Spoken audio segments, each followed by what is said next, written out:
blessings. What you say? I just blessings. Okay, blessings. Yes, yeah. I'll be your blessings. Blessings.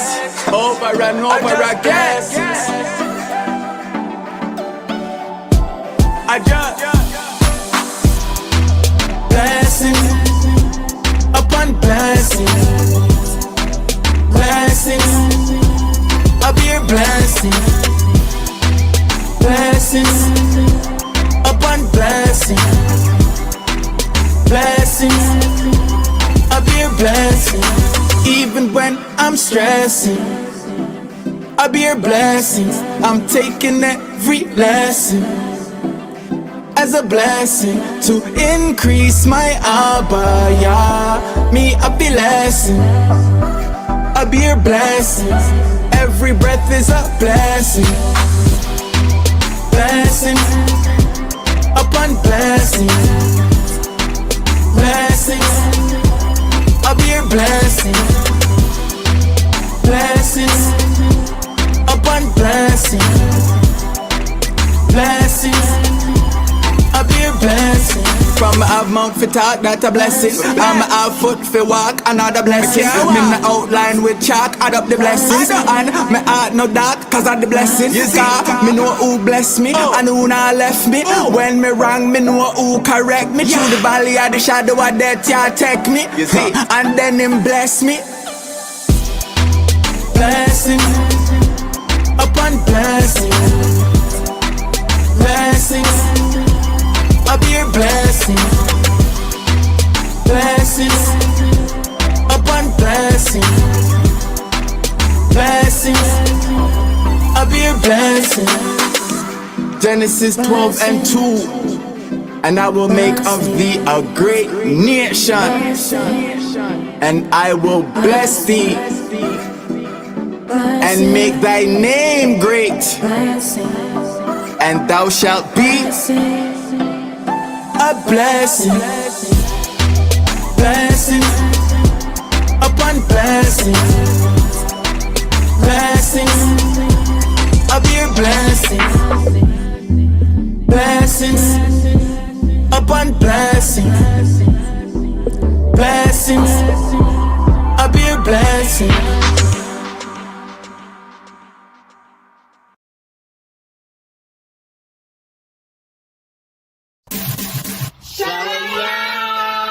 Welcome to my assembly. Don't forget, shoes off at the door. Respect y'all's house. Hey, my eyes so. Hey, my eyes so.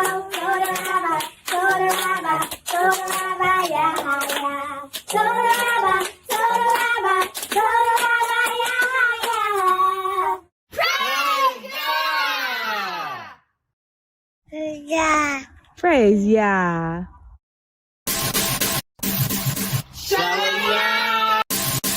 We sing praises to your name. Oh yeah. We sing praises to your name. Oh yeah. For your name is great and greatly to be praised. Praise Yah. Praise Yah.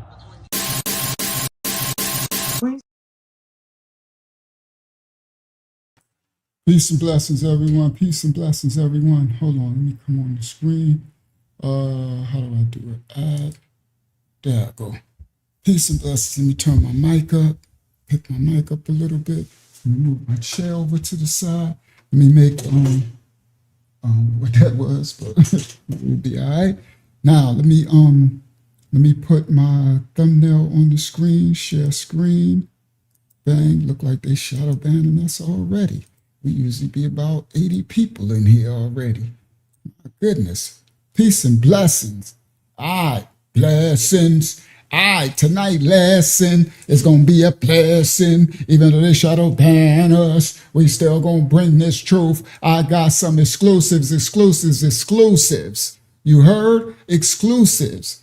The Warren restaurant mystery girl found. Nolan Wells case. the phone data, grand jury review. All right, we get exclusives in this one. All right, so this is the thumbnail. Remember Warren's story? He said he was in the restaurant and there was a girl that approached him and he was scared. He said he was shaking for his life. He was scared for his life. All right, let me fix myself. Oh, I am already. Oh, okay. I didn't realize. I thought I had to fix my mic. All right, let me fix my hair a little bit, cause I know it's looking kind of crazy. Right? I know my new growth is looking kind of crazy. All right, so let me see where I'm at in the other one. Peace and blessings to everybody coming in the building. All right, let's go. We got exclusive video clips. Let me put my brother and sister, bring them in, present, invite guests, copy, right? Close that, come back to the chat. Peace and blessings to the chat. All right, bang, Control V, share your referral link. I don't know what that means, but whatever. I'm sharing that. I'm sharing a link to the live stream. All right, peace and blessings, everybody in the chat. Welcome everybody coming in the building. Please, when you come in the building, please give a like. I apologize for starting so late. All right, let's get started. All right, so how I'm gonna start off? All right, let's go. Shout out to Brother Leslie in the building. Shout out to Puerto Rico in the building. Shout out to Hakyama in the building. Shout out to Georgia. All right, she'll let our brothers and sisters in when they come in. Shout out to Nosy Bug in the building. Peace and blessings, everybody coming into the live chat. All right, let's get started. All right, so hold on, Elder. Shout out to the Elder. Shout out to Oakland, California in the building. All right, now where I'm gonna start at? Let me see how I'm gonna start. Since they shadow banned us, so I gotta Hakyama, let me know if they let us get over 100 on the live stream, and then I'm gonna get started. We're gonna get started right here. It is because I got so much to bring out. So let's get started right here, right off the rip. All right.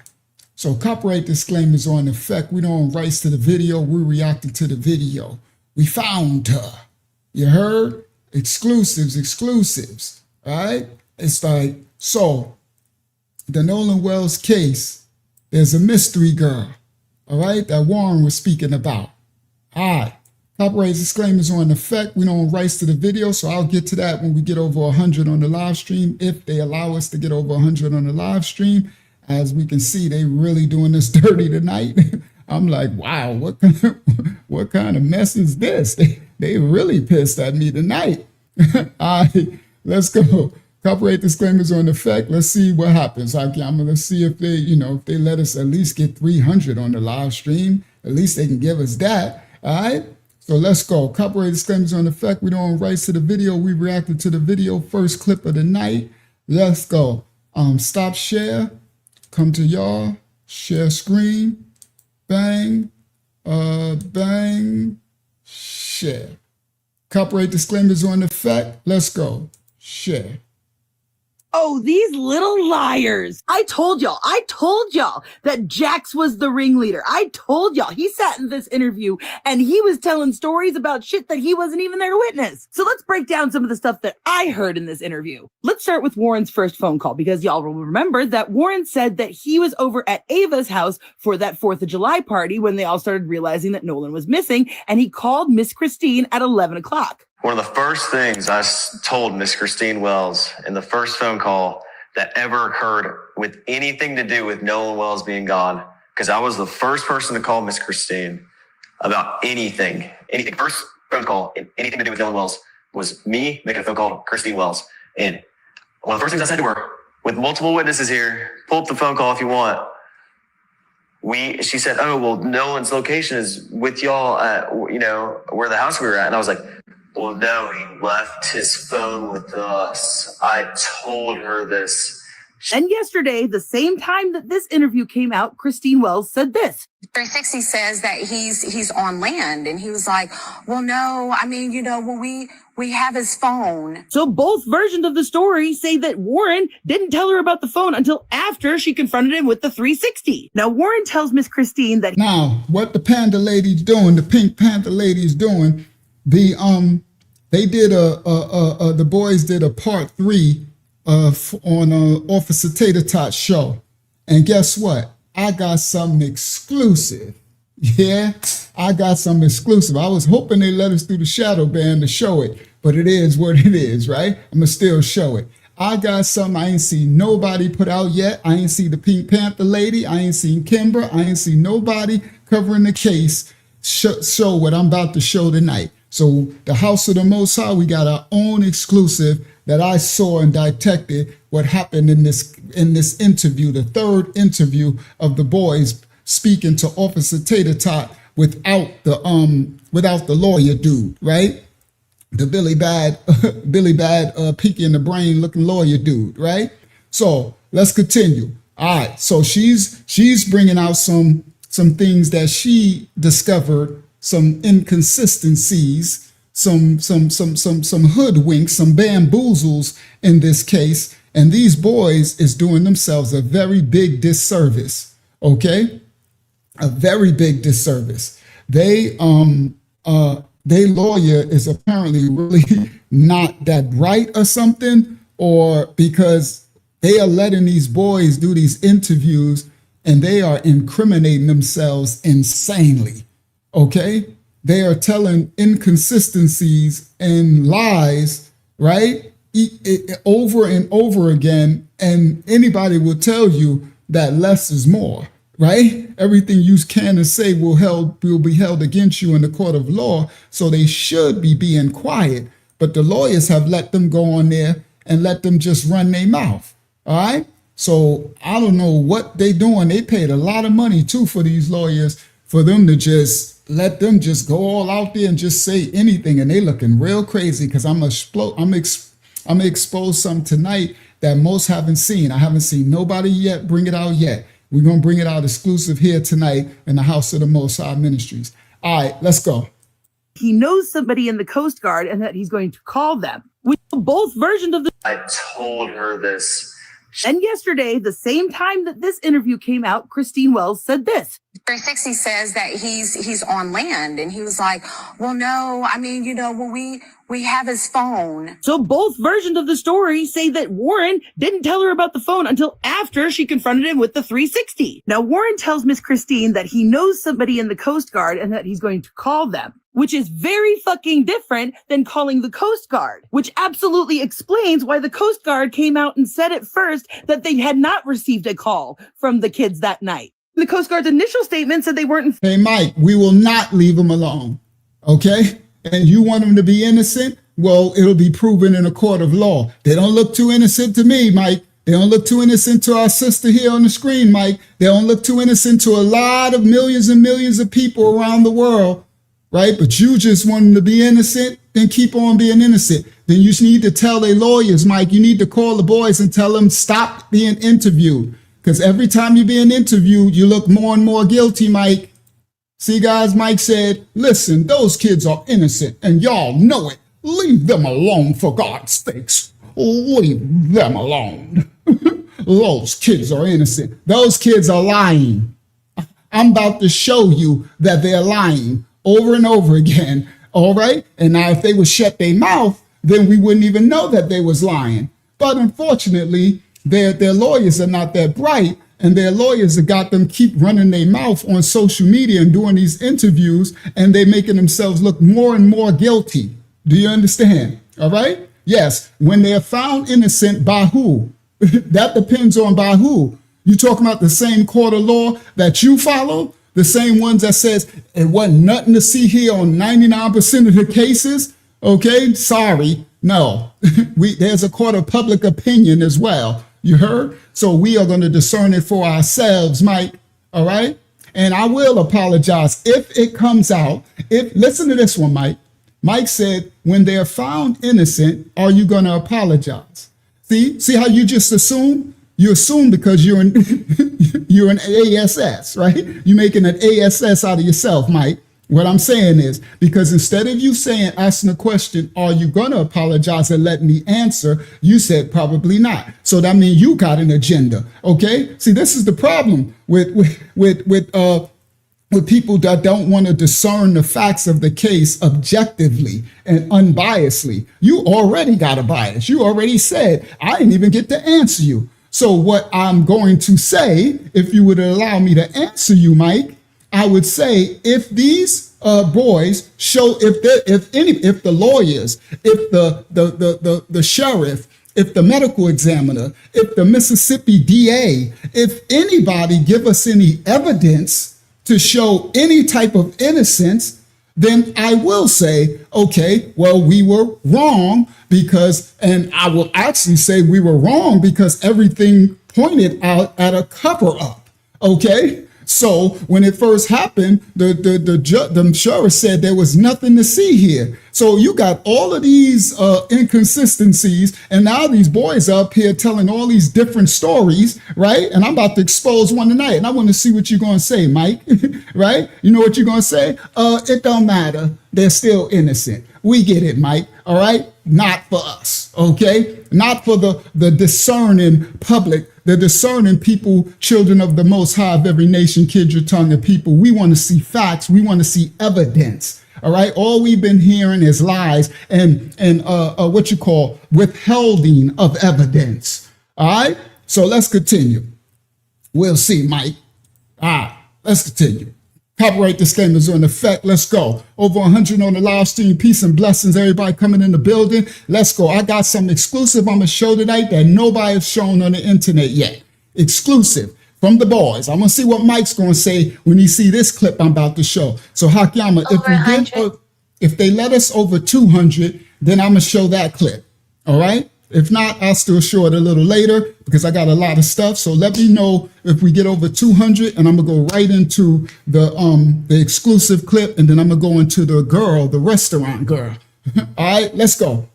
Formed until 12:30. Then the Coast Guard came out and said at first that he knows somebody in the Coast Guard and that he's going to call them, which is didn't tell her about the phone until after she confronted him with the 360. Now, Warren tells Miss Christine that he knows somebody in the Coast Guard and that he's going to call them, which is very fucking different than calling the Coast Guard, which absolutely explains why the Coast Guard came out and said at first that they had not received a call from the kids that night. The Coast Guard's initial statement said they weren't informed until 12:30. Then the Coast Guard later changed their story and said, oh wait, actually we did. And it seems to me that that first call was most likely an off the record to a friend kind of deal, which means these people freaked out and didn't call the Coast Guard until after all these people showed up at Jax's house. Which would explain why in the course of this interview, it went from Warren called the Coast Guard to we did. Now, when the subject turns to how the family got the phone back from these boys, you'll notice that there was a couple slip-ups. Warren, you weren't at the house, and so you weren't there when they came to get the phone and all that. So now remember, Warren just said that he wasn't at the house when the phone was got. And then Morgan talks about getting a phone call from one of the people in Christine Wells' group. And how did they get the phone back? So I got a call from a kid we went to high school with.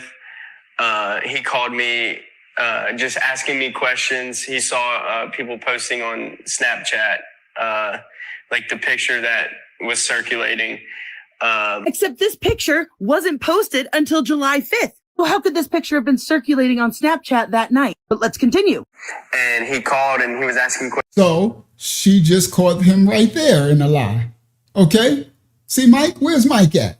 See, that's what happened. They come here, they say their little statement, and then they leave, right? Hey, Mike, can you reconcile this discrepancy? So Morgan just said that someone that he knew from school called him after Warren called Miss Christine and talked to him, and the family and the friends, the actual friends of Nolan, were worried about him and they were looking for him. So they were calling the boys because they were the last that was seen with him.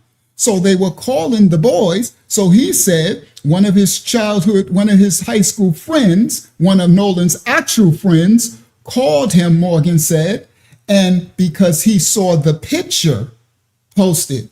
But what Panda Lady just found out, how could he see the picture posted when the picture didn't get posted to the 5th? And this is the night that it happened on the 4th. So this is a lie. This is an inconsistency that needs to be reconciled. That doesn't fit. If the glove don't fit, okay? So let's continue. All right? And watch what I show you. People posting on Snapchat, like the picture that Phone call from one of the people in Christine Wells' group. And how did they get the phone back? So I got a call from a kid we went to high school with. He called me just asking me questions. He saw people posting on Snapchat, like the picture that was circulating. Except this picture wasn't posted until July 5th. Well, how could this picture have been circulating on Snapchat that night? But let's continue. And he called and he was asking questions. He was like, "Where's Nolan? When's the last time y'all seen him?" And then he was like, "So where are y'all at?" And I told him, I said, "We're at Jax's house." And then Warren got on the phone, and I don't know. So they come to my house, right? And they kind of Hold on, before we get there. Was it confrontational or was it just just trying to find? It was confrontational. Yeah, already? wouldn't y'all agree? Yeah. He was 110%. He was very confrontational. And when did this was this on the night of the 4th or the next this day? was the night when this was before they came and got the phone. So this is the night of the 4th, yes. All right, so we're going to get back to that in another clip. So Officer Tatum asked them, was they confrontational?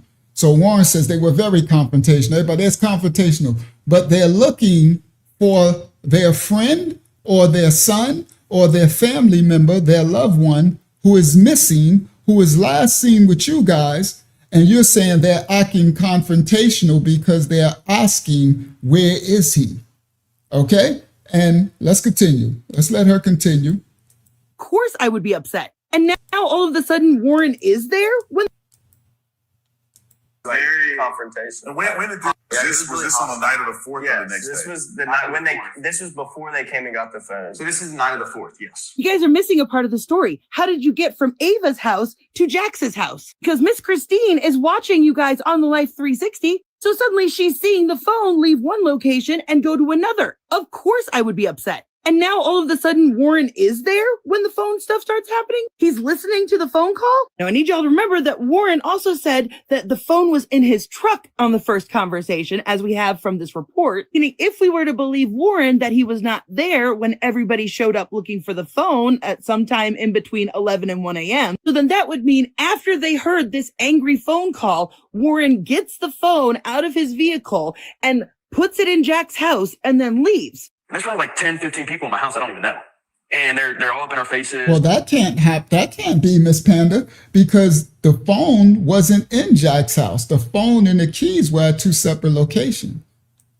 Going crazy, asking where no one is, and we don't know. And finally they get into Wyatt's face and they're like, "Where's your boat? Where's the boat at?" We're going to come back to that. Where's his boat? What I heard. It's like, hey. Let me get forward.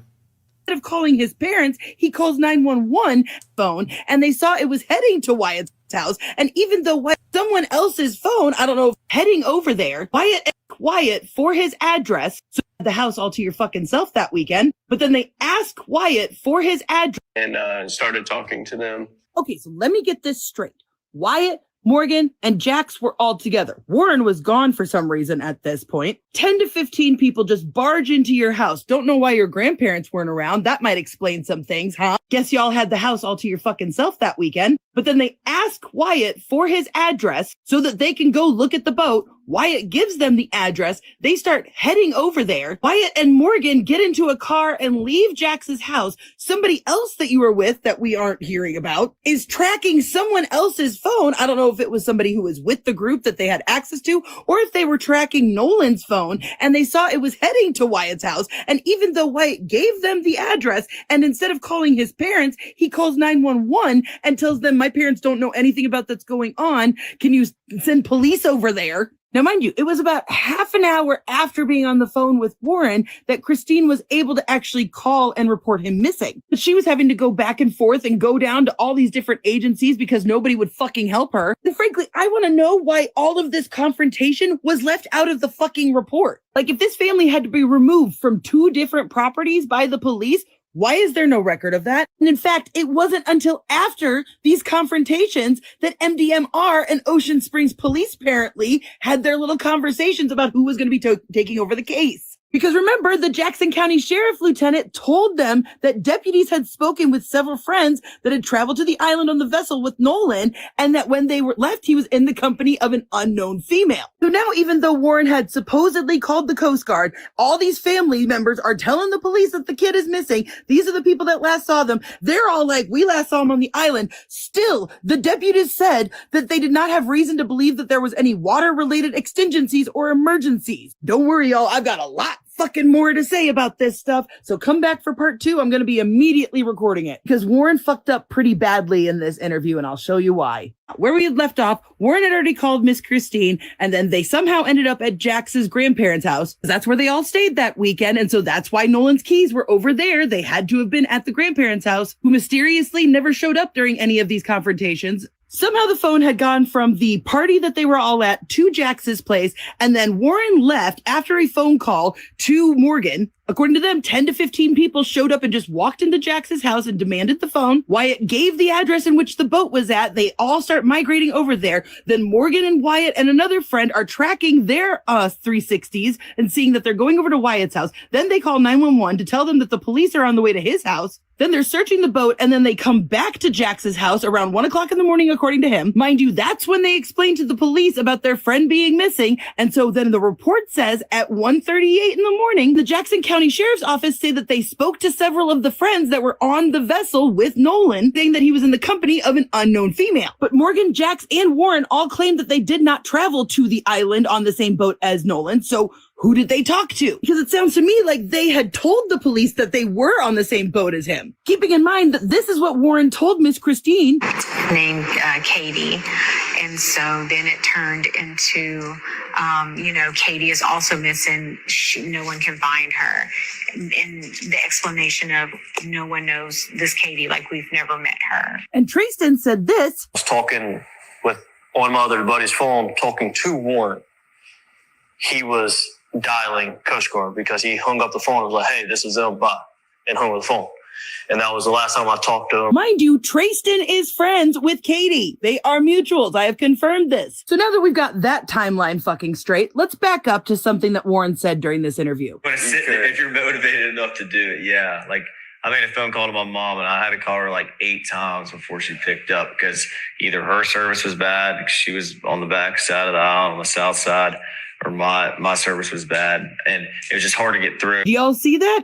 Let me play it again slower for you. Either her service was bad because she was on the back side of the aisle on the south side, or my service was bad, and it was just hard to get through. Oh no. Not only did Warren confirm that his mom was on the south side of the island, but Warren himself said that if you're motivated enough, you can call somebody. I tried calling my mom 8 times. Yet this is what he said last time. A little off the island, you have cell coverage. And even on the island, like I called my mom when we were on the island, it was fine. So which is it? Did you call your mom with ease or did No, he said his mom was there. Now she said before she was only on the island for 10 minutes. His mom and them tried to clarify that. So he said she was on the south side of the island. He called her 8 different times, and he's making it seem over a span of time, which seems like more than 10 minutes, right? Which is going inconsistent with what his mom said. But then, like she pointed out in the first interview, he said he called her no problem. Now he's saying it was a problem. He had to call 8 times. All right, let's continue. You tried to call her 8 times because you were motivated to get in touch with her. But Warren wasn't the only one to slip up, because listen. And he's on the phone with Cito, and he's trying to get them on the phone. And as he stated in the moment, he's like, Cito's just asking all these dumb questions. I can't figure out what's going on. And so finally hangs up. And after the trim to the motor started to work again.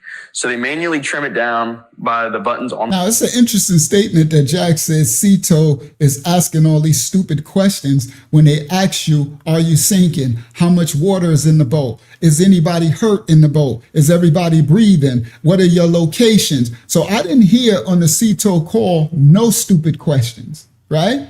So again, these statements are honestly ridiculous, right? For somebody who they say they were sinking, you understand? But then he sounded very agitated with her asking him any questions, okay?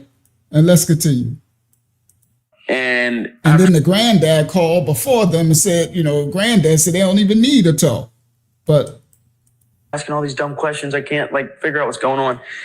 And so finally hangs up. And after the trim to the motor started to work again. So they manually trim it down by the buttons on the motor, trimmed it down, and some electronics started to come back on. And they got the boat to crank over. And they're like, all right, unties.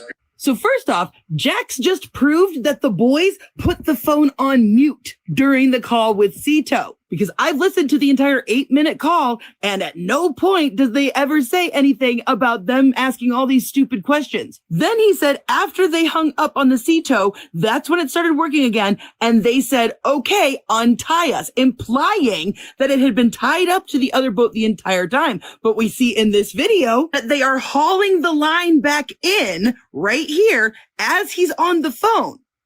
See, you can see right here where the line is being pulled in from across the way where the boat is stationed, meaning he had already hung up with Cito at that point, and he had to have been on the phone with someone else. And what we see here is, once again, we have an interview where they go into so much detail about stuff that doesn't fucking matter. Well, I'm going to go ahead and first off explain a boat. We fucking get how a bilge pump works. We get it by now. Stop fucking talking about the bilge pump. What we actually want to hear about Stop cursing, Panda Lady. Clean your mouth out. Is the multiple stops that were made before ending up back at the grandparents' house before they even took the boat to the boat dock. We want you guys to explain how the Cito was canceled by the grandfather on the captain's private line before you guys had even hung up with Cito. That's why nobody believes a fucking word that you are saying. Because I showed y'all yesterday how AI... All right. She's angry. She's cussing up a storm. All right. So now she got some more things she's trying to bring out. Silver pole, it's actually white. And if you look at this picture in the grandparents' driveway of the Triton, you will see that the little handrails are not leaning over. You will see that the silver pole, look, by the grandfather on the cat that even hung up with Cito. That's why nobody believes a fucking word that you are saying. Because I showed y'all yesterday how AI had clearly doctored these photos. If you missed it, look, silver pole.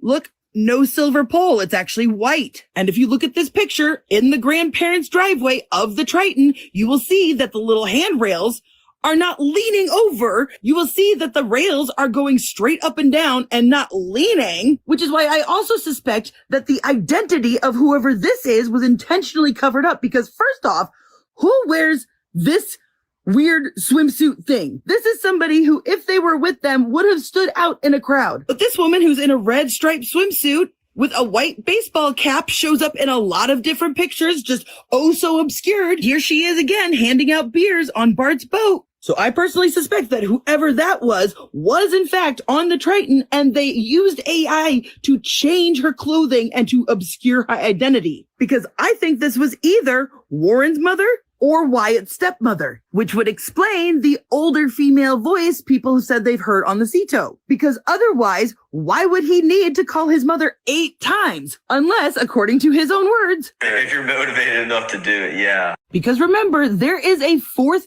boat out there. 1, 2, 3, and 4. Holy fuck, I just accidentally stumbled onto something that literally is concrete proof. Oh my God. Next video coming. Oh my God. And another thing that the enhancement caught, which I don't know what it is, but if you look at the front of this guy, there's a red dot right there. What is that? Is that a pool of blood? I don't know. Again.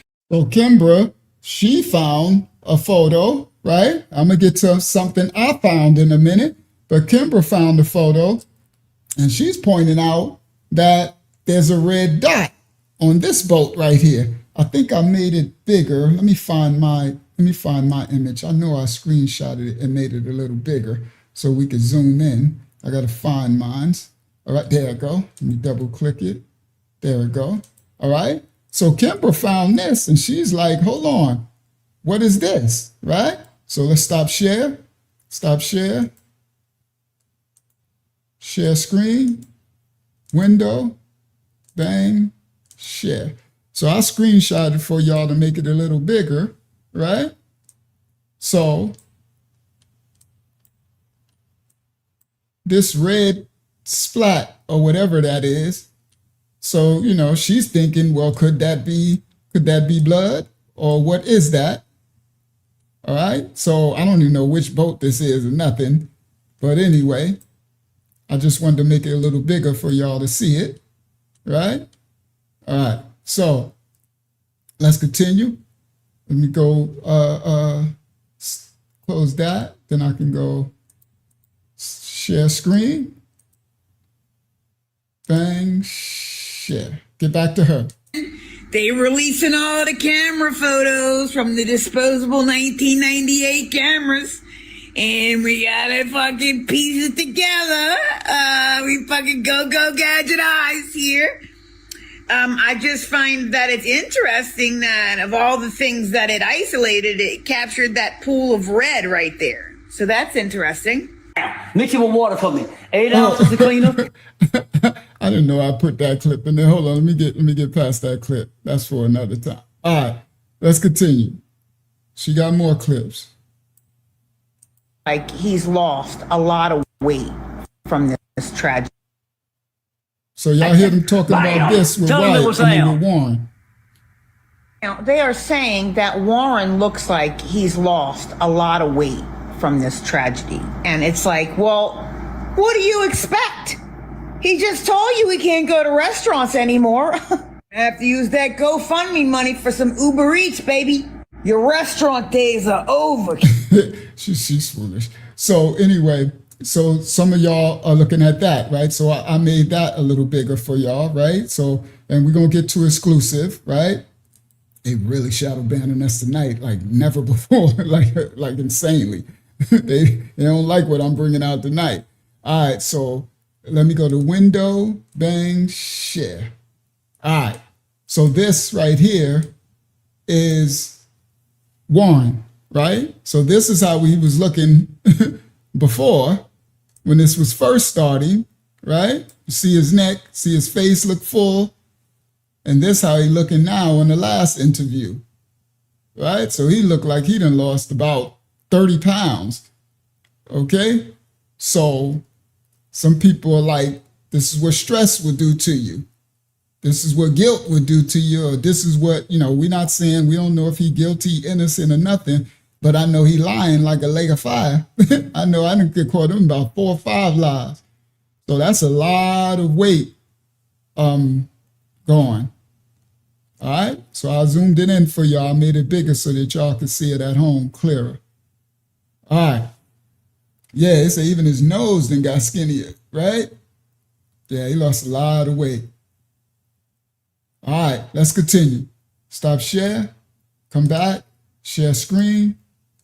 And if we get over 200, I'm gonna do this exclusive. If not, I'm gonna just have to do it anyway. It is what it is, right? We just gotta deal with the authorities hating the info that we bring out. But let's continue. We went to a restaurant and someone came up to me and was like, "Is this you?" And I was kind of like shaken up about it. The woman came up and said, "Hey, is this you?" Then she came back. Went to a restaurant and. So this is the mystery restaurant girl. I'm gonna bring that out. If we get over 200 or close to 200, I'm gonna bring that out.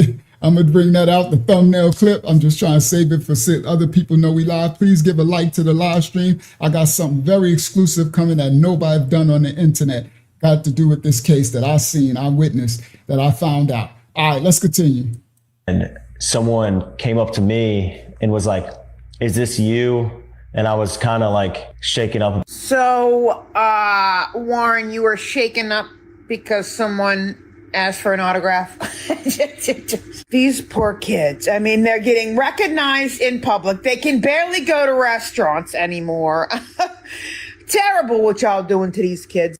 Now, we're going to allege that Warren lied about calling the Coast Guard. And we have 3 pieces of evidence that prove that. The first being that the call log reports that Christine is the one that called at 11:45. The second is that he agreed with Javon's mom that he thought Nolan was drunk sleeping on the couch at 1 a.m., a whole 2 hours after he supposedly called. And the third is that his name was not on the report the next morning, but his buddy's name was. Now, just because Warren lied, does that mean he's guilty of murder? Does that mean no? It doesn't mean anything except that he's impeached, that his testimony is not credible regarding any matter in this case. So it doesn't mean that he's guilty of any wrongdoing or anything nefarious there. Adorable said they think Jax, sorry, I don't know if it's a brother or sister, they think Jax is the weakest link, and I'm about to show something. I got an exclusive, and we're going to see, Adorable, that what I'm about to show tonight, you're going to see Jax, and we're going to pay very close attention to Jax, what I'm going to show tonight. All right, let's continue. But it does prove he has no credibility anymore. 12:30, I went back to my buddy's house. About 30 minutes later, I'd like to say, all of a sudden the door just got open and slammed, and I don't know why, like, they're panicking, and like, this is just like, I think Nolan's just on somebody's couch. He's been drinking all day. He's just messed up, and this is nothing that we have to worry about. As much as I sat there and I told him, I was like, I agree. I would think he's on somebody's couch, just had been drinking all day and just drank too much and was super intoxicated. So Warren, right there, you're busted in the lie, buddy. You said you called the Coast Guard at 11. You said at 12:30, Javon's mom busted down the door, and you assumed he was sleeping on someone's couch. That doesn't make sense. Because what did you call the Coast Guard at 11 and say? Oh, I'm sorry, I think my friend's sleeping on someone's couch. That doesn't make sense, Warren. That's a flat out lie. That's a flat out lie. Why wouldn't you have told Javon's mom that you called the Coast Guard when she came to get the phone an hour and a half after you supposedly called? Also, the report don't say you called the Coast Guard, Goofy. The report don't say that. The report says Christine called and your little farting friend was on the next day report. So you're a liar. We're going to sue you for lying. Since you want to sue everybody for lying, we're going to sue you for lying. What do you mean it's a quote from a mob movie? Because if you don't do that, once you're in court, now you just can't leave. Now you just can't leave. Maybe if you're trying to convince the general public that these boys are innocent, don't quote a mob movie in which they then beat up a bunch of bikers. So I know y'all probably seen this one, that their superstar lawyer, Billy Bad Bud dude, he wants to be an Italian gangster so much. Right? He like,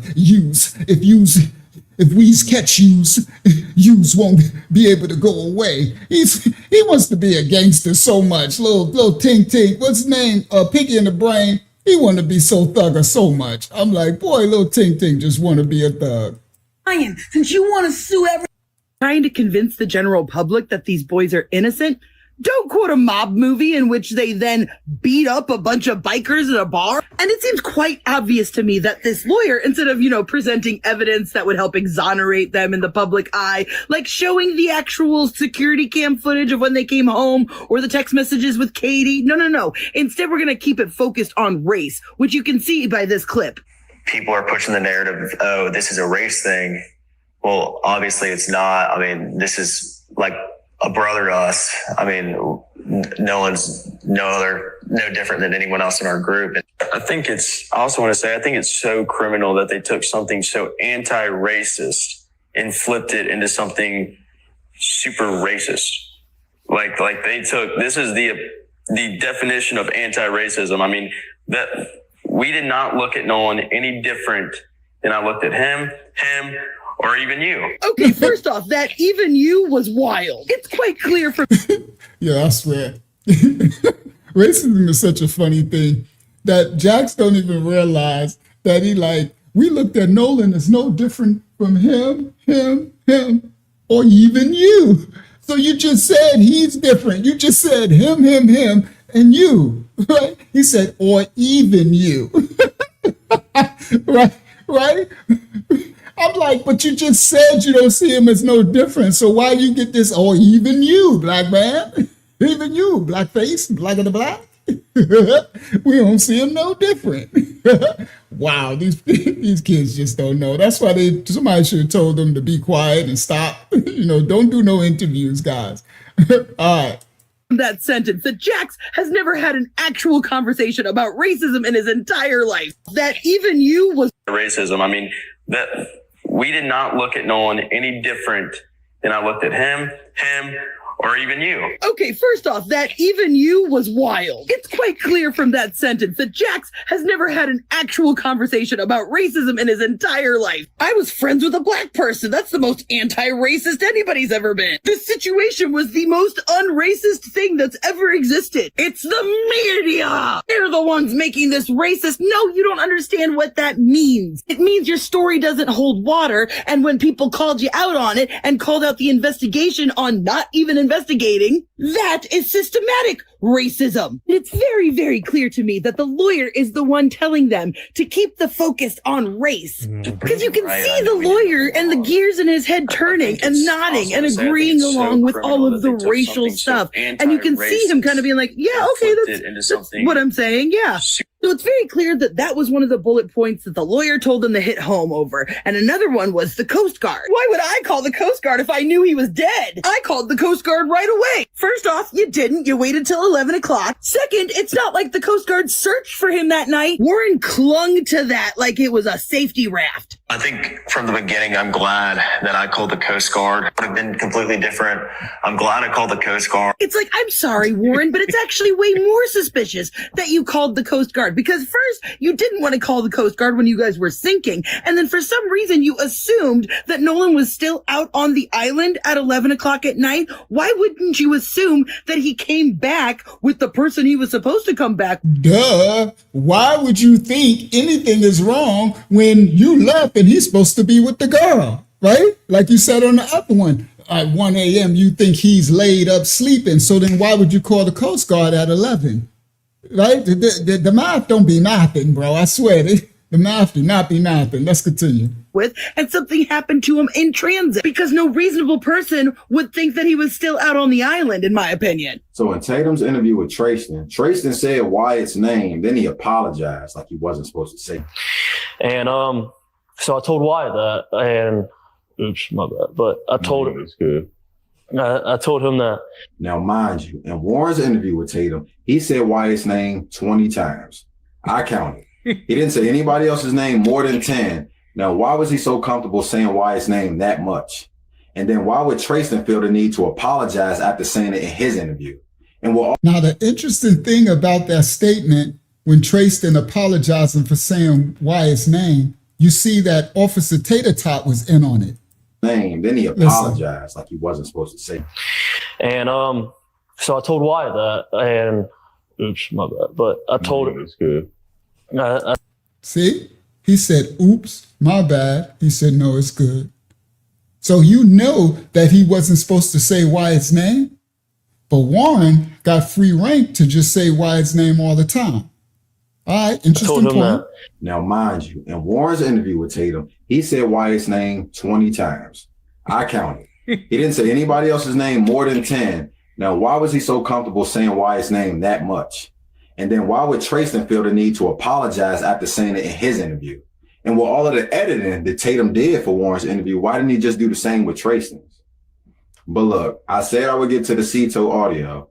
So one of the things that stood out to me about that is when the dispatcher asked them how many people was on board, I think it took him a while to answer because he was trying to figure out if they should include Nolan or not. Because going back to Warren's interview real quick, he said there was 8 people on the Triton. And Nolan rode out on the Triton, and then we had a Palm Beach, 18 Palm Beach. There was 4 guys on that. There was like 8 people on the Triton. But in the CETO call, Wyatt said there was 7 people. Is there a living person, someone breathing on the boat? Is there anybody on the boat? Yes, there's lots of people breathing on the boat. All right. How many people, sir? Like 7. Just happened to be one less person. And the coordinates that Wyatt gave CETO puts them just off the coast of the island, which makes me wonder, if you was that close to the island, why wouldn't you just try going back to where you was so you don't got to travel as far and you could get more help?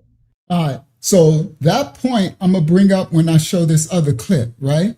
Because Jax started to say in the third interview that they were 1.5 miles away from the island. But then Warren interrupted him and said, no, 1/4 mile here from the island. But Jax was looking at him like, now everybody, 1.5 miles and 1/4 mile is crazy work, right? Because 1/4 mile is 1/4 of a mile, and 1.5 miles is 1 mile and a whole other half of another mile. So the 1.5 miles will be way out here.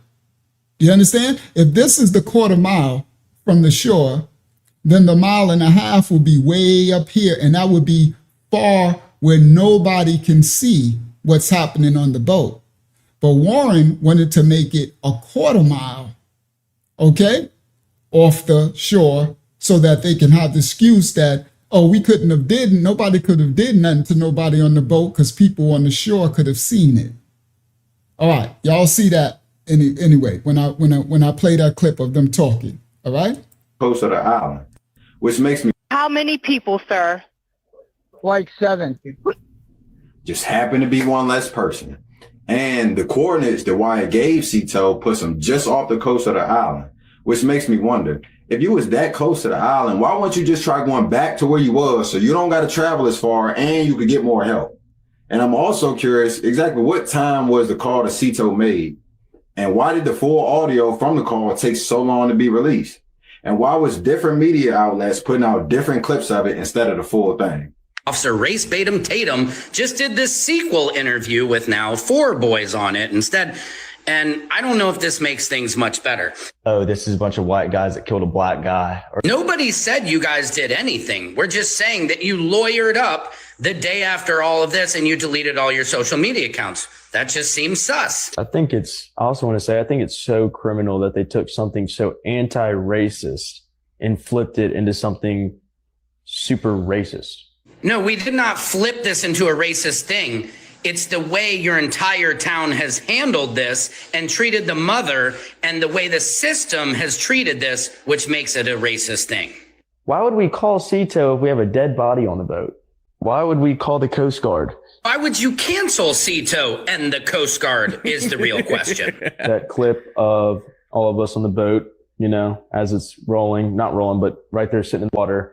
Wyatt's on the phone with Cito. We're still waiting on the metadata. Trent out loud asked TMZ. We're trying to confirm Officer Race Tatum. If that is the actual video of you guys getting towed, provide the metadata. If you just murdered your best friend on an island, the dumbest thing you could do would be to call the Coast Guard. But you canceled the Coast Guard, right? It's like saying I called 911 to save my friend, but then I canceled 911 to save my friend. These are all American young men, incredible young men. Who is the Uncle Rico guy, and what does incredible American young men have to do with anything? And they did a lot more than just that. I won't go through all of it now, but they did a lot of heroic things after the fact, and they did the best they could.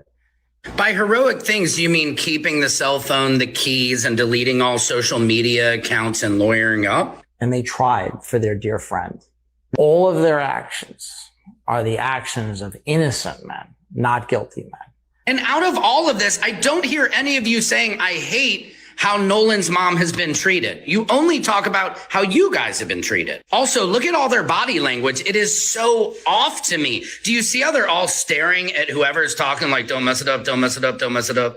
None of it is making sense. You guys are just making this seem more sus. If it was accidental, what happened to Nolan? So all this makes me wonder who was driving to Palm Beach and why did they, according to what Warren said, already leave? Y'all went out there together and started having trouble with one of the boats, but not everybody stayed to help. Y'all didn't want all hands on deck. And what boat was Warren really on the whole time? And why was the GPS tracking for only one of the boats released? There's so many more unanswered questions. But another thing I caught earlier in part 3, Warren said Wyatt was the one who called Cito, but then he pivoted real smooth away from what was actually said on the call. He said Wyatt was like before changing the focus to the cell service. So that's when Wyatt called Cito. And I was like, calls him because the cell service isn't great at the island. But once you can use your phone, but stuff might not descend. And it's not great. Which I guess was smart for him to do, given how much chaos was going on at the time. Now that we can hear the full audio that's been released, which I'll get to later. But another thing, almost 15 minutes into part 3, as he talking about the moment they started looking for Nolan, at no point do he say anything about Katie or Tracy. Now, he claimed he last saw Nolan with Katie, but he never said anything about reaching out to her to see if Nolan was with her. And that's interesting to me, considering how in Tatum's interview with Trayston, almost 13 minutes in, Trayston said, Warren gets on the phone and he's just like, hey, man, he was like, hey, have you talked to Nolan? Anything else? I was like, no, I haven't talked to him, man. He was with that girl last time I knew. And he was like, okay. He was like, man, we can't get a hold of him. We don't know where he's at. And I was like, man, it's Nolan. He's probably just out somewhere with that girl. Like, get a hold of the girl, you'll probably find Nolan.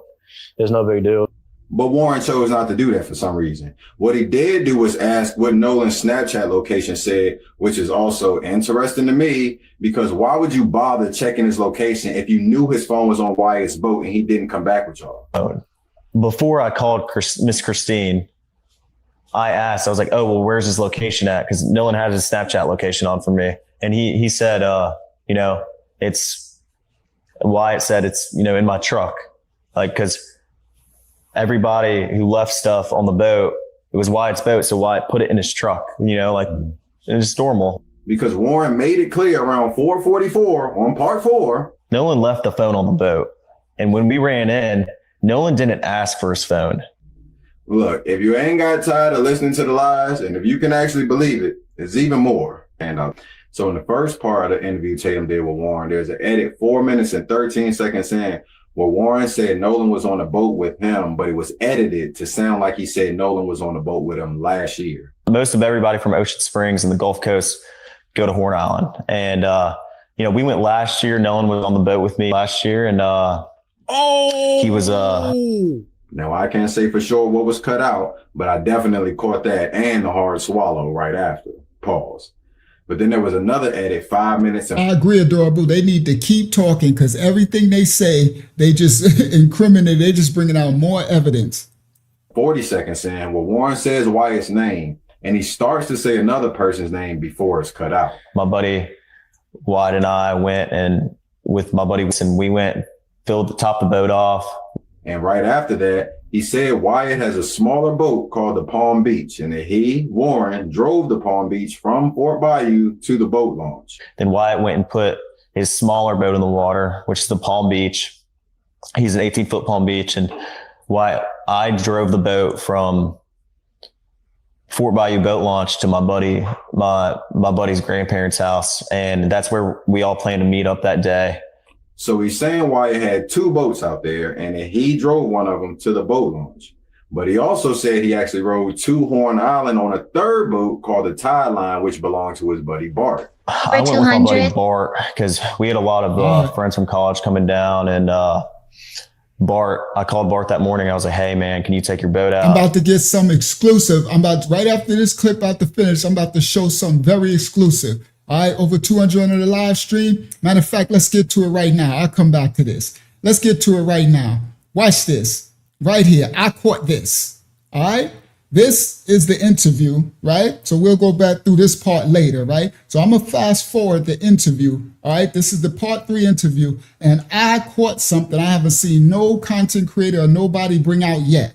Okay, so if you're going to see people bring it out later, they got it from the house of the Most High. So take the content and spread it and show it. All right, I witnessed this. I noticed this. Let's continue.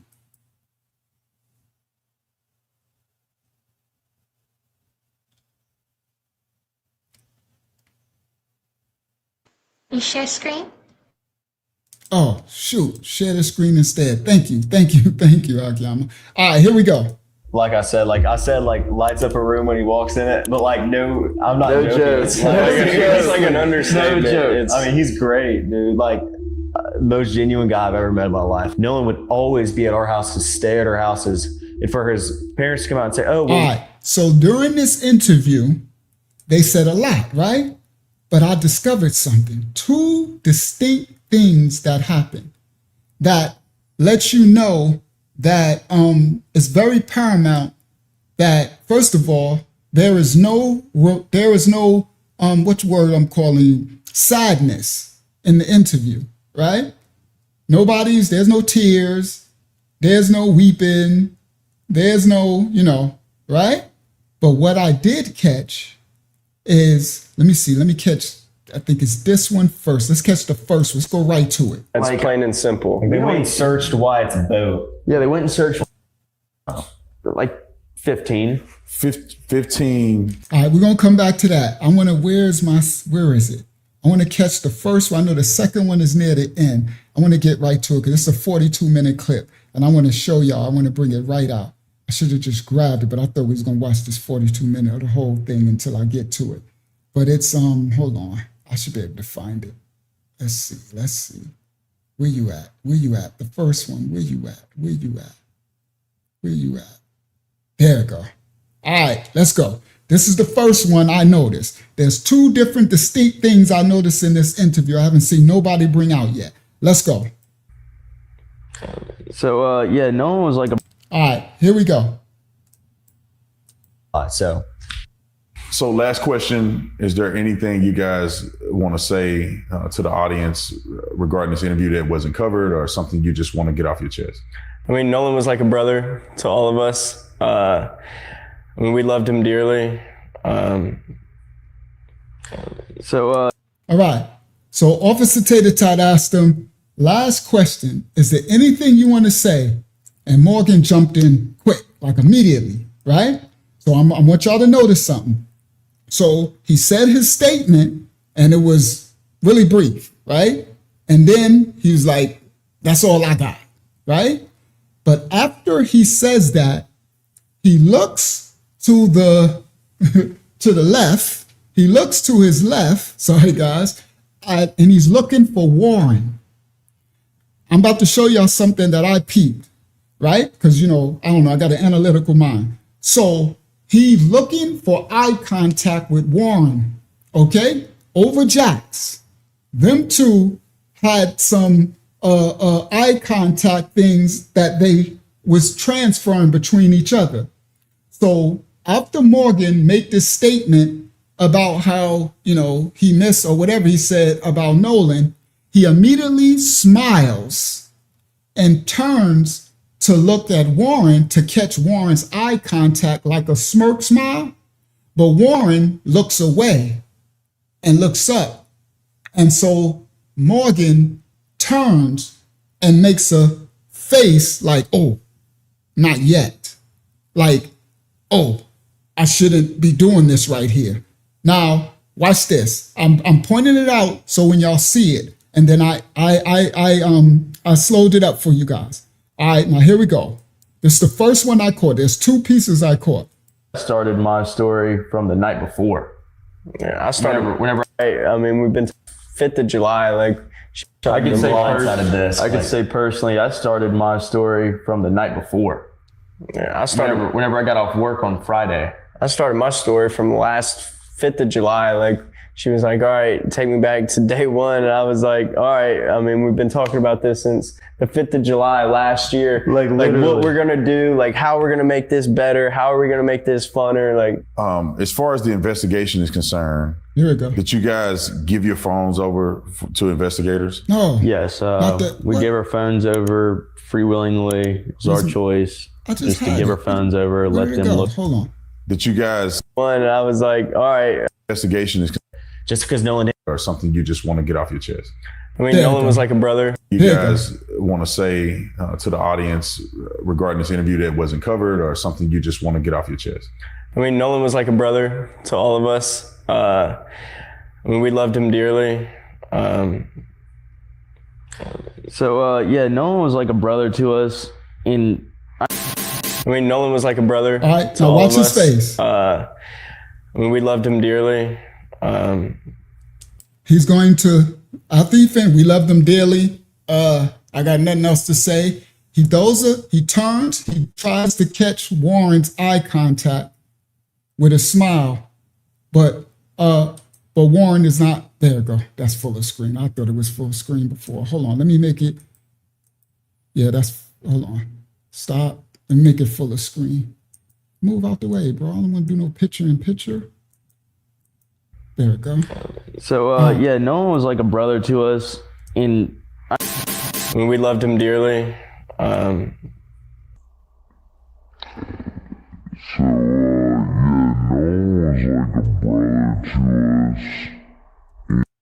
Look at his face. Right here.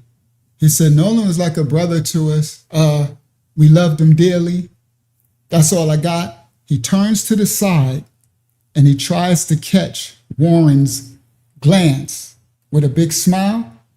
And Warren was like looking like, no, like, and look at his face. He turns away and goes, see his cheek? He turns his way and goes, all right, watch it again.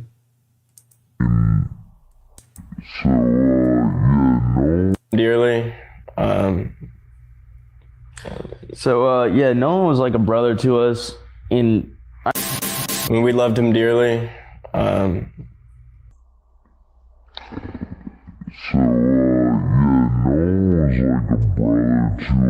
See? You are correct, Shirley. It's a joke. Okay? It's a joke. All right. Loved him dearly.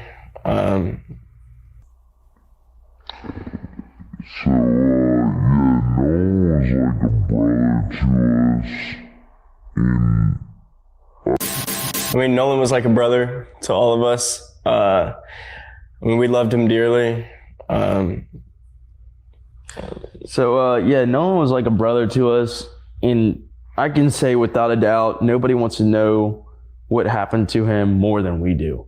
I mean, that's okay. We want to know what happened. Now, for those who think I'm reaching, you might think, nah, Unc, you tripping. You reaching. Nah.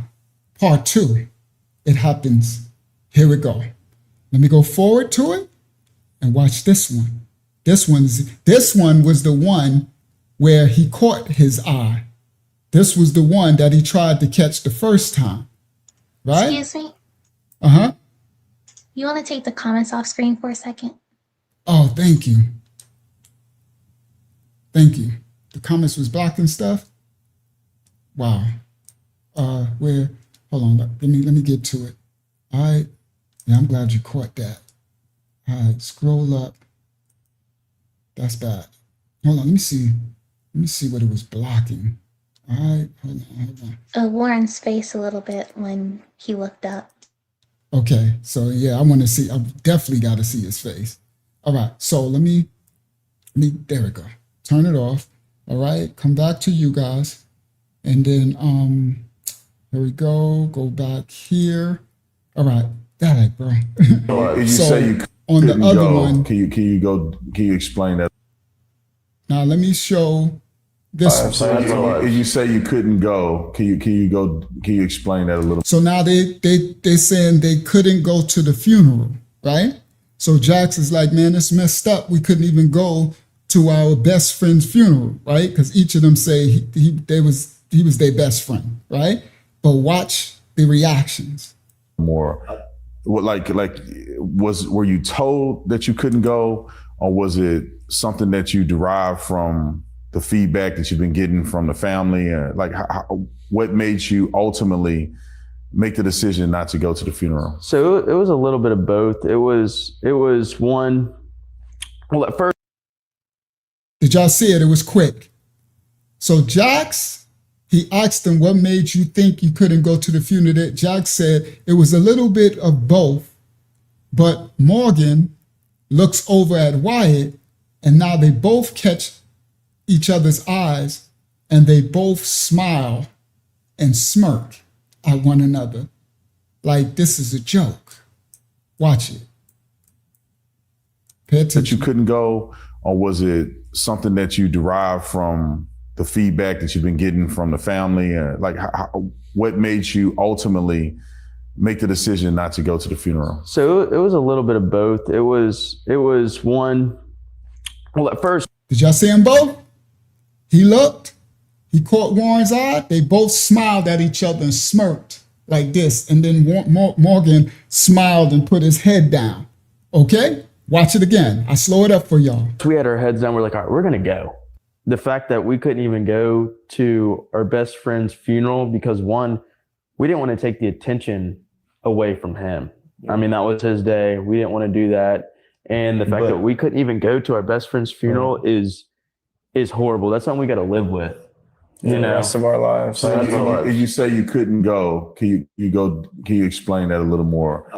What were you told that you couldn't go, or was it something that you derived from the feedback that you've been getting from the family? What made you ultimately make the decision not to go to the funeral? So it was a little bit of both. It was one. Go to the funeral. So it was a little bit of both. See? It was one. See? So it was a little bit of both. It was one.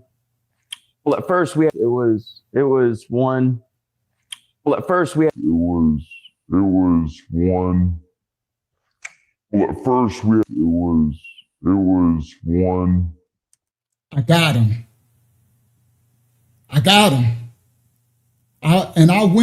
went through the internet to see if anybody caught this. I said, ain't nobody caught this? Well, I guess I'm first. Okay? Look right here. See? So they said, we shout to Big Tasty, shout to Lloyd, shout to people coming in the live stream, right? Shout to Brother Bradley. I got him. See him on the screen. He said, and he tried to on the other one, Morgan tried to catch he tried to laugh at him, tried to do it on the other one.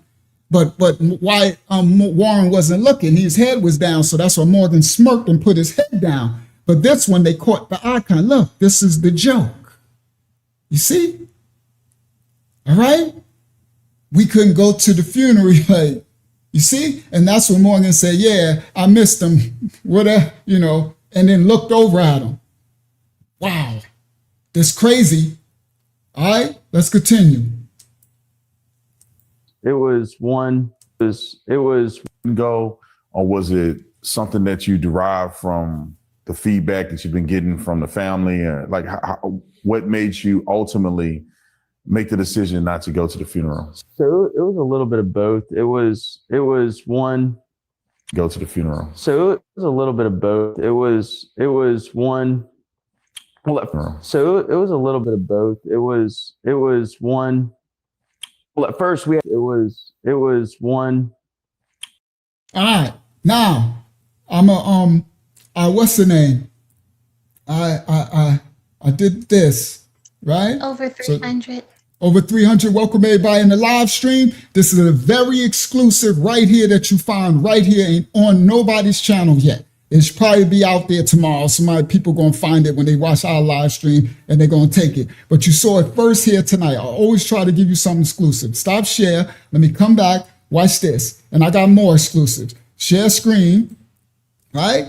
Praise the Most High for us trying to discern the truth of this case and find. That's why the more that they come out, look.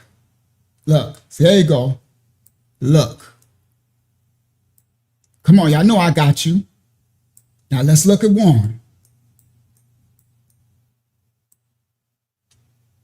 See?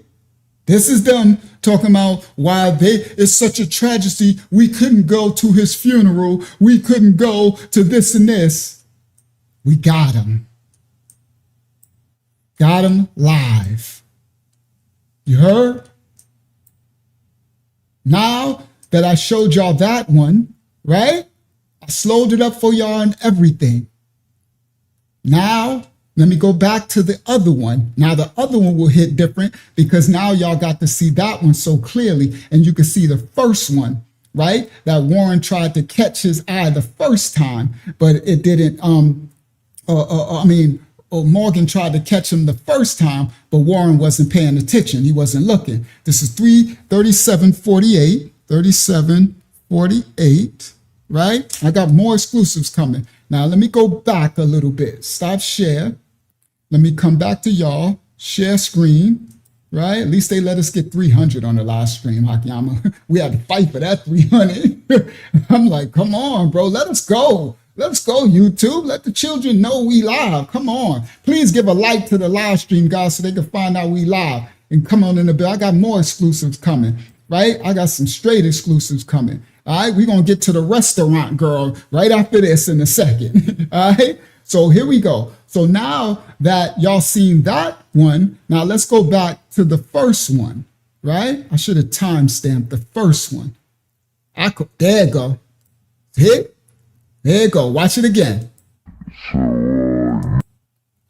Look, he was trying to catch Warren's face this time, but Warren was zoned out. I don't know what he was doing. He probably like, no, don't do it, or not now, or something. And then Morgan's gonna, when he realized he can't catch Warren's for them to this jokey laugh, like this is all a joke, right? Then he turns his face down and he makes a smirk with his cheek.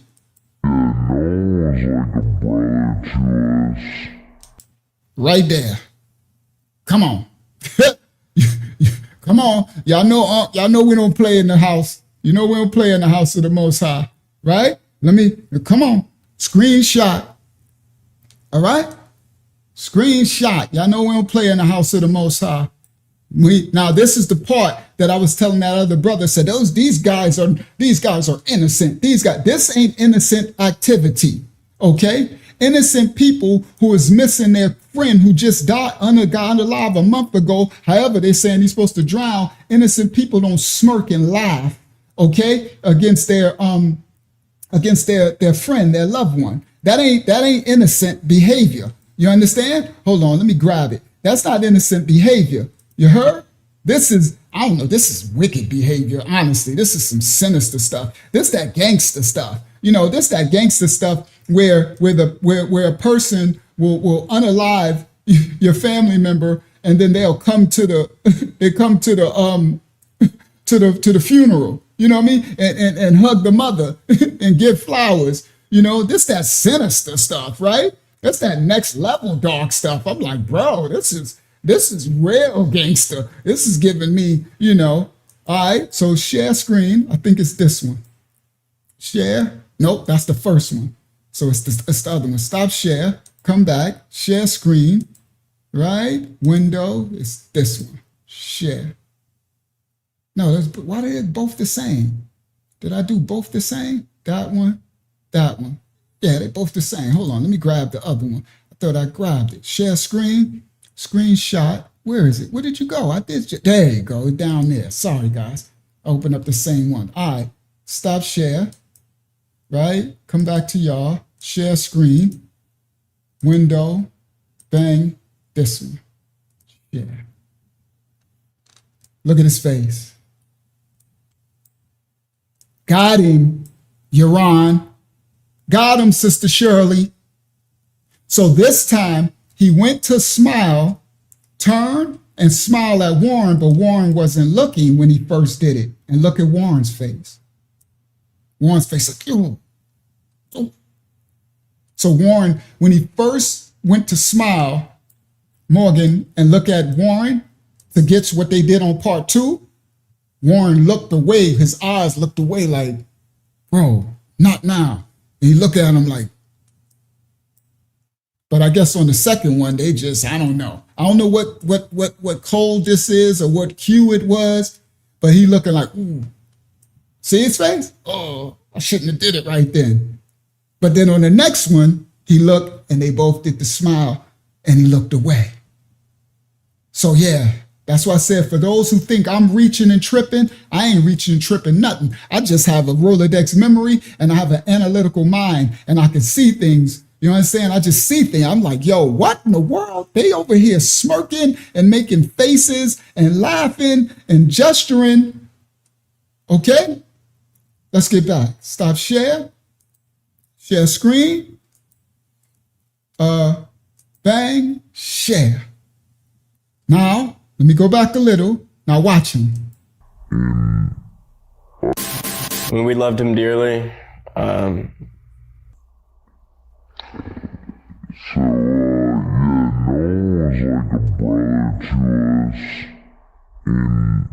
See, he tried to catch him looking at him that time, but Warren wasn't looking.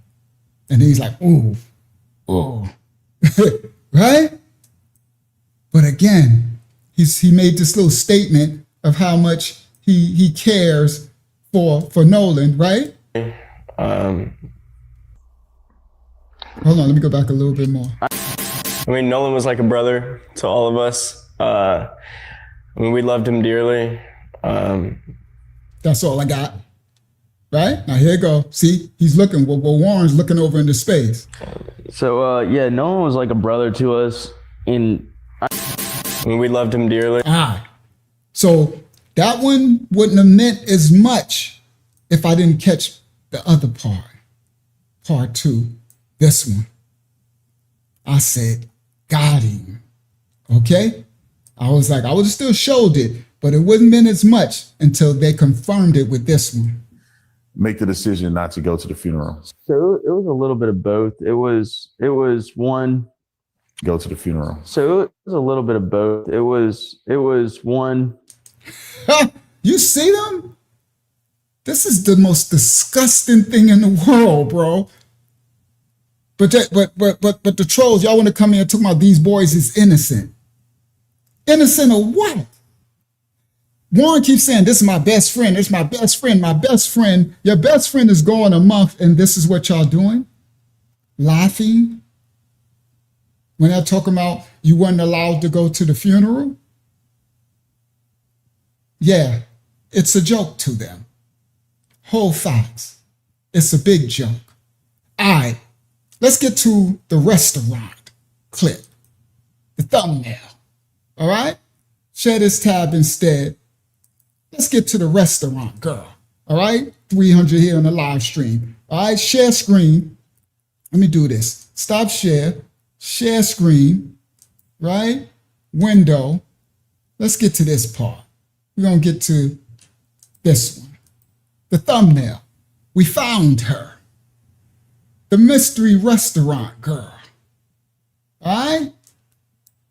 Who this? All right, let's go. Stop share. Share screen. Share screen. Bang. Share. Thank you so much. All right, let me make it full screen. I think that's full screen. All right, there we go. Here we go. Okay, which one is bigger? This one or this one? The second one or the first one? They both look the same. Oh, for real? They didn't change? All right, I'll go with that second one. All right, let's continue. Copyright disclaimers are in effect. We don't have rights to the video. We're reacting to the video. The restaurant girl. Lego. Officer Tatum said they're saying that they're being threatened and they're being harassed when they go out. Now, Warren's about to explain some situations where I guess he's felt threatened. So this is our last live stream that we did. Y'all could go back and watch that, where Warren said that when he go out to the restaurant, he felt threatened. We went to a restaurant, a couple of buddies of mine, and when we were, I wouldn't say threatening with weapons or anything, but I felt. So now he gave the first disclaimer. We went to a restaurant, a couple of buddies of mine, and everybody, Doc is drunk off whiskey and he's jelly belly. Doc said, I thought you said you had a good memory and that you can find which button makes the screen bigger. Doc, idiot juice, you don't even know how to work StreamYard, clown. Shut up and take several seats. Get your little jelly belly self. It'll be all right, Doc. Go put down the whiskey, Doc. It's okay. It's okay. Grown folks are working right here. You understand? So there's a button that makes it bigger and smaller and you can't see it. I can't see which one it does and it switches depending on what you put into it. Okay? So you're out of your league, Doc, and put down the whiskey. All right. Let's continue, everybody. So Warren said he's, a woman, he was scared of a woman that approached him at a restaurant. Okay, this the secret mystery woman, and I wouldn't say we were friends of mine. And we went to a weapons or anything, but I felt. So now he gave a first. And when we were, I wouldn't say threatening with weapons or anything, but I felt. So now he gave a first disclaimer. We went to a restaurant, a couple of buddies of mine, and I wouldn't say we were threatened with any weapons or anything. So now he's letting you know that the threat he feels, the people have no weapons. Let's continue. And I know my friends felt threat for our lives. I mean, I don't think. He said, and I know hold on. He said they didn't have weapons, but I know my friends felt threats for their lives. All right. So anyway, let's continue. But I felt, and I know we were, I wouldn't say threatening with weapons or anything, but I felt, and I know my friends felt threat for our lives. I mean, I don't think there was like a fear factor, but at the same time, we felt threat for our lives, but I don't think there was a fear factor. Huh? So there was no fear factor, there was no weapons, but you felt threatened for your life? That doesn't make sense, guys. We went to a restaurant, a couple of buddies of mine, and when we were, I wouldn't say threatening with weapons or anything, but I felt, and I know my friends felt threat for our lives. I mean, I don't think there was like a fear factor, but at the same time, like it's awkward in public. Like I stated, like when we have to talk about these things, but we went to a restaurant and someone came up to me and was like, "Is this you?" And I was kind of like shaken up about it. Well, at first she asked like my name and like all these questions. And I was like, okay, whatever, And it was a girl, no weapon, no fear factor, but you felt threatened for your lives from a girl coming up and asking you, is this you? Wow. Okay, let's continue. She's coming up to talk. Well, then she came up to me again.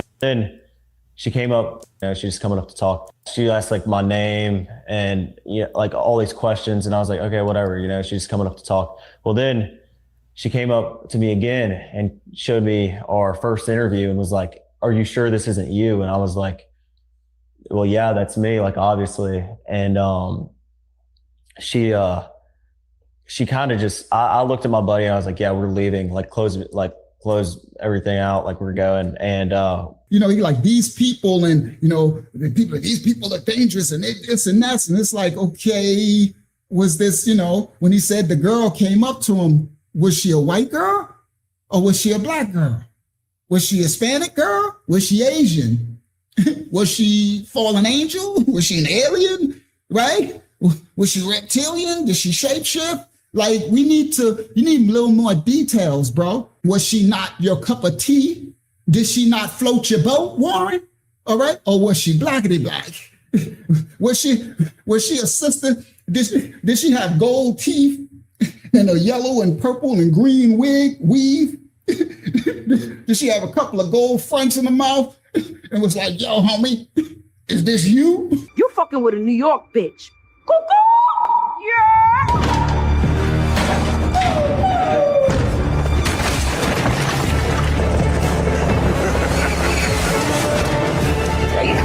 He's on some Avenger shit.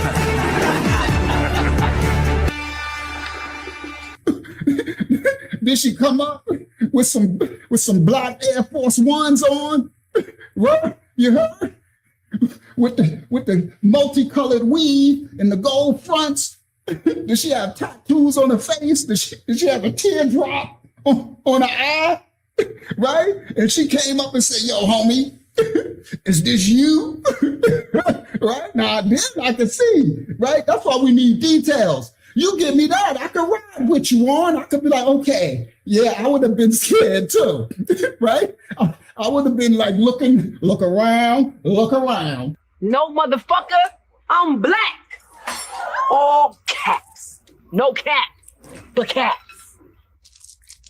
Bitch, spit them pearls back out. Like, want your shit? It might help if you met me outside. What's your sign? You must be a Scorpio. How'd you know? I'm here. Can you see me? I'm waving. The person I'm looking at's not waving. Like, they're just staring at me. Well, stare at his ass back. And don't blink. Never blink. You gotta scrunch the lips and be like, what? You know so much about horror movies, and yet you still walked into the alley alone. You fucking with a New York bitch. Cuckoo! Yeah!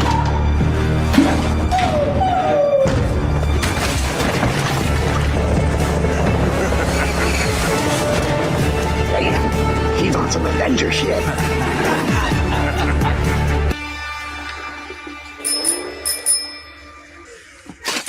Seriously, Latin? I ain't recognize the bird call. You heard? Was she a 304 or a 405 or a 212? Like, what was she? Now, I hope they don't strike. They don't give me a strike for using that clip from the movie. All right? But I'm like, Warren, you were so scared, right? From the girl. I'm like, who was she? Was she a super thug, right? He like, there was no weapon.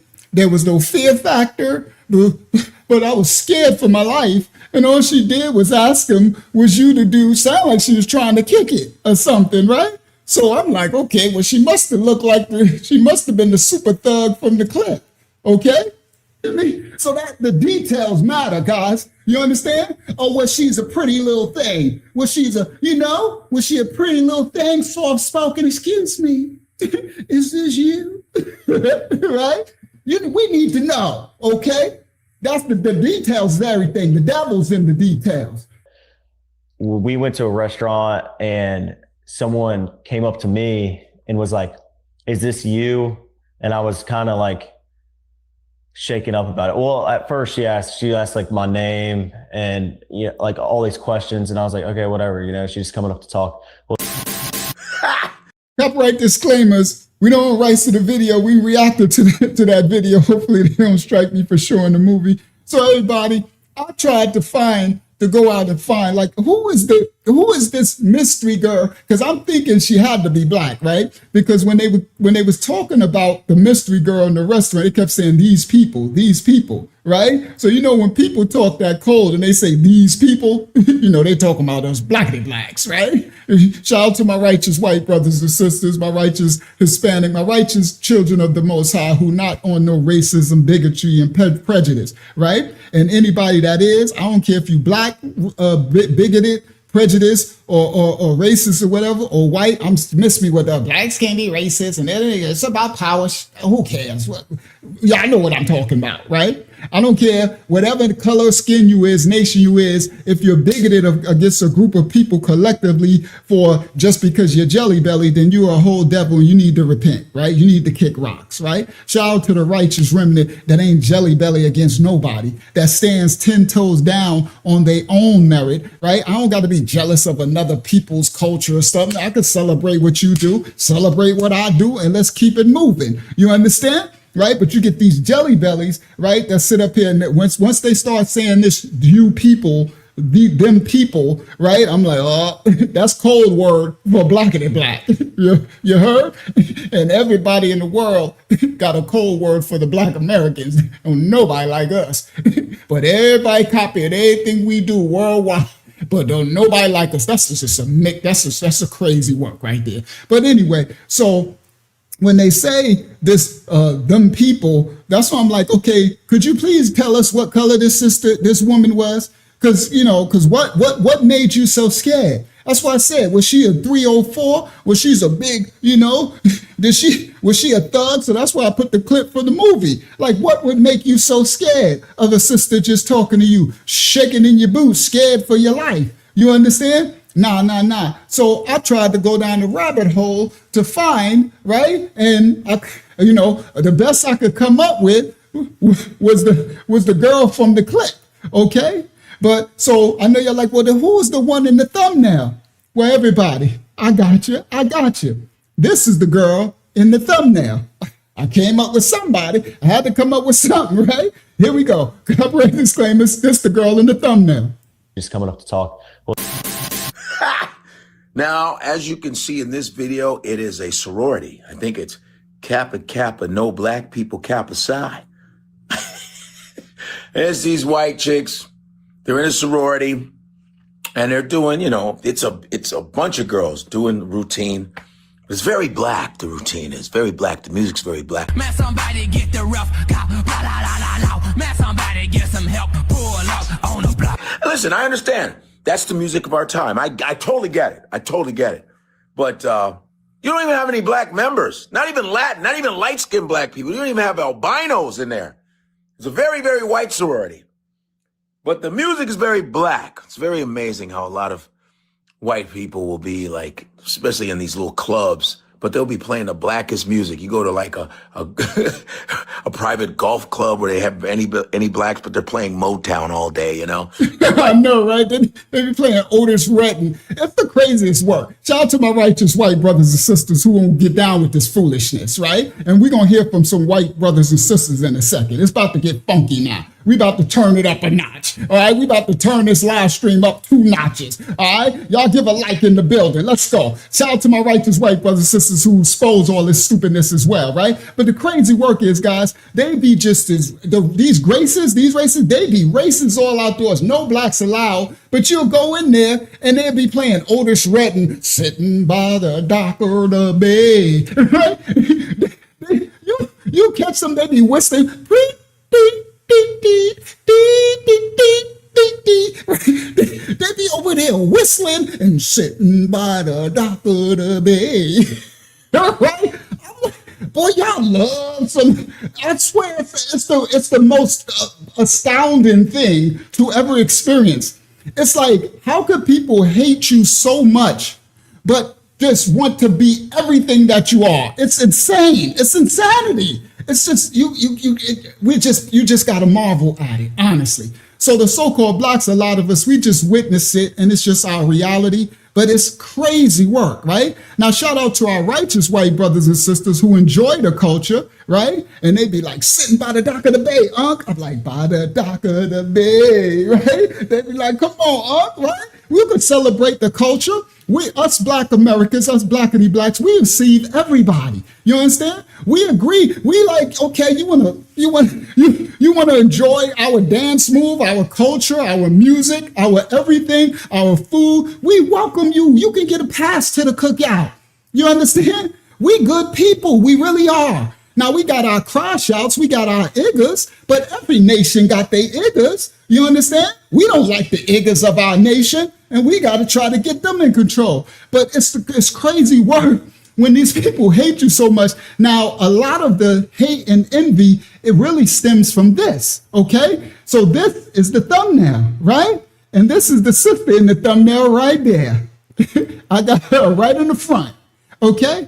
And so this is going to make a lot of the racist white brothers, they're going to hate this because this is their next generation of women. You understand? This is the common sorority. So it's like this hatred is so rooted, so deep, but you can't stop the culture. The so-called Black American culture is infectious. Worldwide, they're copying the culture, while worldwide they have a disdain and say, we have no culture, we have no this, we have no that, right? So this is part. All right, let's continue. But you don't even have any black members. Not even Latin, not even light-skinned black people. You don't even have albinos in there. It's a very, very white sorority.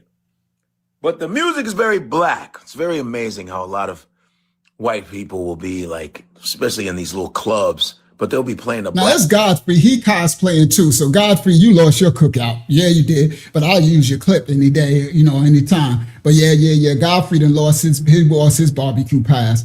Facts. So we're not rocking with you either. All right. But anyway, let's continue. It's very amazing how a lot of white people will be like, especially in these little clubs, but they'll be playing the blackest music. You go to like a Turk said, I come in how I want. You go out how you go out how we want too. You better watch your mouth. I don't know what he's talking about, but you can't do nothing like you want here.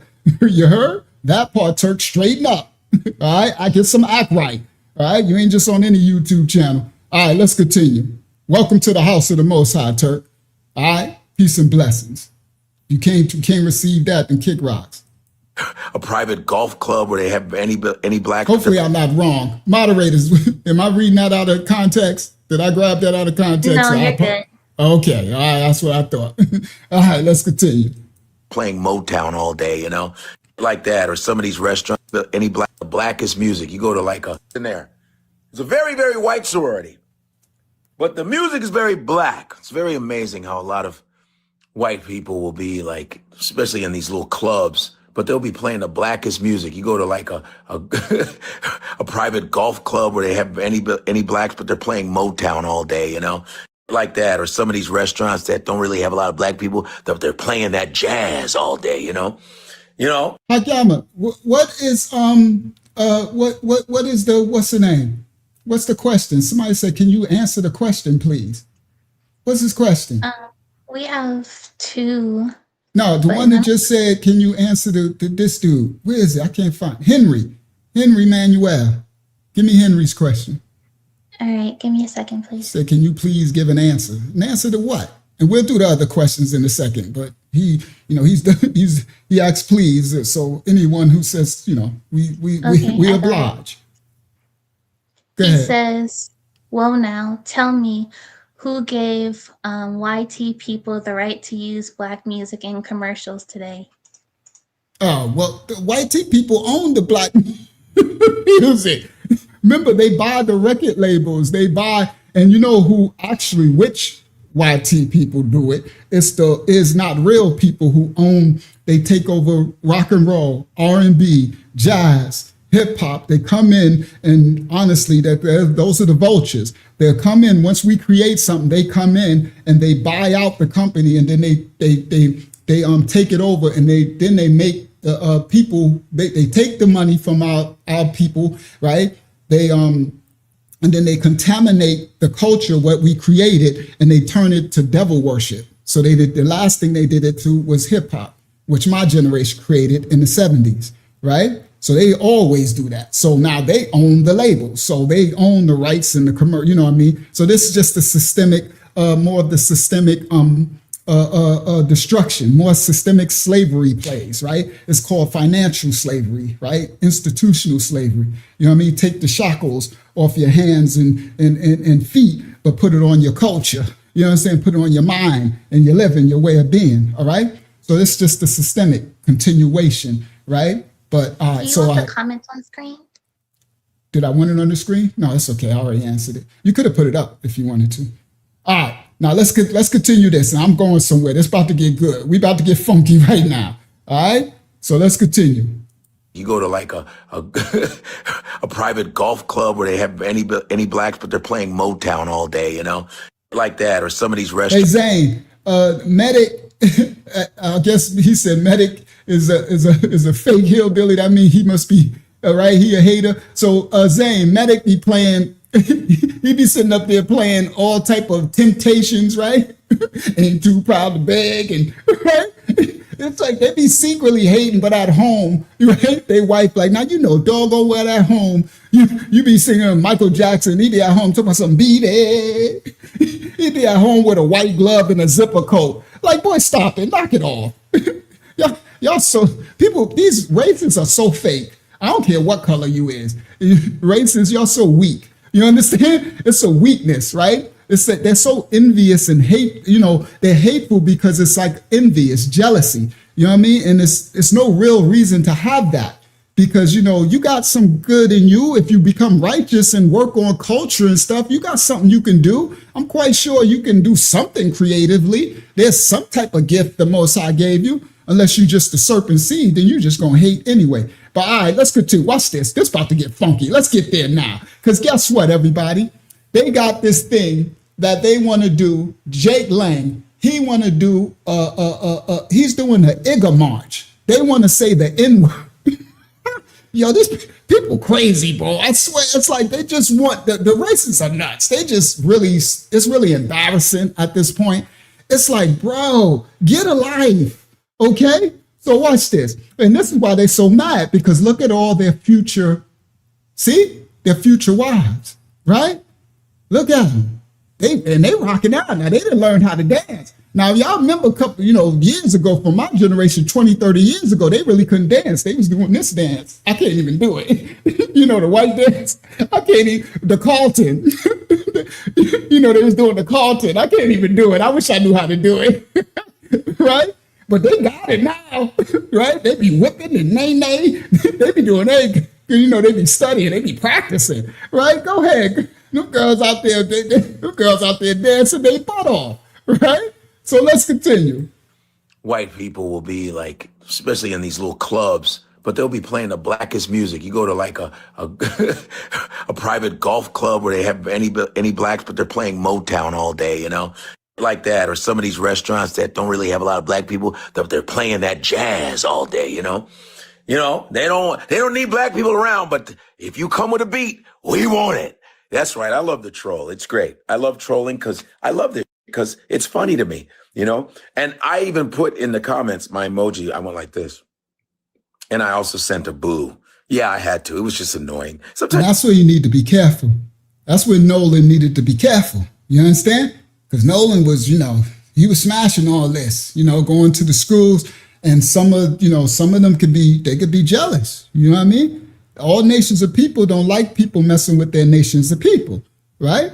You know, I really don't care. I see you know, if a white brother got him a black sister, I just hope, you know, she a good one and you good to her, she good to you, and y'all go do whatever it is y'all got to do. Get righteous, be righteous under the Most High. Ain't got nothing to do with me, right? So, but you know, you got some, they don't like that at all, you know, so they see you with their people and they be, you know, you got some cultures of people, they be plotting to unalive you.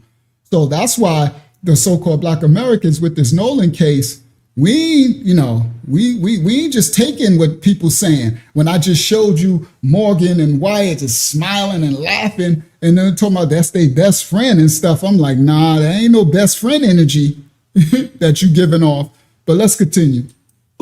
yeah, I had to. It was just annoying. Sometimes this shit makes my ass itch. You know that. You know that. I just want you to get mad and talk because it is annoying. Stop. Why couldn't you play another song like We're Not Gonna Take It?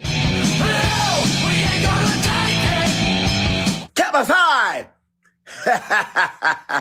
You know what? I don't give a... All right. Now watch this, everybody. Copyright disclaimers are in effect. Let's get funky now.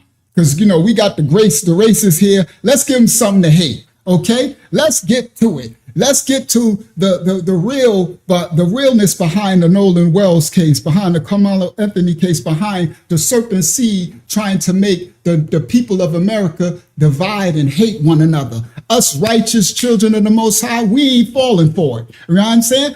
My righteous white brothers and sisters, they ain't falling for it. My righteous black brothers and sisters, they ain't falling for it. My righteous Hispanic, East Asian, East Indian, righteous brothers and sisters, we ain't falling for it. But you devils, yeah, y'all gonna get exposed. Copyright disclaimers are in effect. We don't rights to the video. Let's go, guys. How would I get in touch with you guys? You go straight to Niggerdale. I'm sorry, what? .com? It's our website, niggerdale.com. I'm positive I'm not hearing that right. It's their names, Nick, Kurt, Dale. Niggerdale. Y'all gotta change that name.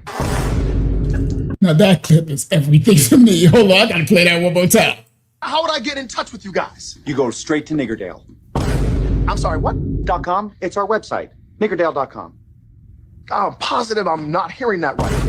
It's their names, Nick, Kurt, Dale. Niggerdale. Y'all gotta change that name. That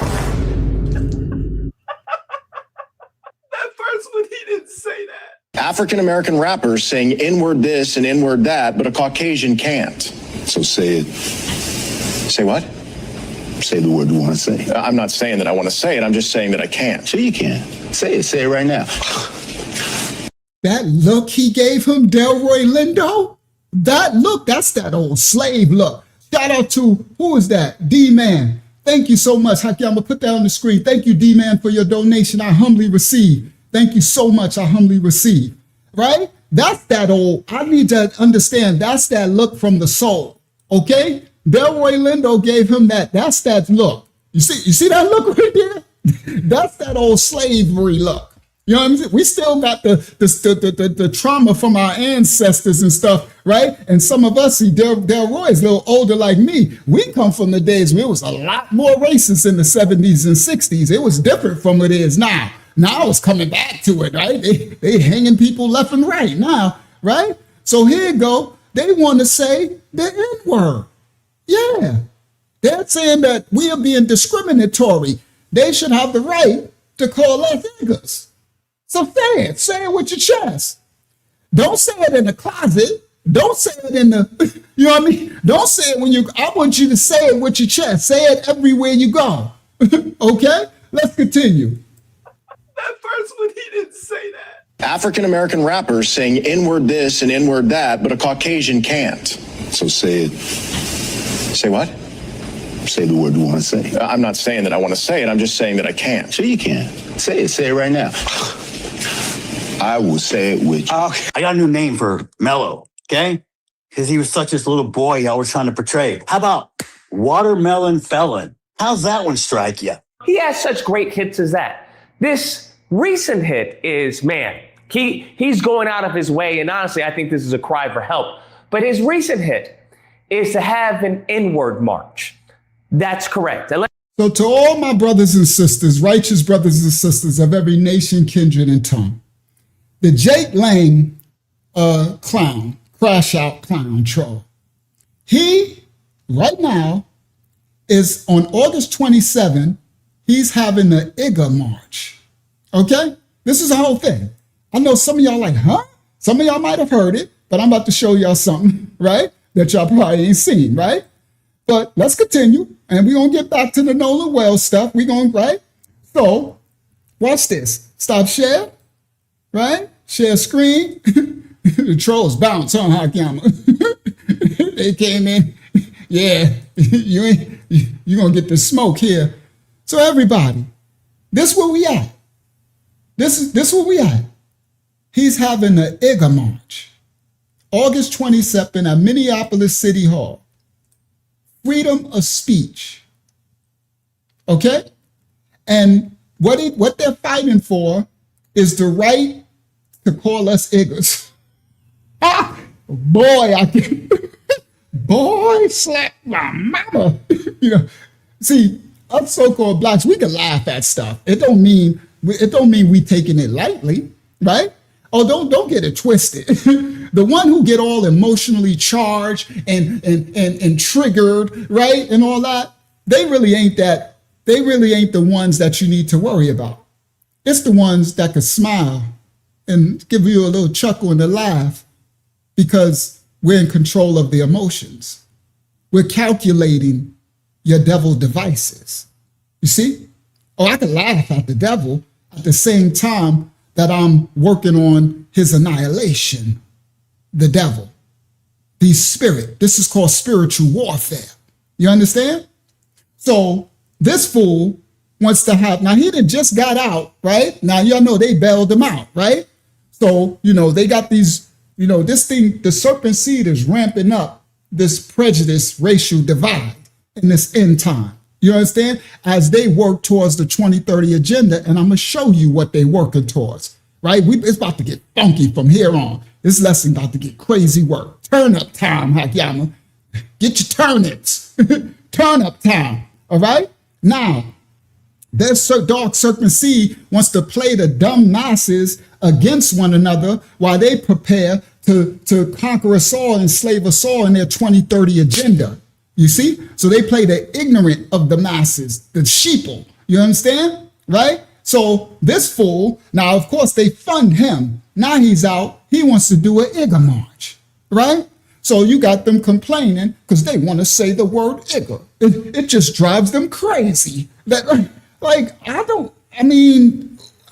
never can understand the spirit, right? Because I'm not of the devil. So it's like, there is nothing that's driving me crazy to call nobody, right?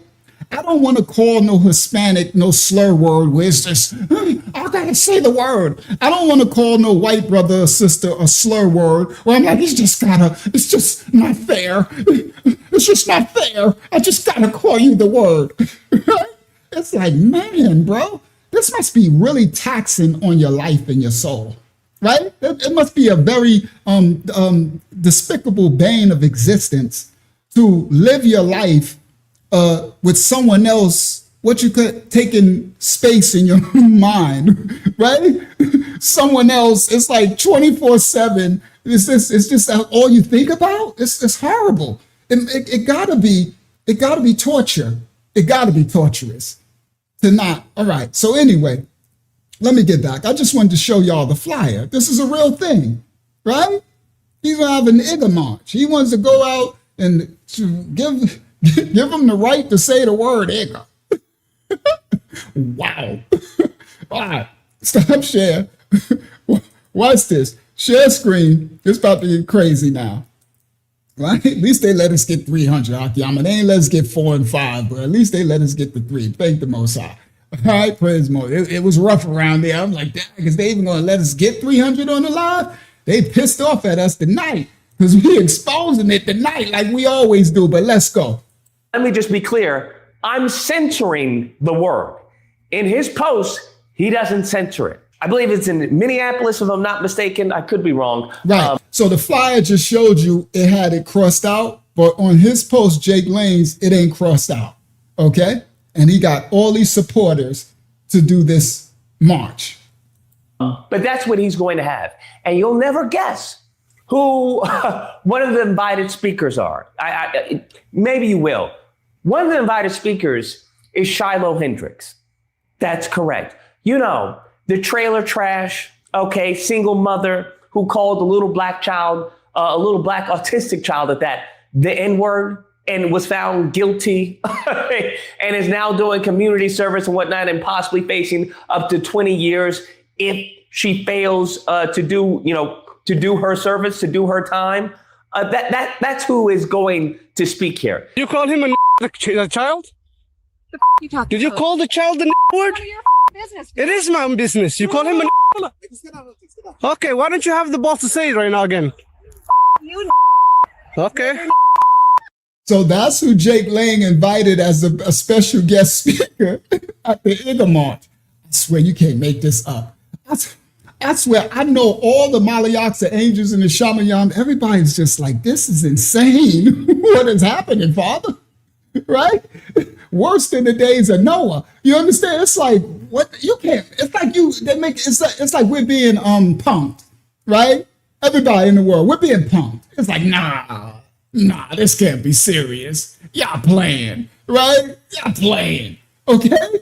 So it's like, no, they're fighting for the right to say, Igga, we're not gonna take it. We're not gonna take it. We are gonna say the Igga if we want. Right? And they want to march and they want to be able to call all us Iggas. Wow. Crazy work was happening in these last days and times. Shout out to my righteous white brothers and sisters who called all this wickedness out. All right? You know I got to keep balance. But this is a public speaker at the Igga March.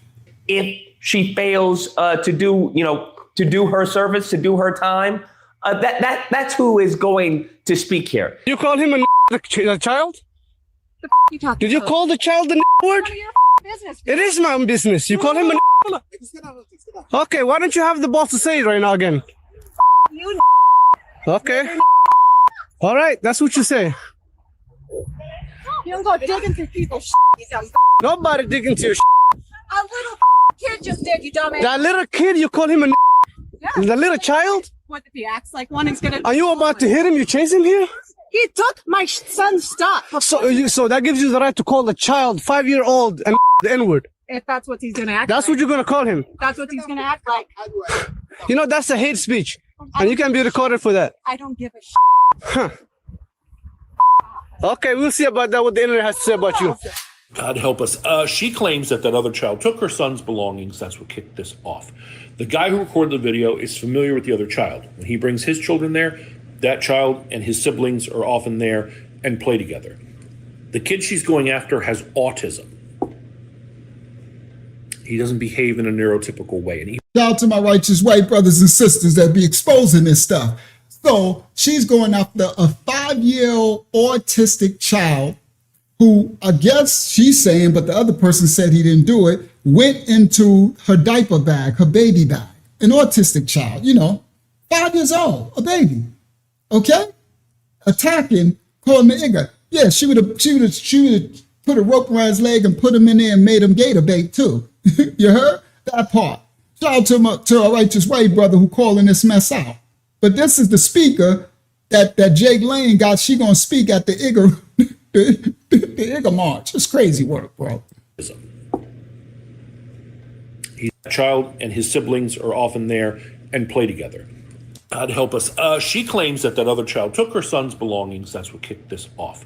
The guy who recorded the video is familiar with the other child. When he brings his children there, that child and his siblings are often there and play together. The kid she's going after has autism. He doesn't behave in a neurotypical way. And even if he didn't have autism, nothing he could have done would justify her calling him slurs and pursuing him physically, which is what she says she was doing before this guy intervened. He said after he stopped recording, she sat down, hurled more slurs, told him and his wife that they should leave the country, and then got on the phone and acted like she was calling someone to come down there and handle things. Fortunately, no one came, and eventually she packed up her child and left. But this woman is a danger to children. She doesn't need to be on a playground or around other kids. And she has at least one child of her own, which is also concerning. So Rochester, Minnesota, someone do me a favor. Take a close look at her tattoos. You can see her face clearly. Someone please tell me who she is.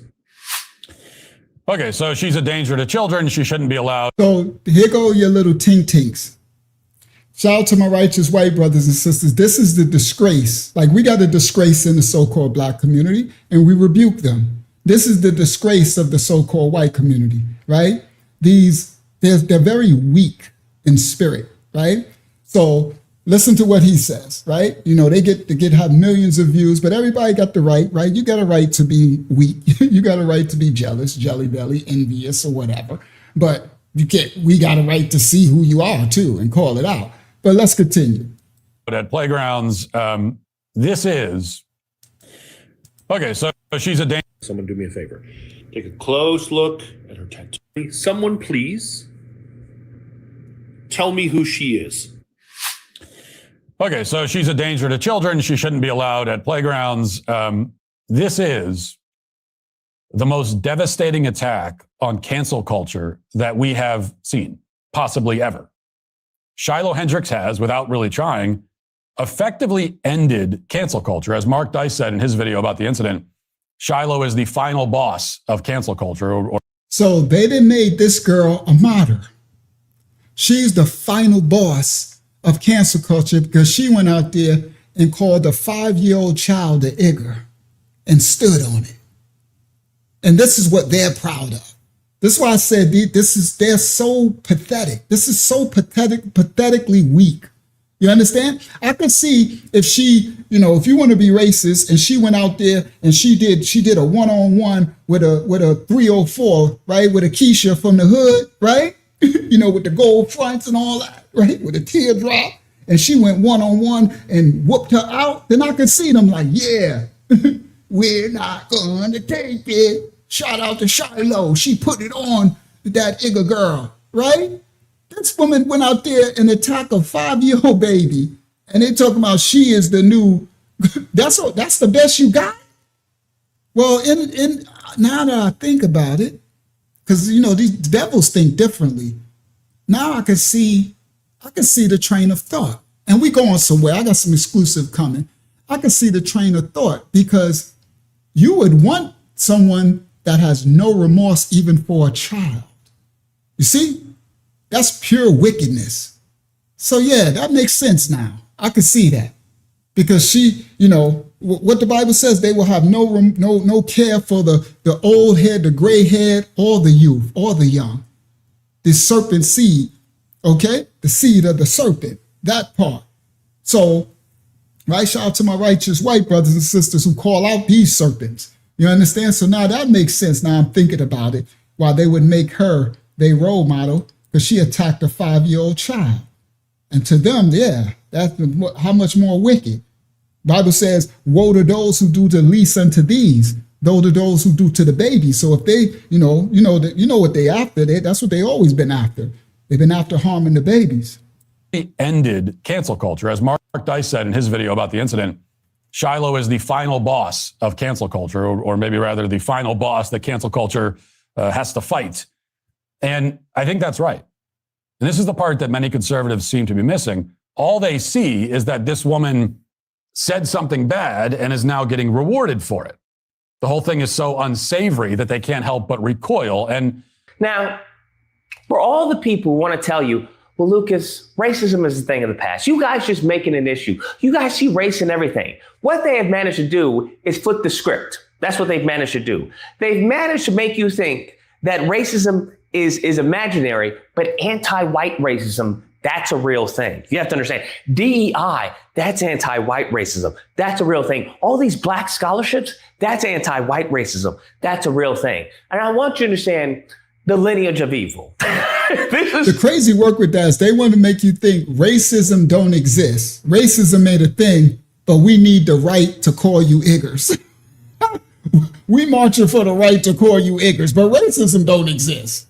This is why I use that term, the lineage of evil, because there was a moment in time where we had a certain decorum, right? There was a certain decorum. I may understand that you may not like me due to the color of my skin or the music I wear, or how I dress, or my hair. I understand that. But there was always a certain decorum that, in society that we would have. There was a shared understanding. I know you're a racist. I get that. Okay. I'm just trying to get some milk and be on my way. Share understanding that they would keep their mouth closed. You would get looks. It would be, what do they call it? Microaggressions, whatever. Very passive aggressive in many cases. Their hostility, their racism. Now, thanks to the Trump administration, I will say, they feel emboldened. They feel emboldened. And you have to understand, not only do they feel emboldened, but it's a racing of the clock because they're heading towards extinction.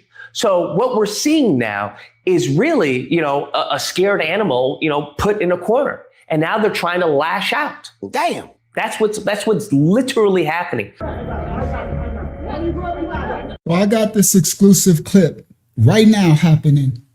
And this is where they shout out to Adorable. Thank you for your subscription, Adorable. Welcome to the house of the Most High.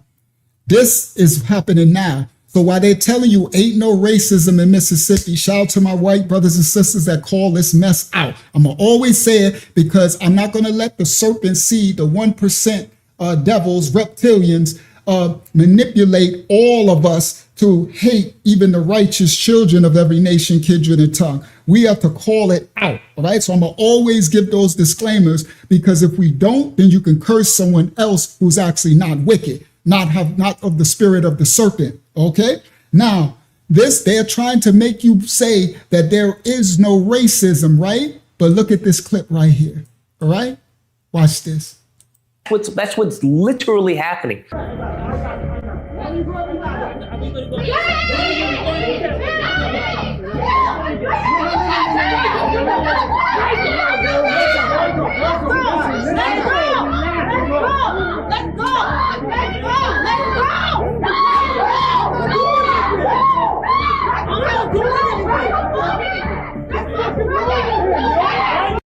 Now, this black cop is saving that young man from this white cop. Shout out to the righteous police. We need more of you. All right? The righteous black police, righteous white police, righteous whoever. We need more of the righteous children of the Most High in this dark second world. Everybody listen clearly, because all black cops are not on this time. Do you understand? They're not on that. Okay? Now, because devil comes in every shape, form, fashion, and color, right? He possesses people. That part. Now, this actual black cop is actually saving. And can you see, I'm going to put it back. Look at how bad this cop wants to harm that young man. And the young man just got his hands up doing nothing. He wants to unalive, right? This is the spirit of the devil that take over people. So everybody be careful out there. Okay? Especially so-called blacks, you understand? But every nation, be very careful because devils are out there. And if you're a so-called white brother or sister and you're not prejudiced or biased and you're trying to be righteous and you don't see, and they find out that you're like that, they can harm you. So y'all need to be careful as well. Okay? Every nation of people needs to be careful. But to my righteous white brothers and sisters, who on the side of righteousness and morality and equality for people, you got to be very careful because in the 60s, 70s, they were unaliving you too. They called you Igor lovers. You understand? That part, all right? But now to my black brothers and sisters, you have to be very, very careful, because you see this young man, hands is up, and this cop wants to eat him. He wants to destroy him.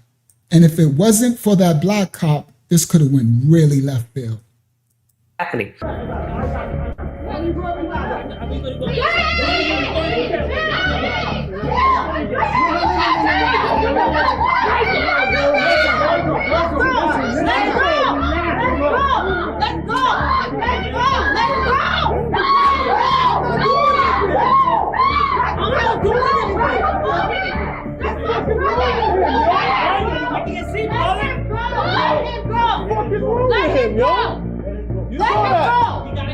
No, he was in the building. You guys got grabbed him.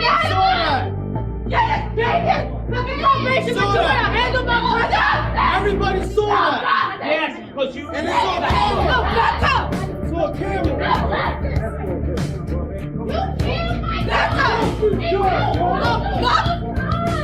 And he was still trying to come and get him. He said, I ain't even doing anything. It's on camera.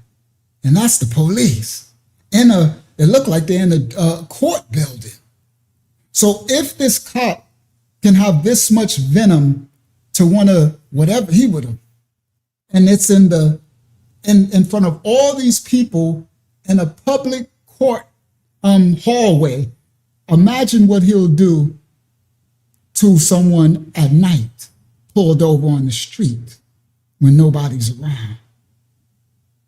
This is the reality of the so-called Black American in America, when others are trying to tell us there is no racism. To my other nations of people, and to my righteous white brothers and sisters as well, y'all make sure y'all keep this understanding at the forefront and understand racism is alive and well and it ain't never went nowhere. You understand? This is our reality every day, all day. Just for the color of our skin. Okay? It's really deeper than that. It's who we are biblically, but that's a whole nother level. It's a whole nother lesson. It's a spiritual hatred, a biblical hatred. All right? Let's continue.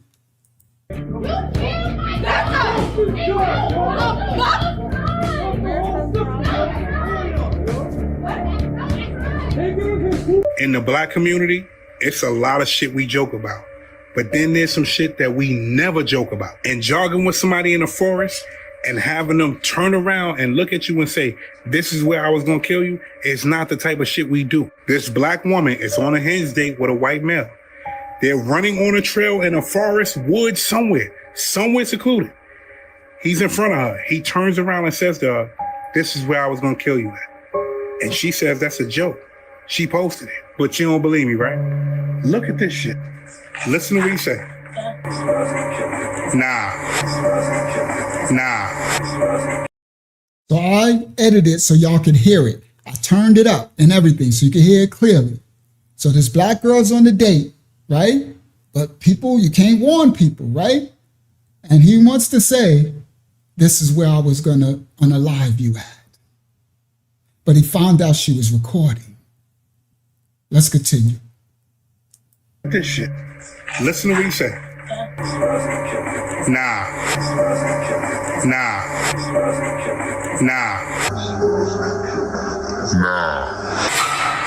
Ain't nothing funny about this. So she's on the date and she said, I can't keep up as he's running, but I'm too embarrassed to say something.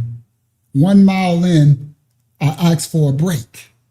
All right? Now, first of all, you see how fast he's running, leaving her? That's a red flag. She need to run the other way. Boy, I swear, some people are just clueless. And that's why we're trying to bring out, you understand? And I'm going to show a raccoon in a second. Well, I'm sure a super coon in a second, right? To bring some balance so y'all can understand that this transcends color lines. You understand? So they want to say that some of us so-called Black Americans that's trying to get our people, right, to wake up and stop being so oblivious to dangers that other cultures could present to you, every nation, you should be teaching your nation of people that same thing.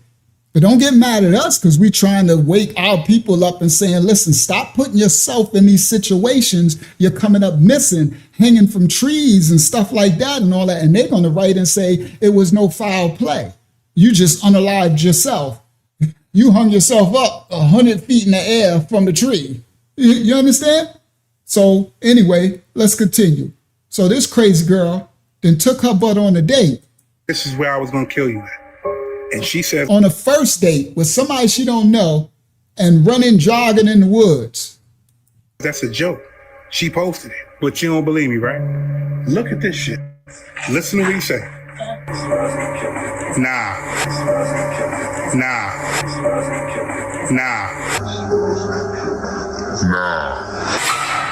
Ain't nothing funny about this. Nah, man. Look at this shit. You don't see nothing strange about this.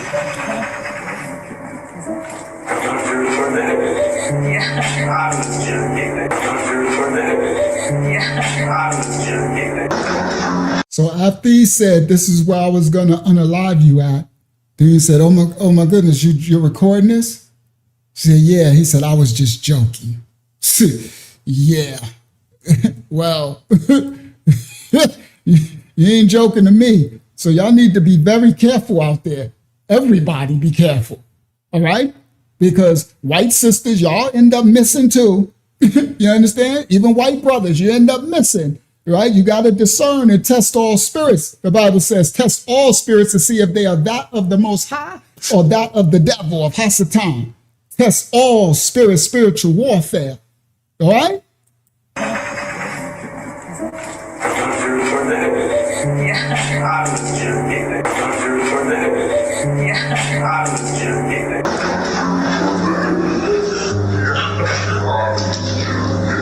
And then he asked, was she recording? He wasn't kidding. But see, the thing is, when they tell you the truth, you don't believe them. Mind you, look at the climate we're in right now. You mean to tell me you trust yourself? Matter of fact, I'm not even going to say it. I'm going to let you say it. Let me know, do you think he was joking? Is that something you say when you're joking? In a secluded place with a woman? Let me know. I'm out. So let me get one thing straight right now so we don't have to visit it again. I don't fucking hate white people. I am white. I ain't got no goddamn guilt complex. I'm proud to be white. I ain't got no problem with my damn skin. My mama was white. What I absolutely despise, though, is white fucking behavior. Why? I'm ashamed of our greed, of our white narcissism, and this sickness of Christian fascism that has rotten us from the inside out. We wave this flag and holler about patriotism, but using a system to keep one race in power over everybody else ain't patriotism. That's a betrayal. We're so terrified of our own history that we banning books and hiding behind censored curriculums, praying the world doesn't see the blood on our foundation. Y'all want the receipts? Look in your own damn wallet. We carry the proof of America's original sins in our pockets every day like a lucky charm. Look at the $20 bill on Andrew Jackson. Look at there. Folks down here treat him like a hero. But let's be brutally honest. You're worshiping at the altar of a racist devil. He wasn't just some tough guy. He was a human trafficker who used the United States military to steal millions of acres from native people just to expand the empire of slavery. And it don't stop with the $20 bill. Look at George Washington on the $1 bill. Jefferson on the $2 bill. These men wrote... Sister Rosetta, that's our elder. Sister Rosetta, he's sleeping because he shows up to be in our ministry, and he's an elder and he gets tired. And so he's sleeping, and he sleeps with the covering the house with the word spoken over him. So that we totally understand. He'll wake up. Once he take his nap, he'll wake up and he'll get back writing in the chat. But that's an elder in our ministry. All right. So praise the Most High for those who understand. All right. Welcome to the channel, Sister Rosetta. All right. Let's continue. All men are created equal, while keeping hundreds of human beings in chains. We built a holy trinity out of morally bankrupt narcissists who treated you a bit. These men wrote all men are created equal, while keeping hundreds of human beings in chains. We built a holy trinity out of morally bankrupt narcissists who treated human life like currency. We celebrated white greed as a virtue. And this wannabe dictator Trump, he's just the newest messiah of that exact same fucking disease. You know, white people like to talk about civilization like we brought it here on a fucking boat. Please. Hell, the Aztecs are building cities cleaner and more sophisticated than anything in Europe. They gave us the crop to keep the world from starving. And how did we pay them? We stole their gold. Then we stole their blueprints for democracy to write our own constitution. And let's look at the black soul, the truth, white America really wants to skip. Because if we admit what black folks actually did, white genius looks like a fucking lie. Black people didn't just create the swamps and build the White House. They designed the modern world. You're watching me on a cell phone right now because of Jesse Russell, a black man, pioneered digital cellular technology. You survived surgery because Charles Drew. Let me explain to Ruggins. We don't have to listen to our other generation. We were taught there's a thing called respecting your elders. And sometimes some elders get surgeries, they be in pain. Sometimes they have to take a break and they have to take a nap. You understand?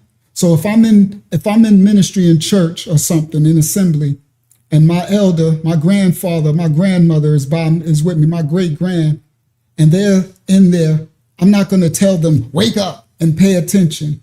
You can get your rest and the word is being spoken over you. Your presence is still here. Okay?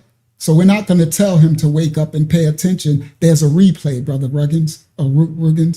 He can watch on the replay. All right? So we have respect for our elders. All right? Now, I could have told him to come off the screen. We had this discussion in our ministry.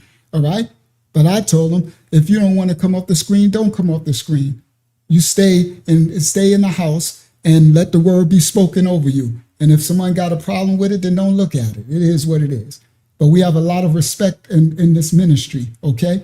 And that's a real problem in this dark second world, in this end times, that a lot of people have lost respect for the elders. All right? That part. All right. So anyway, we have it. All right. Let's continue. Figured out the blood bank. Black man, pioneered digital. We did. White genius looks like a fucking lie. It's for democracy to write our own constitution. Sophisticated than anything in Europe. They gave us the crop to keep the world from starving. And how did we pay them? We stole their gold. Then we stole their blueprints for democracy to write our own constitution. And let's look at the black soul, the truth white America really wants to skip. Because if we admit what black folks actually did, white genius looks like a fucking lie. Black people didn't just create the swamps and build the White House. They designed the modern world. You're watching me on a cell phone right now because of Jesse Russell, a black man, pioneered digital cellular technology. You survived surgery because Charles Drew figured out the blood bank. We are living in a house designed by the minds we tried to cage, and we're still trying to ban the authors who wrote the truth about it. This is the white intellectual bankruptcy. You know, my daddy and I used to hunt a lot. Let me tell you universal truth. When the rabbit's got the gun, it ain't no fun. The people we spent 400 years hunting have taken hold of the narrative, and white America is terrified. You're scared to death that black and brown people want to do to us what we've done to them. You're projecting your own violent heart onto them, hoping for a payback that fits your bloodthirsty history. But here's the raw, unvarnished truth about black people. They don't want revenge. They never did. That's a white fantasy born out of guilt. They just want to live their fucking lives without asking your permission. I'm about to say, boy, to say it with your chest, my white brother, listen clearly. I was about to say, we just want to be left alone. That's all we ever wanted. We just want to be left alone so that we can do ourselves and promote our culture and live our life and strive to be righteous and correct our iggers of our nation of people and add on to society and to the greater good of the world. You understand? That's all we ever wanted, is to be left alone. You understand? Go ahead, brother. Go ahead, brother. Did.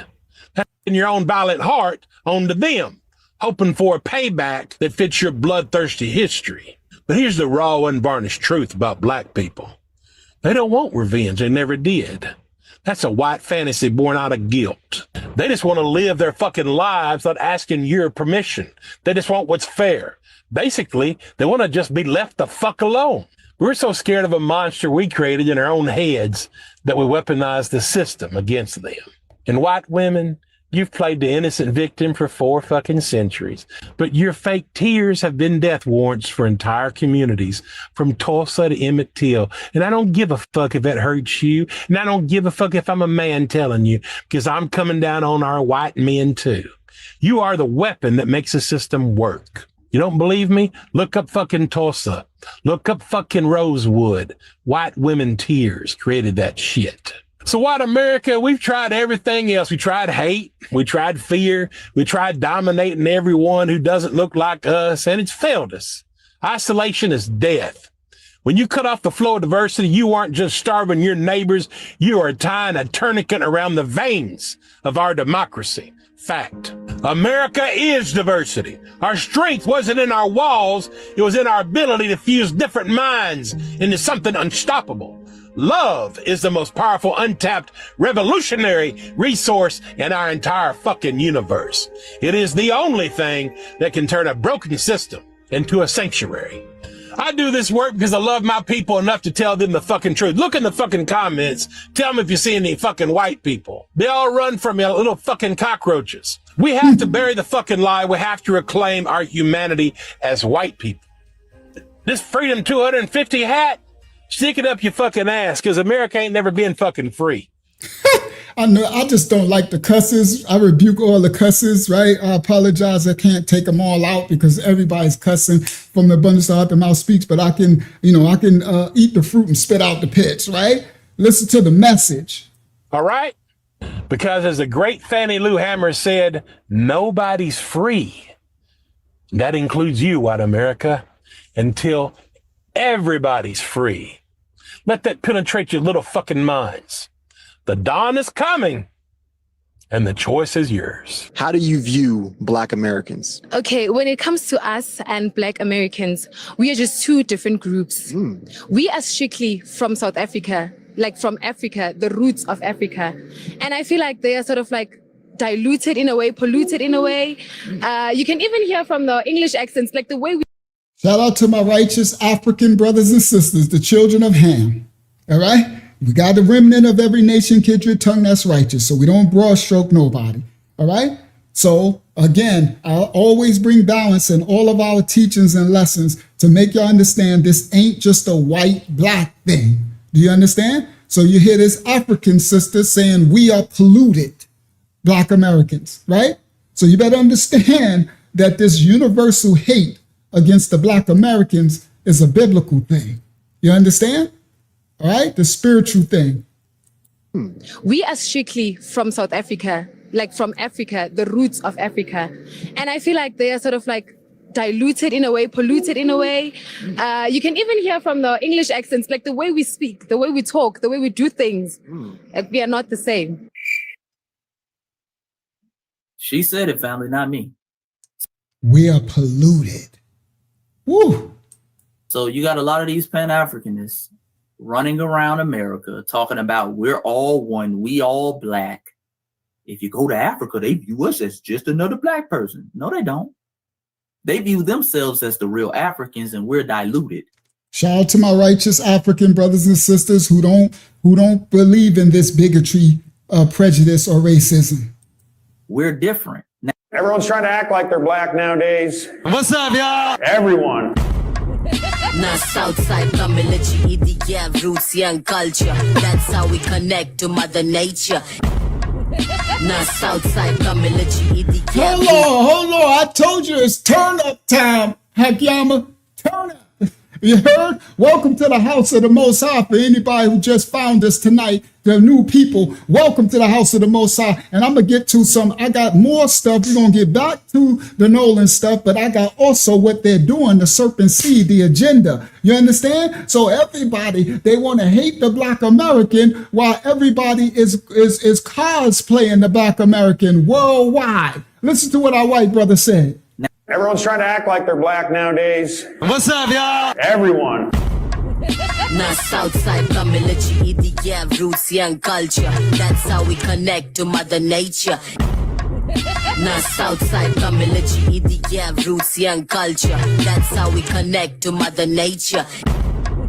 Now Southside Now, first of all, that's kind of hot. See, this is what black people do.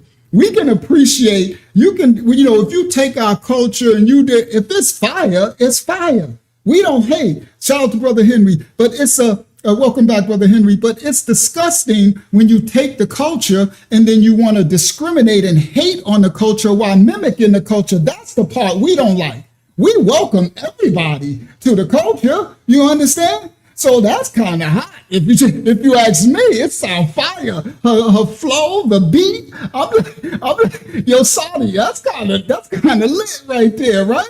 But the problem is if you're going to hate our culture, that you try to cosplay and mimic the culture. All right, let's continue. roots, young culture. That's how we connect to Mother Nature. Hold on, let me go back again. Let me put that back again. One time. I let that play a couple times. That was hot. No, they don't. Shout out to Yaleen. They view themselves as the real Africans, and we're diluted. We're different. Everyone's trying to act like they're black nowadays. What's up, y'all? Everyone. Now Southside community, EDF roots, young culture. That's how we connect to Mother Nature. Now Southside community, EDF roots, young culture. That's how we connect to Mother Nature. Now Southside community, EDF roots, young culture. That's how we connect to Mother Nature. Turning bad into stripper club. 2 phone in my pocket, I'm so lucky I get famous. Oh yo, the streets ain't got no love, no love. You keep killing it, hottest better in the VIP, and no matter who you with, Yo, enough stop, baby, let's get it now. Earth Day's my day one, brother. Trans started with changing what gender is, then graduated to your racist if you think Skin, we judge by soul, so God can judge your sin, but bitch, you gotta go. Like, Americans are obsessed with black people. It's clear. Even the racist ones. We are obsessed with black people.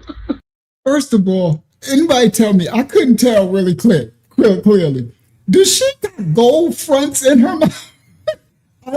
I couldn't see. I tried to make it bigger. I'm like, but anyway, we respect the so-called Black American. Y'all listen clearly. Now we got our crash outs. We got our iggers. Every nation of people got your own iggers, right? And each nation of people, you're supposed to be held accountable for your nation of people, right? The righteous of your nation is supposed to rebuke and rebuke and repel and protect the other nations from your iggers of your nation, right? Every nation and people. So we got our iggers, right? But the regular so-called black people, us righteous blacks, we welcome everybody to our culture. You understand? We have no problem with anybody. Leslie said, look like cavities to me. It look a mess, but it is what it is. And it's funny because when I did the other thing with the Warren clip, I said, did the sister have a gold fronts and, colored weaves and stuff, right? So anyway, right? So we congratulate anybody who actually take our culture and adds on to it or whatever. We fine with that. If we see you as genuine, right, and not trying to be a leech, or then we'll even invite you. We got something that's called a cookout pass, right? We'll invite you to the barbecue. That's black so-called American talk for we'll invite you into the culture. We'll receive you. That's what we've always done. We are a kind, merciful, loving people, okay? And that's why the Most High chose a lineage, boy. It's biblical. I'm telling you, this thing is biblical, right? Now, we got ours that are wicked. We got our, 2/3, because remember, 1/3, right? The remnant of every nation, kindred, and tongue. So we got our crash outs like every other nation got their crash outs. But we'll receive people, right? We don't mind, because we got more things to create.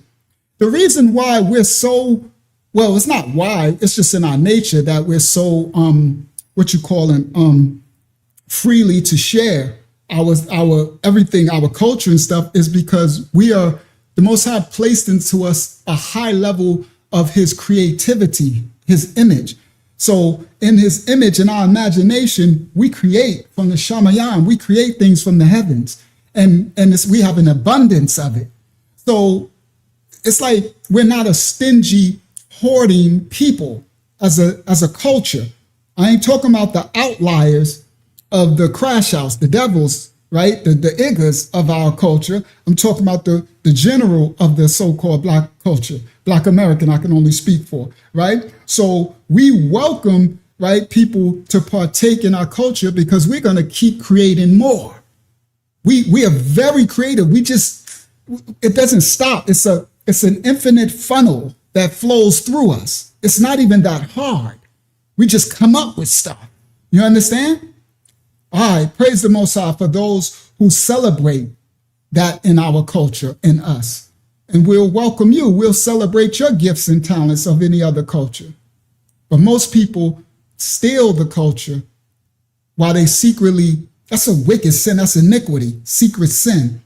They secretly envy and hate you and jealous while consuming your soul. These are soul suckers. They call succubus. You understand? These are soul suckers. It's Jezebel's spirit. You heard? Spiritual warfare. So you got every nation of people cosplaying, but they hate us. It's crazy. Yeah, Earth Day's my day one, brother. Trans started with changing with genderies, then graduated to your racist if you skin. We judge by soul, so God can judge your sin, but bitch, you gotta go. Like, Americans are obsessed with Black people. It's clear. Even the racist ones. We are obsessed with Black people. They're also obsessed.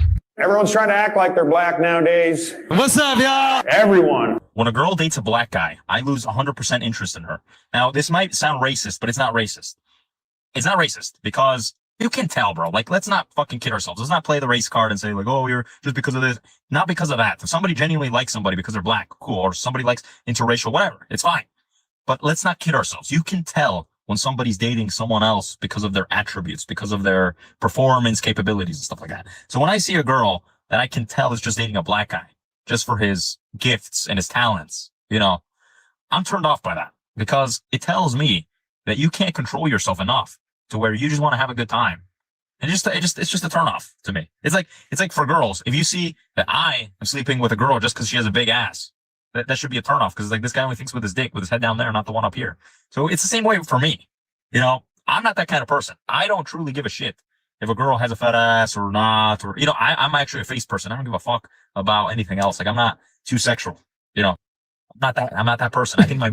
There you go. He had my face crinkled up this whole time he talking. Cause I'm sitting here, I'm like, where is he going? Cause he's giving off little wee wee energy all day. I'm not counting nobody money. I'm not trying to count nobody's size, but it's just, I'm like, I'm sitting there like, where's you going, homie? Right? Like, where you going? You started talking about, and there you go. He said, I'm not that sexual. I don't care about that. Oh, you insecure. Bro, everybody, please, listen clearly. There are people, everybody, for the smaller wee brothers, all right, that's out there, no matter nature. There are black people with small wee-wees too, guys, all right? Don't believe the hype, right? Like Public Enemy said, okay? There are black people with small wee-wees, okay? Every black person ain't got right? So you got to get this. We're taking too much space up in your mind, right? Now, as a man, for the sisters, well, most sisters, y'all probably know it by now, or some of y'all probably heard it, but let me explain.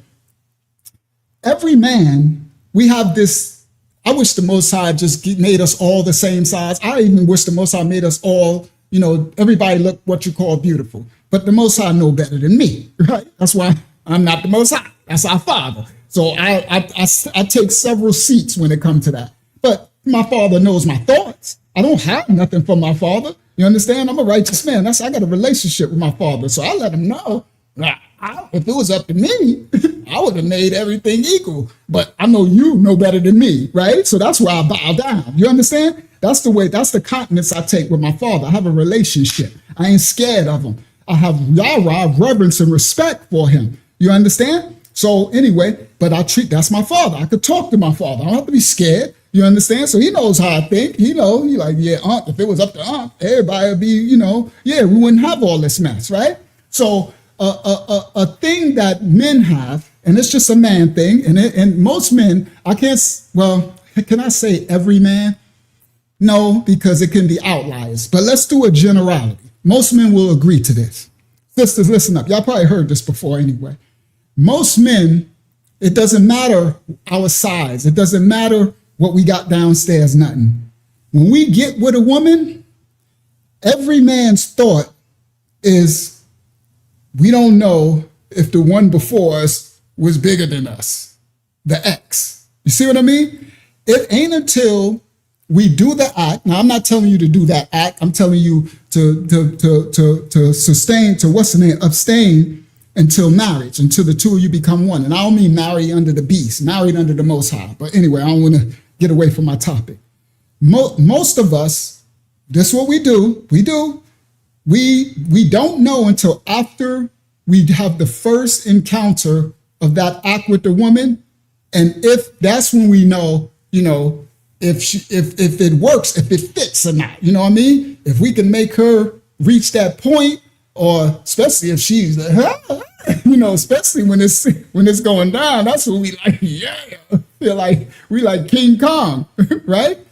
But most of us, when we first get with the woman, we don't, we think, I don't know if the ex was bigger or something. It's just an insecure thought. It is what it is. It's just, and it doesn't matter the size or nothing, right?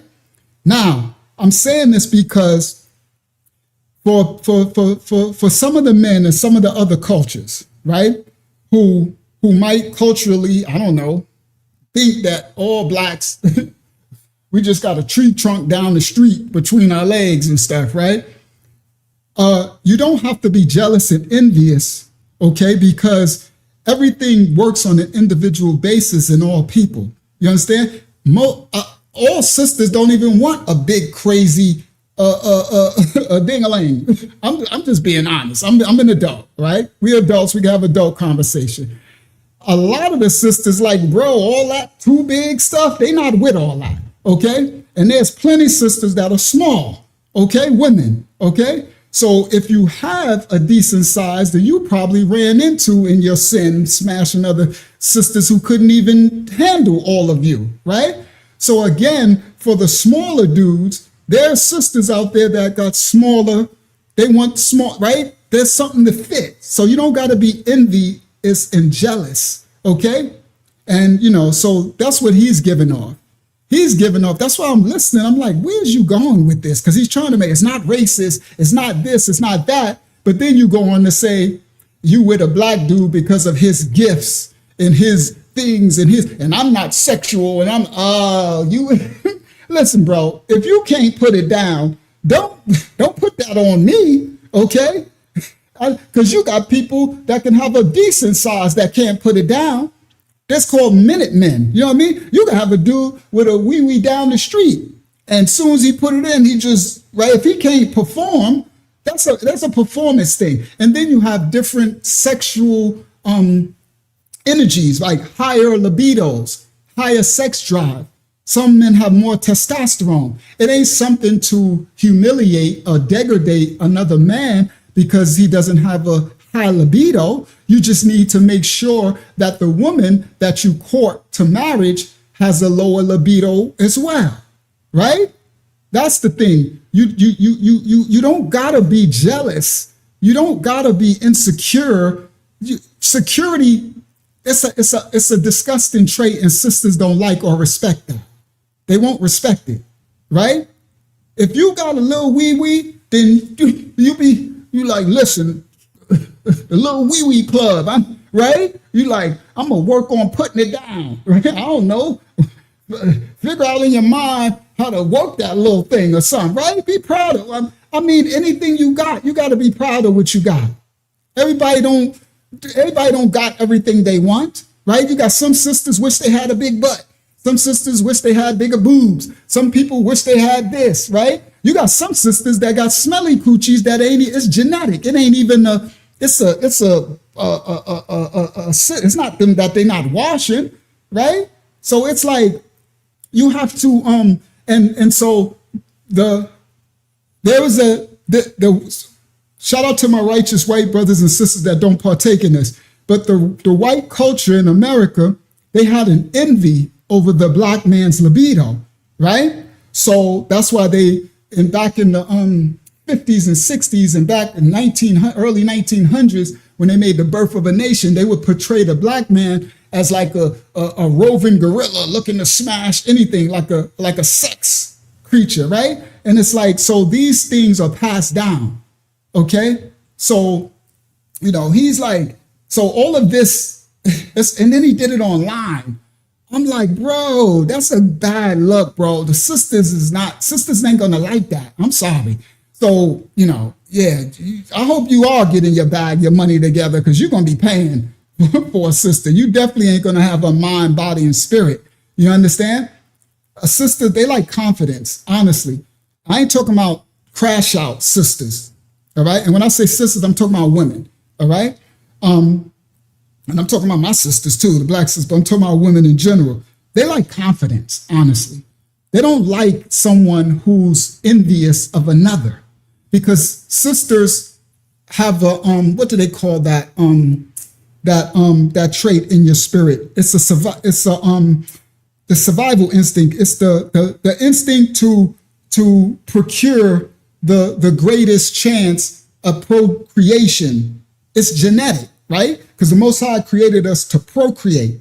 So there's a genetic thing in the DNA code of the sister that seeks out the alpha, the highest, the best pickings, which could which give her the better chance of producing the more strongest offspring. You understand? It's genetic in women. So just from their genetic code, when you have this insecurity like that over a nation of people, it triggers in their genetics to desire the thing that you're envious over. Y'all hear me? I'm speaking I'm speaking spiritual warfare. I'm speaking wisdom. They will desire the thing that you are envious of. You understand? Even if they wasn't thinking about it. Yes, it's the animal kingdom. Okay? It's in our genetic code. Okay? And men, we have the same thing. So men are predisposed to look for fuller hips, right? Even when we don't know this genetic thing that's in our code. It's just genetic. It's yeah, damn it, Bart. So, all right, we're going to get back to that. So anyway, I'm pointing this out because this is so tired and disgusting. And if all nations of people, you have to be confident in yourself and stop being envious of, we got enough against us. I'm like, bro, stop worrying about my smash game or what I do or, how it's hanging or nothing like that. Bro, get a life, bro. You making it, you looking weak. You looking crazy outside. All right. He making videos trying to justify his insecurity, right? His lack of, right? Sexual, I don't know, sexual prominence or whatever. Let's continue.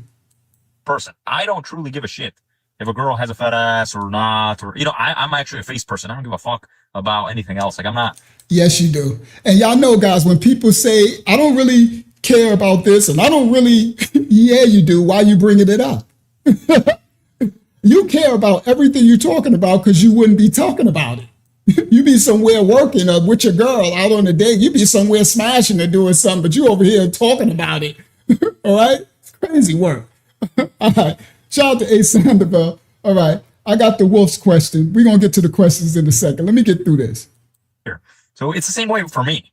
I'm not that kind of person. I don't truly give a shit if a girl has a fat ass or not, or, I'm actually a face person. I don't give a fuck about anything else. Like, I'm not too sexual, I'm not that person. I think my brain is too elevated. I'm too much of a genius to give a shit about stuff like that. It's like all those porn stars that go and bang guys. Did this fool just say, I'm too much of a genius So you compensating, all right? And you're projecting. Okay, let's continue. Poor Tink Tink.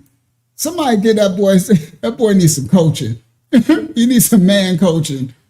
Sexual, you know.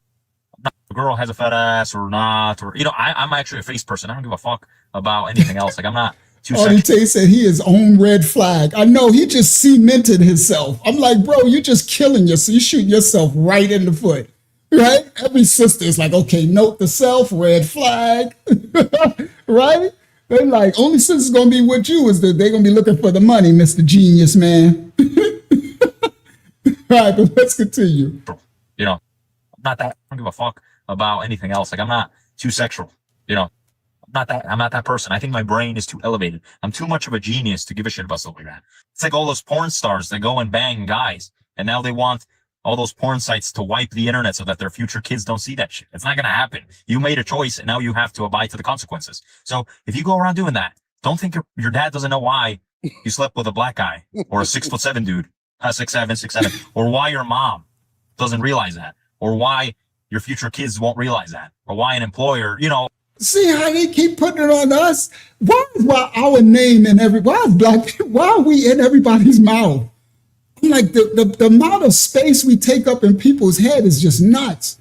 He's like, why you gonna sleep with a black guy? Oh, hello, can you leave me alone? Then you say a 6'7" guy. Well, stick with the tall guys. They got 6'7" white guys. They got 6'7" Asian guys. Like, right? Jingling, what's his name in the basketball? Come on, bro. Boy, he like black guys.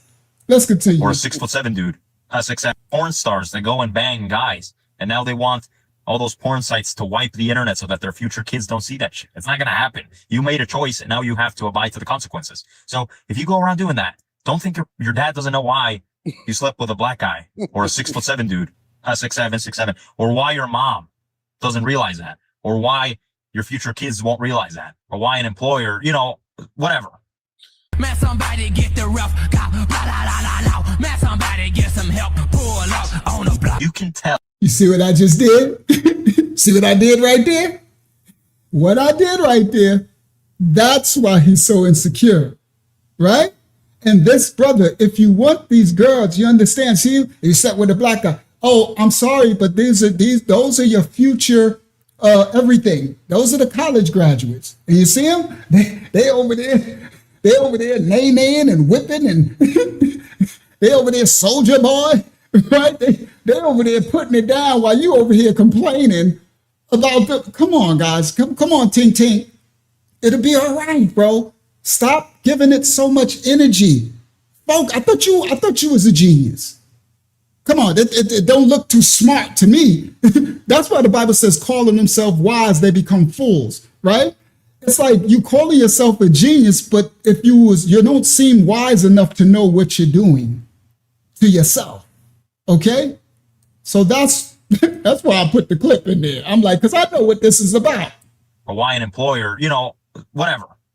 Man, somebody get the rough cop. Man, somebody get some help. Pull up on the block. You can tell when somebody's dating someone else because of their attributes, because of their performance capabilities and stuff like that. So when I see a girl that I can tell is just dating a black guy, just for his gifts and his talents, you know, I'm turned off by that. Okay, Tink Tink, we got it. You're turned off. So this is why. You don't, listen guys, I play in this clip, I've turned the music down. You don't have to be envy of it.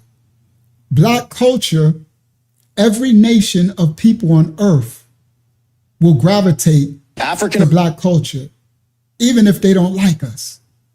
All right? American rappers sing N-word this and N-word that, but a Caucasian can't. So say it. Say what? Say the word you want to say. I'm not saying that I want to say it. I'm just saying that I can't. So you can. Say it. Say it right now. I will say it with you. Okay. White people focus on control. White people focus on takeover. Black people don't focus on that. Black people focus on soul. Where that soul from is family ties, soul ties, food, festivities. That's what bring everybody together. That round table, the big mama table, the big mama house. White people ain't got big mamas. White people ain't got OGs. White people out here playing in the basement. They mama working 12, 15 hours at the hospital. They down here trying to figure out how to put a pipe bomb to take over here and kill everybody. It ain't the same. You'll never find a black boy in a basement nowhere in America making a pipe bomb to go kill a bunch of white people. You'll never see it. You'll never see it, bro. No. You ain't gonna see it. So whenever you talk about tradition, culturalism, stuff like that, black people just got that rhythm. That rhythm comes from a long time of being in the fields, a long time of understanding where culturalism comes from. Whereas white people just, they're gonna crack that whip, they're gonna put your foot on their neck, you know what I'm saying? They're gonna throw scraps at you. The thing about black people, they knew how to take all that pain and turn it into purpose. They took all that pain and that suffering and made families. They took all that pain and suffering and talked about it around a round table. They took all that pain and suffering and turned it into fun. You see, white people don't do that. He said, turn it into fun. That's why when you see them doing all that dances, don't it look fun and all the culture? But we still got all the pain and trauma. But we don't obsess over it, lest it destroy you. Stress is a killer. The Messiah said, I leave you my peace in the midst of the storm. That's shalom, shalayam. I leave you my shalayam, my peace in the midst of the trials and tribulations in the storm. We got to be in the stillness of the Most High. We got to find balance, lest we would go insane. We would self-destruct. Our temples would be inundated with diseases and disorders from stress and all of the different things that comes from these toxic behavior. So we got to free ourselves. So we laugh. Do you understand? We laugh and we find joy. Okay? We find joy where it is, wherever we can find it. We take lemons and we make lemonade. You understand? We're gonna take whatever we can get and we're gonna make something good from it and we're gonna celebrate it. And we're gonna see, but you can't be what the brother's speaking, you can't be envious and jealous of it. All right? Shout out to the other nations. I think this is a white brother. It's hard to tell sometimes, right? So shout out to the other nations who understand the culture. I love to see some of our white brothers and sisters and stuff who understand the culture, right? That's a spiritual thing.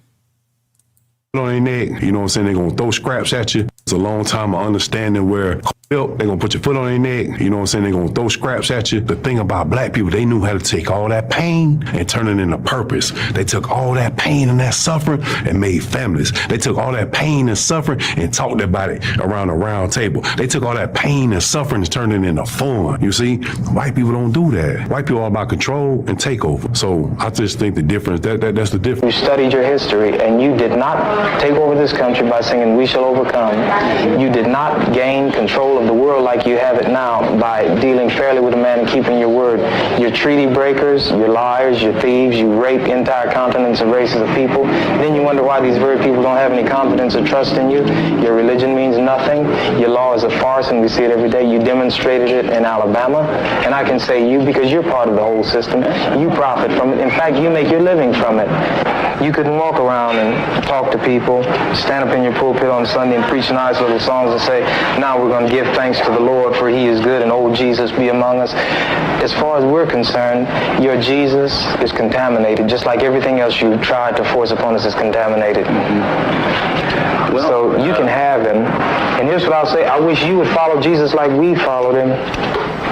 Because if you did that, then we'd be in charge tomorrow. I saw something on the internet that said, I've never seen a white person in my dreams have y'all. Not only have I never seen a white person in my dreams, I've never even thought about the fact that my dreams is black people. I see white people, Mexican people every day, all day. But my dreams is black dreams. Usually me fighting or riding dragons. But I'm curious. Now, this clip, guys, I never thought of that. This is one of those that make you go, Now, I want to ask every nation of people here, right? Because we welcome every nation, the remnant, righteous children of the Most High of every nation, kindred, and tongue. Welcome to the house of the Most High. We're not a racist, bigoted house. So to my other nations of people, my white brothers and sisters, my Hispanic brothers and sisters, my Asian brothers and sisters, whoever is here, that's an interesting thing. I never thought that when I dream, that's crazy. I never thought of that. I have never dreamed and had a white person or a Hispanic person or an Asian. Well, I did have a Hispanic, but it was my exes, right?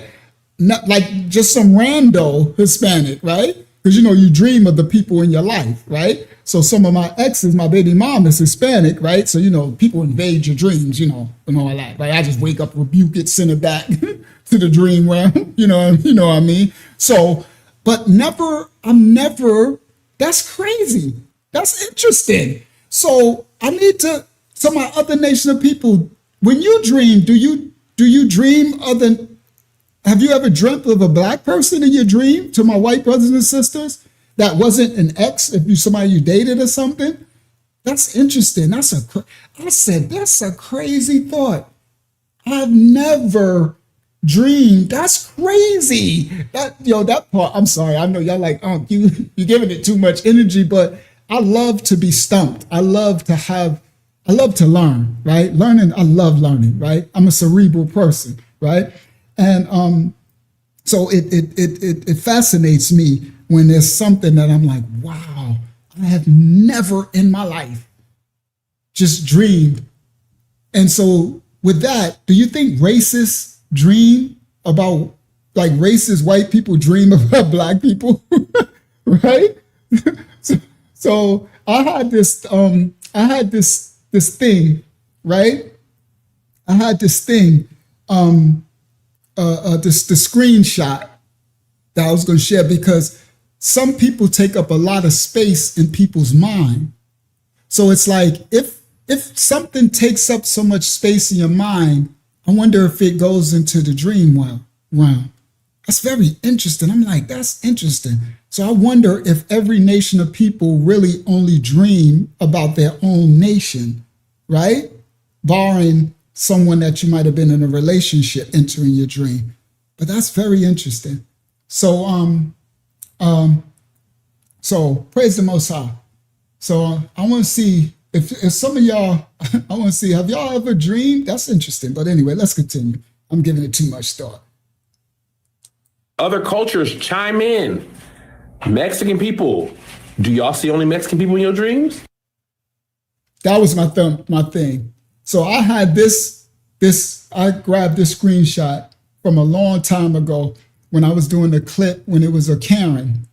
And it was I was going to show this. This is how Karens go to sleep. You know what I mean? It's like, do you dream? Is this what you see in your dream? Right? Because it's like you give things too much energy, right? So look at the Karen and look, right? It's crazy work. I had this for a while. I was like, this fits this clip right here. So I just threw it in here, right here. All right. So let's continue. Hey, black people and black people only. Y'all come here for a second, because we need to talk real quick. Is it just me, or does it seem like... All right, first of all, before this brother goes, because this is dope, what's going to happen right here. This what he's about to do is really dope. I'm about to teach the other nations something too. But the first, brothers. From the elders, young brothers, you have to take this off. This is not man's. I know that generation, I don't know what this is. Is this Z? What generation is doing this? I know the new ones.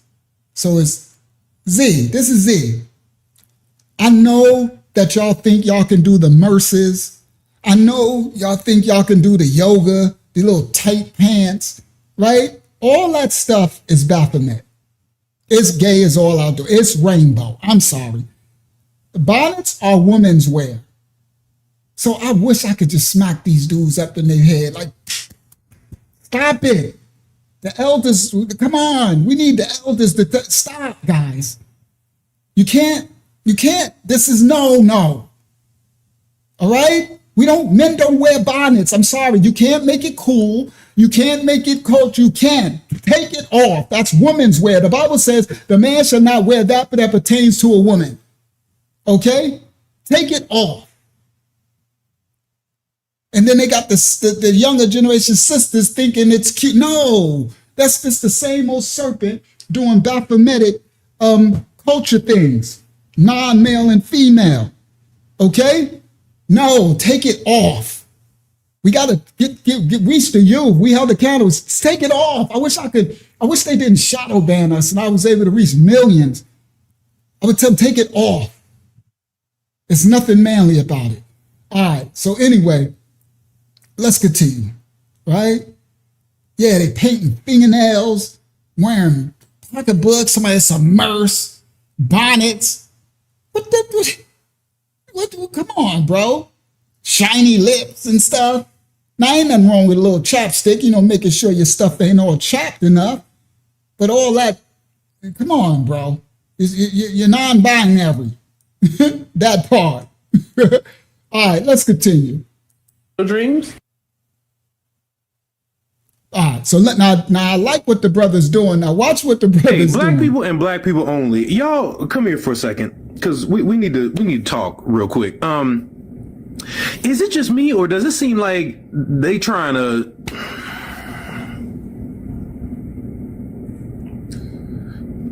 So my other nations of people, what this he is demonstrating? He's demonstrating the so-called Black Americans, because people say we have no culture, right? We have so much. We've got culture within cultures, right? Our culture, Black American, and other people probably have it as well, but this is a Black American, we're talking about us. We have a thing where we can read each other. We have telepathy, right? It's just genetic wiring where we can understand what one another's thinking and saying without talking. So what this brother is going to demonstrate is us understanding one another without speaking.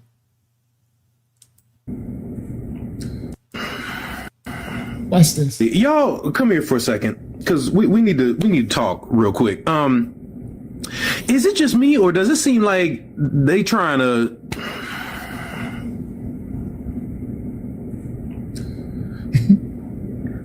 You know what I mean? Because lately.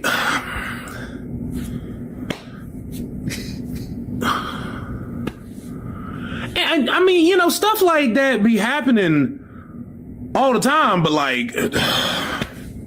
not this much. You know what I mean? Because, yeah, it just seems a little too convenient that.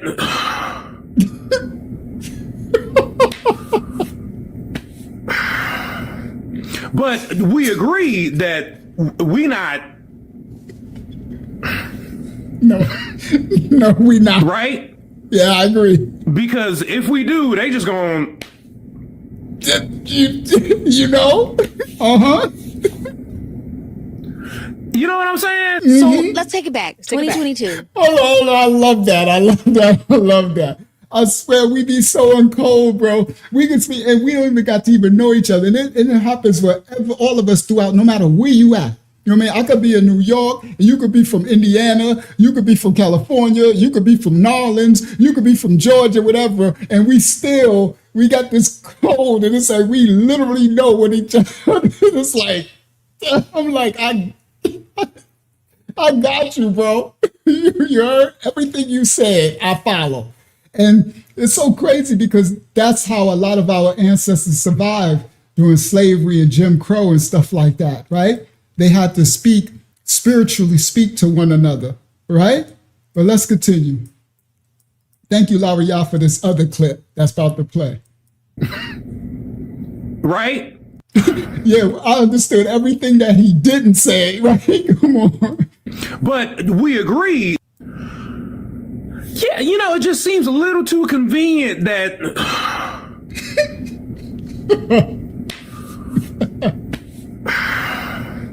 But we agree that we not. right? Because if we do, they just going.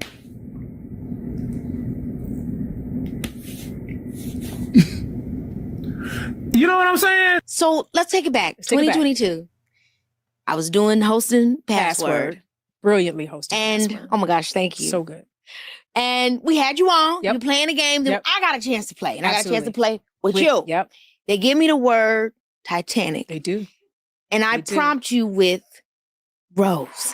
I'm gonna put it like this. You're real talkative. You're real. She's confident. She's confident. I'm gonna put it like this. Rose.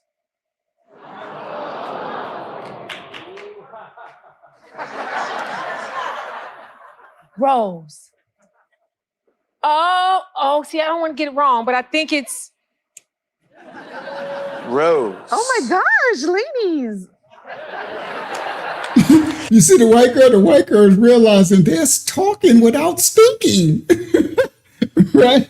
She's like, oh my God, ladies. Right? I think I'm gonna get it wrong. No, you can't.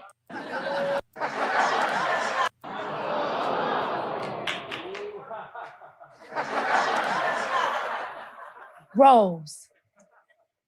Oh, see, I don't want to get it wrong, but I think it's Rose. Oh my gosh, ladies. I think I'm gonna get it wrong. No, you can't. Okay, one more time. Rose. This game's hard. This game's harder than you think. Huh? It's Rose. It's hard. You. Listen, there's a lot of black conversation happening in the eyes, but I'm about to let my sister down because I have no idea. You're not. Because It's a full black conversation happening. Brother Leslie, so a new thing with the youth, they got short bathrobes? I didn't know that. Oh, we got to stop them, Brother Leslie. We got to shame them. Everybody, ain't nothing wrong with shame. What's wrong in this earth is we've lost shamefacedness. That's biblical. We have to bring shamefacedness back. Everybody listen clearly. You need to be shamefaced for what your ancestors, unrighteous ancestors, have done. You understand? You need to be shamefaced and you need to feel and repent for their transgressions. You understand? Don't let nobody, the Hasatan, the devil, has made people not feel any shame. Okay? Nobody feel, you know what I mean? They have no conviction of nothing. Do what thy wilt is the whole of the devil's law. You understand? Nah, not with the Most High. That shamefacedness will keep you righteous. It keeps you moral. It keeps you, you understand? It keeps you on the right track. You understand? Never catch yourself without having no type of shame. The devil's a lie. You understand? It'll keep you keeping your lineage, your bloodline has an image, and perception is a reality. How people perceive you. So we are called to be the righteous image of the Most High. This is biblical. When they see us, they're supposed to see the Most High. They're supposed to see the Messiah. They're supposed to see the image of the Father. The devil wants us to not have shamefacedness. Yeah, so you tell them, you shame them, Brother Leslie, every chance you get. Now they got these boys wearing short bathrobes. Like a woman? See, all this stuff, that's the Baphomet. That's Hasatan. Got these boys want everything that pertains to a woman. Run around with a bonnet and a short bathrobe. I bet you go to jail. Your name gonna be Susie Q too. You gonna run around with a short bathrobe and a bonnet in jail, and you're gonna be a bonnet, all right, Susie Q. Baphometic. No, we gotta raise these babies, teach them as men. No. Welcome, Stop the Spy. Welcome to the house. No, bro. Come out of her. No. All right, I'm sorry. That hurt me, bro. Short bathrobes? All right. Conversation happening. This game is hard. This game is harder than you think. Huh? It's Rose. It's hard. you. Listen, there's a lot of black conversation happening in the eyes, but I'm about to let my sister down because I have No, you're not. Because Here we go. I hate myself. No, you Just say it. Just say it. Titanic.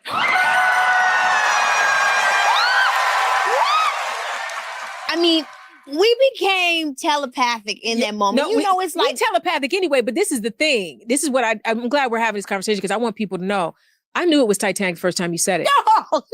I knew it was Titanic. Now, this is what's crazy, and this is something you did, and I think I told you this before. I said to you, I don't want to disappoint you, let my sister down. And you said to me, you can't. Not you can't. You can't. And when I tell you, when you in that moment, baby girl, you poured back into me, black woman to black woman, like, it is impossible for you to let me down. It's impossible. You can't let me down. Because one, you just can't. But also, I know you know this. I know you know this. And so then I was like, in my mind, I'm like, oh, it's Titanic. I know it's Titanic. Yeah. It's Titanic.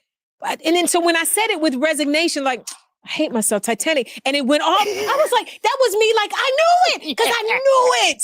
But we locked in. Baby girl, like, what is that? What do you think that is? Like, what is that? Like, I just imagine, like where do we get that thing in our culture where it's like, I'm looking at you and it's like, because we know each other. Because it's in our DNA. It's genetic code. And we used it to survive. It's passed down through the generations. The sins that our ancestors, so-called blacks, our ancestors did against the Most High, put curses on us. So we went through all captivities, through all times, Persian, Assyrian, Babylonian, Mitzrayim, Egyptian, Sub-Saharan, Indian, American. We went through so many slavery and captivities that we had to develop the speak of gesture, the speak of thought, transferring the thought through the look, through the hearing.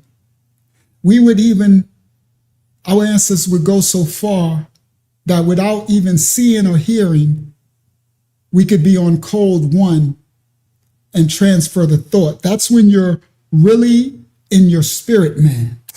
We're spiritual beings animating a physical body. When you tap in, and that's what righteousness brings forth, and the right diets, the right foods, is tapping in to the electrical spiritual energy of the earth's resonance, because we come from the dust of the earth. So every mineral and nutrient makes up our physical composition, but we are a spiritual body animating this physical, these atoms and molecules spinning at high revolutions. You see, everything has frequencies, everything has completion, kalalaya. So the more righteous and the more in tune you are with your spirit, man, with righteous, with the Most High, you can transfer that thought. Thoughts brings things into existence. Thoughts manifest. That's what the Bible says, believe with your mind, believe with your heart, mind, and soul, and that will come to pass. You will achieve. Watch the words that come out your mouth, because life and death is in the power of the tongue. You'll manifest the things that you're thinking. So be very careful and be slow to speak. Let your yeas be yeas and your nays be nays. Watch the words. Just don't be a fool and babbling out anything, because you held accountable for every word that comes out of your mouth. Life and death is in your tongue. You understand? But they dumbed us down to not be in tune with our spirit man. So our flesh man controls our temple, and it controls everything around us. And the flesh is evil continually because of what Adam and Eve did thousands of years ago. They gave over their free will. They gave over and created a second world of sin and iniquity. And the heart of the serpent is born in the heart, in the flesh. So we are to circumcise the flesh and die to the flesh daily. Do you understand? That's the spiritual war that we are to partake every 24 hours, every time we wake up. Though I lay me down to sleep, you understand? We wake up, we got to start a brand new fight every day. Circumcise the flesh, die to the flesh, and make the spirit man victorious. But as long as we stay in a fleshly, earthly realm and don't understand the powers and the energies of the spirit man, who we really are, then we won't understand these gifts of transcending. Everything is portals and doors. The serpent, the darkness know that. That's why they open in CERN, and they play all type of pharmakeia and Circe and witchcraft, and always opening up portals, and they use objects and you know, they use all this energies, right? They always playing in frequencies and metronomes and stuff, right? But that's the illegal. But these spiritual aspects exist. But they dumb the masses down so much that they don't have no type of spiritual warfare. So that's why she's like, why? How can we speak to one another like that? That in the so-called Black American and some of the Caribbean brothers, those who was in these slave trades, especially, and you know, there's different time frames for the slave trades. Different. I can only speak for the Black American. A lot of this telepathic things that we have are genetically wired into our DNA from what our ancestors had to do for 200 and 300 and 400 years of telepathically speaking to one another. Do you understand? Of doing things to survive. So we have it, we got it honestly. But the serpents want to dumb us down, and they dumb us down with poisons and toxins and food and media and dark devil music and all type of, you know, barium and aluminum spraying and fluoride and, you know, putting aluminum in our body and our teeth, you know what I mean? And our deodorant and all this type of stuff to keep us toxic so we won't tap into the spirit man, the spiritual energy. We are spiritual beings animating a physical existence. But they dumb us down. The spirit's supposed to control the mind and the soul. That's the will. They after our free will. That's what the selling the soul is. When you freely give your will over to serve darkness, then you sold your soul. So your body and your soul become one, make a covenant with darkness, and it arrests your spirit. That's what it wants. And it wants to lock your spirit down into eternal damnation for eternity. That's called the lake of fire. It's a symbolic, a euphemistic term. It's not a physical fire. It's an eternity outside of the presence of the Most High. But we are to arrest, take control of the will, the soul, the will, and choose to do the will, give it over to the Father to do righteousness, thus arresting the flesh and destroying the flesh. And now the spirit can spend eternity in the presence of the Father, the new kingdom. So we're not storing up our treasures in this terrestrial, limited, a short span of time. We understand in the spirit we spend an eternity because we were a spirit before we even animated this temple. And that's every culture knows that. All the way back to the ancient Sumerian, Sumer and everything. Every culture, it doesn't matter even if they serve the Most High of Abraham, Isaac, and Jacob, every culture understand these spiritual principles. The only ones who don't are the dumbed down masses. The serpent seed, understand it? The bloodline families, the 1% who run in this world, who trying to destroy us, who I'm about to show y'all what they got planned. I'm about to show y'all the most powerful clip. Matter of fact, we get into it next. Praise the Most High. He brought it in. We get into it right now. All right? Fast. Let's go. Here we go. This is why they don't want us to know and be tapped in to the spirit right here. And then I'm going to get back because I'm going to get back to Nolan before we close out. Right? Share this tab instead. Yes, sir. Go ahead, Akiyama. We still have questions when you're ready. Yeah. Let me see. Yeah, this ain't that long. Good. It's only 8 minutes. Watch this. This is tying into the whole Nolan Wells, the whole Carmelo, the whole serpent seed want us, nations of people, to be against one another while they enslave us all. They have an agenda. And they've been putting their agenda and they're chipping away at it. So if you see the world getting darker and darker, they want me to hate a white brother and sister. They want a white brother and sister to hate me. They want a Hispanic brother and sister to hate me. They want a African Hamitic brother and sister to hate me. They want a Asian brother and sister to hate me. They want to, right?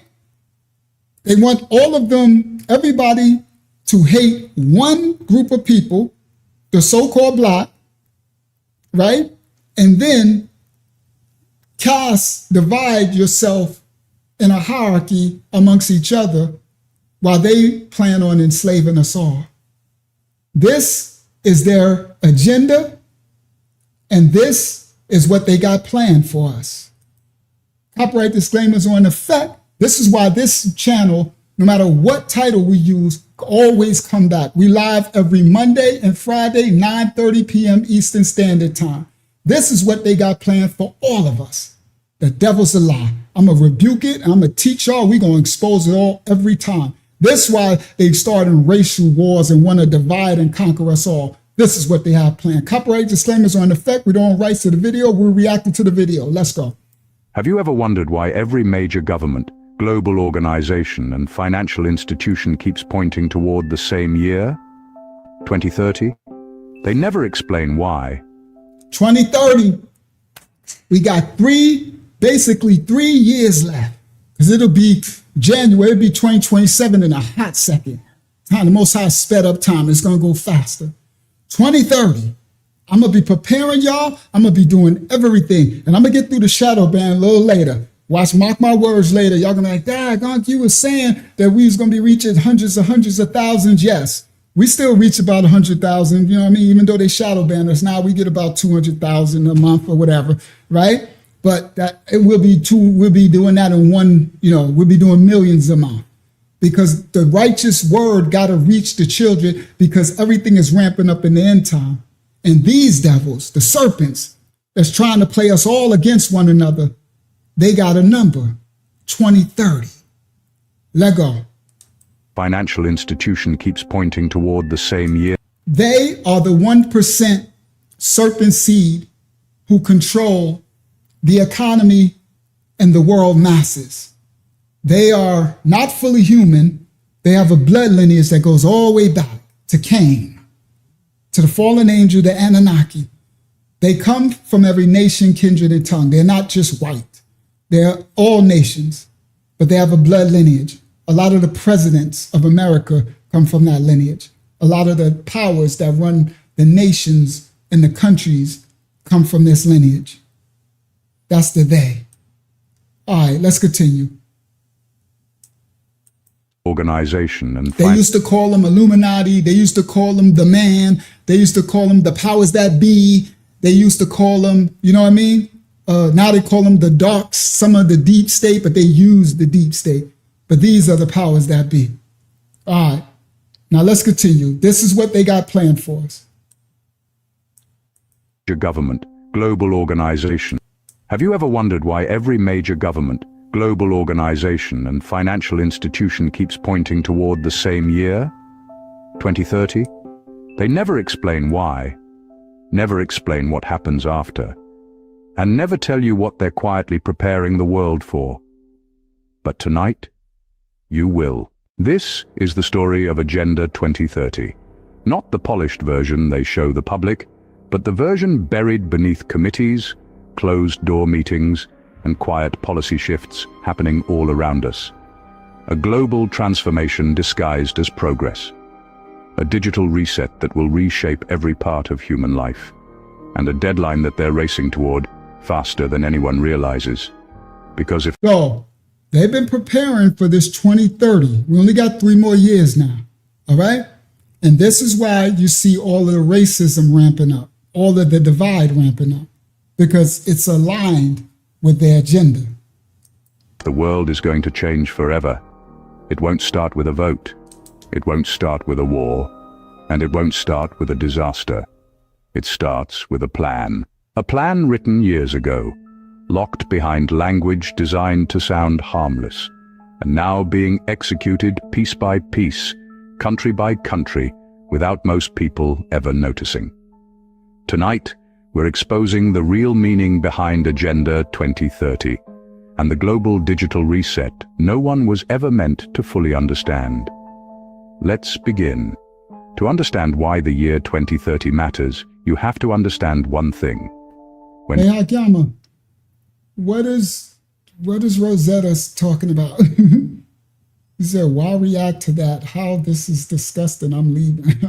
I'm lost. Maybe she's back in the lesson. Oh, whatever. All right. Bye-bye. Hopefully you have a good night. All right. So anyway, let's continue. I don't know if she's talking to me or what. I react to everything. All right? That's regarding what we were going over. Right. We react to everything. You're in a ministry, Rosetta. So if you're very sensitive, and if you're just looking for somebody just to stay on one topic, we react to everything. Do you understand? Because everything is in the world. We teach men, women, and children about real life things that apply to them. Whether it's mental, physical, spiritual, sexual, biological, historical, you understand? We teach everything, that part. So you apparently don't know where you at, all right? You just stumble across and you go, have a nice night, okay? We got a whole catalog, almost 600, well, I think we just reached 600 videos, millions of hours. We teach everything. Spiritual warfare on every matter. We're elders. We teach everything. So if we can't have a discussion about all different things that's happening in the world, different mind states of people, different places people at, so people can get an understanding, that's what we're supposed to do. All right? All right. Praise the Most High. All right, let's continue, guys. And now we on teaching what the 2030 agenda is. Yeah, we teach everything here, that part. Year 2030 matters, you have to understand why the year 2030 matters, you have to understand one thing. When powerful people want to reshape the world, they don't do it overnight. They do it slowly, quietly, and with a smile. Agenda 2030 was introduced as a vision for a sustainable future built on 17 global goals. But behind that friendly language lies something very different. A blueprint for a world where governments, corporations, and technology merge into a single system of control. You may think that sounds extreme, but listen closely, because every part of this plan is already being built around you. Goal 1. Digital identity. On the surface, this looks harmless, a way to access services quickly. But a digital ID is the foundation of something much bigger. Once every human is connected to So this is the first step. This is what's supposed to be released in October. And probably next week, I'm going to start the process of preparing y'all for what this is coming in October, the digital ID. So what he's breaking down, I talked about it a couple of months ago, and I told y'all on the live stream, I said, I'm going to be giving you the proper way to prepare for this digital ID. This is their first round of the 2030 enslavement agenda. Okay? All right, let's continue. The digital ID in October. So if y'all, for those who remember our last live, it was months ago when I showed you JP Morgan Chase, Bank of America, and all of them instituting a digital ID. Now you're going to see it as we get closer to October, right? They have dates. They do gematria with times and dates, right? And so as we get closer to October, you're going to see them start to promote the digital ID thing a lot more, but they're going to make it kind of like they did the Jim Joe's Jab Juice, where they're going to eventually make it where you're going to have to choose whether to take it or not, and they're going to try to make it where you can't provide for yourself unless you do take it. So it's going to be a big decision that everybody's going to have to make. But I'm going to, in this channel, in this ministry, I'm going to set you up in the proper way to stave it off as long as possible, and prepare yourself financially and prepare yourself as well in your personage, all right, that you can stay it off as much as possible until the full collapse. Then when that happens, it ain't going to matter, because they're going to be trying to lock the masses down And this now we're going to be in a ish hit the fan, SHIT hit the fan phase of existence. All right. So the digital ID is what's coming first. It's the first round. That's coming in October. But I'm going to be preparing you what to do. I know what the serpent is doing and how they're preparing. And we need to be wise as the serpent while we're harmless as a dove. We need to know the devices of the serpent to know how to maneuver. All right? Around you. Goal 1. Digital identity. On the surface, this looks harmless, a way to access services quickly. But a digital ID is the foundation of something much bigger. Once every human is connected to a verified digital identity, everything else can be linked to it. Your bank account, your medical records, your travel history, your social behavior, even your ability to interact with society. They call it convenience. But it also creates the perfect system for monitoring people in real time. Goal 2, cashless economy. Across the world, cash is disappearing. Countries are rolling out CBDCs, central bank digital currencies. Unlike crypto, these are not decentralized. It's digital ID, that's to identify you, to lock you on the digital blockchain. So they're going to be tokenizing everything, our temples. They're actually tokenizing the earth's resources right now. The land, the waters, the celestial bodies, the rainforest, everything is being tokenized because they're going from fiat currency to centralized, to digital currency, right? And so they're digitizing us, our identity. You understand everything. So this person is on it. It's correct. The first step is the digital ID. That's the link us in. And then the digital currency. And they want to have a central banking digital currency. And what he's talking about is not crypto. It's not on the block. It's not decentralized. It's centralized. Okay, so that they can turn it on and they can turn it off.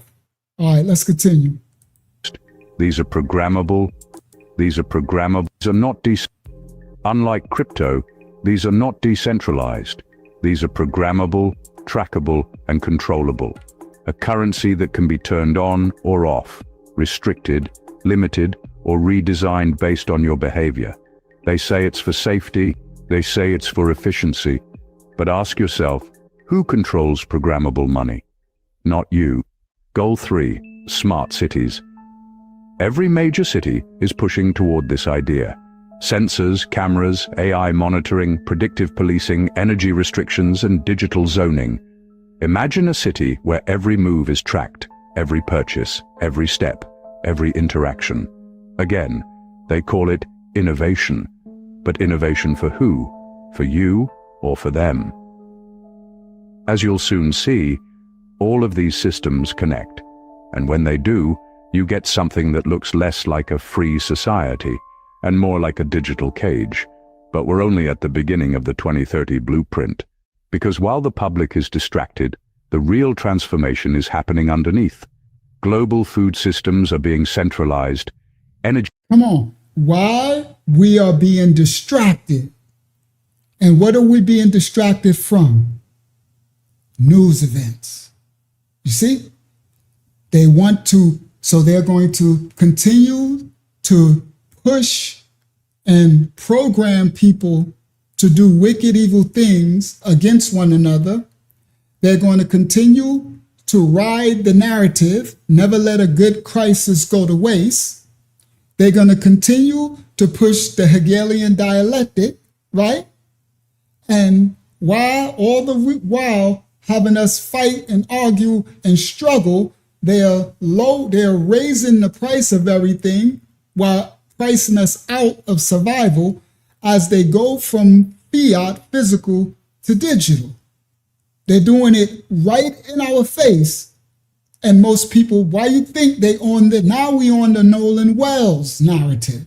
R.I.P. to young Nolan. After this, I don't know how long this one's going to last. They've been riding this one for a minute. You see? They've been riding this one for a minute. After they run this Nolan Wells, it'll be on to something else. And it's to trigger, and they're going to steady make it racial to have us argue and bicker and and waste our energy not paying attention to what they are doing. Remember, you see how easy it was to get us off of the, what's that dude? Not the Diddy, what's Diddy daddy name? Epstein. To get us off the Epstein files and get us off, right? They made sure they got us off that. Remember, we was on their neck. Oh, I was dropping them on the Epstein. They was shadow banning us out of us then. You know what I mean? I was going in on the Epstein stuff, right? We was exposing everything. The file. Now all of a sudden, what? Nobody's talking about it no more. You understand? And if the few people that are talking about it, the narrative, the views, the people's attention ain't there. Okay? Yeah, that Diddy Daddy. You know? The Epstein, right? The people, right? So the narrative now is Nolan Wells. I'm very interested because I said it when Carmelo was running. I said it back then. I said, watch when the new narrative come out. And Nolan came out, and then the Carmelo narrative went away. That's why I just posted to our community tab, we ain't forget about you, Carmelo, because that's what they want. So it's everybody's Pimp Nolan Wells story right now, right?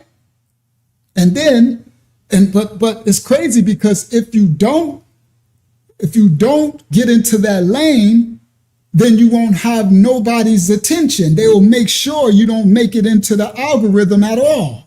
You get it? So that's why I have to play the game. We have to be wise as a serpent while harmless as a dove.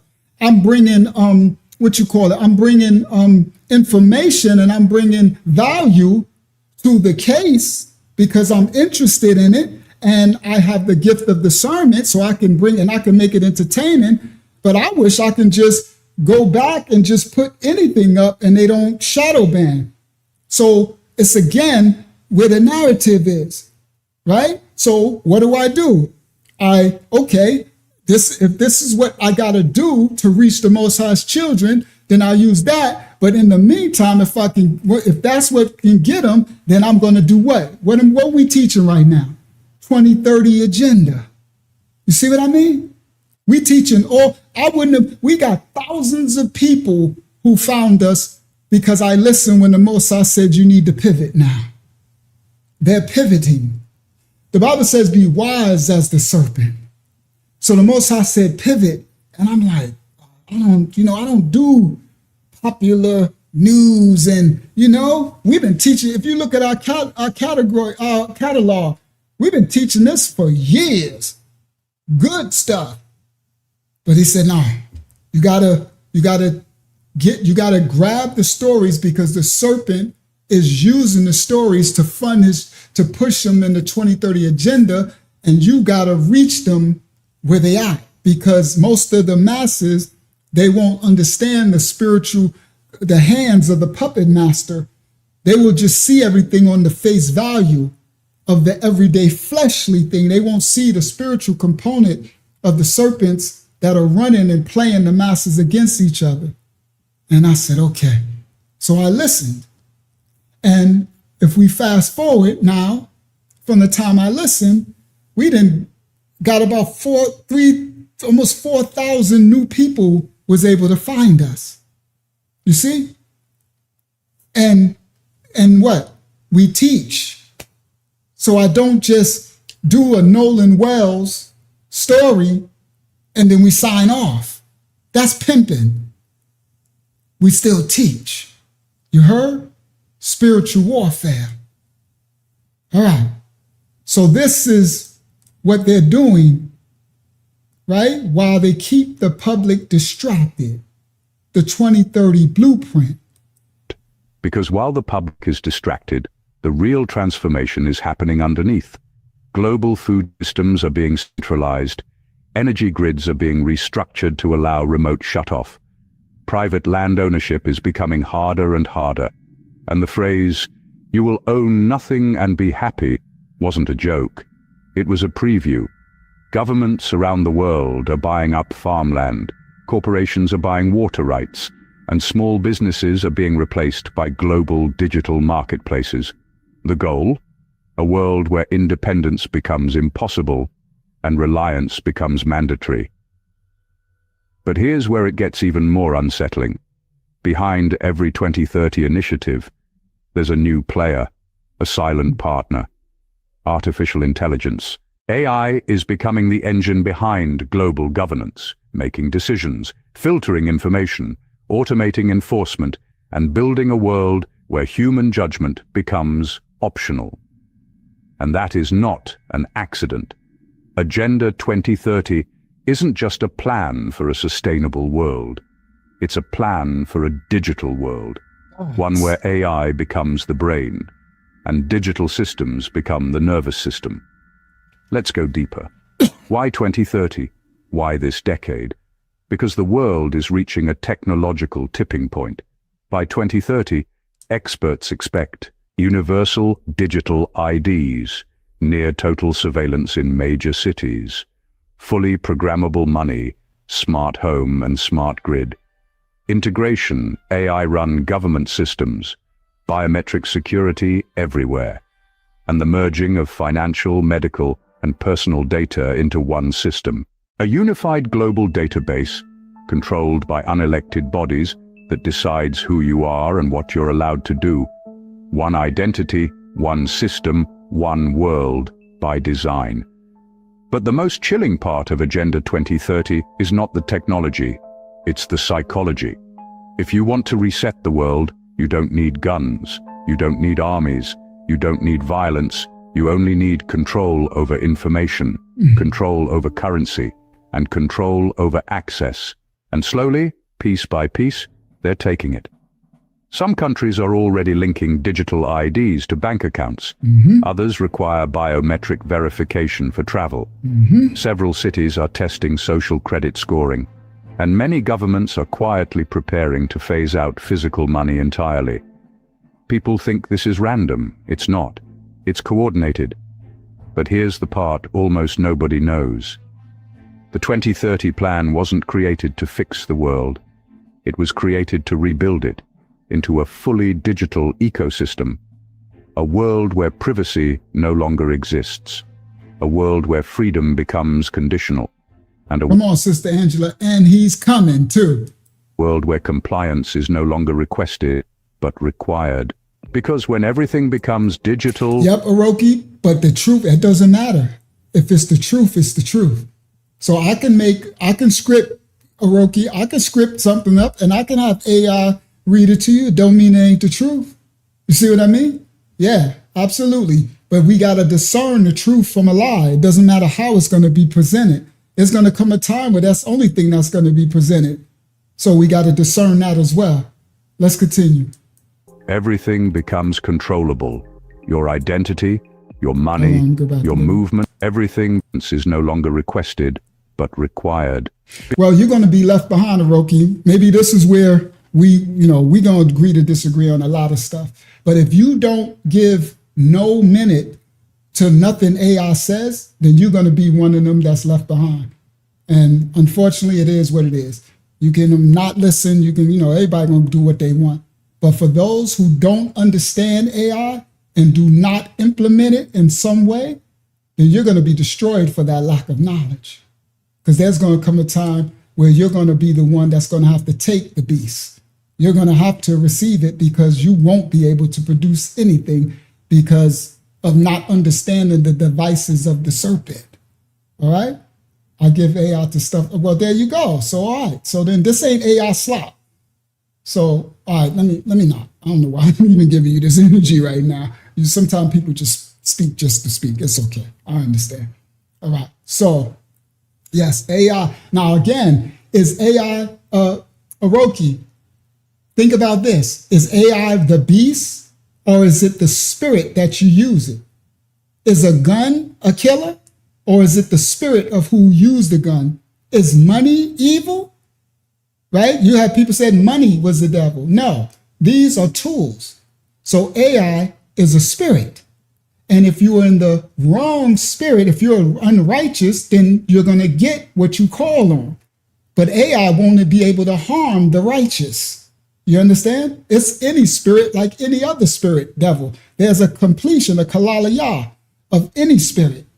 Any spirit, God and devil are the same thing, same energy. It's a positive and negative. Do you understand? It's the free will, the spirit of what you call on, what makes you receive, whether you're going to see something righteous from it or unrighteous from it. So I will use AI righteously, and I will get that back from which I put out. That's some call it karma, some call it yin yang, some call it the law of reciprocity, some call it whatever you want to call it. It's a spiritual law of, that's why they come after your free will. So righteousness. No, it's okay, Hiroki. It's righteousness. Okay? So that's why I teach people, don't be scared of AI. Don't be afraid. And that's another thing where we're not called to have the spirit of fear. We're called to have the spirit of yara, reverence, authority, respect, and understand. We have to understand the devices of whatever beast, whatever form it takes, right? All right? So Leviathan is a beast. Hasatan is a beast. Darkness is a beast. Unrighteousness is the beast. All of these are, right? Spirits over people, all right? The spirit, I could show you a beast in an individual. These devils that'll destroy you and unalive your family. AI ain't doing that. See what I mean? But now listen, the dark spirits on this earth, the dark people, the devils on the earth, they want to use AI to like a tool, like a gun, like a spiritual gun, to do more evil, to open up more. Yes. So that's what that is. Yes. And that's also actually written throughout other cultures, but it's biblical as well, when there will be an entity. So that's why they're opening up portals for it. So yes, it is a brain. It is a portal, and they're going to try to use it to destroy all the mass, to control all the masses of people and destroy it. Okay? Yes, that's the whole point. So the data, all of it.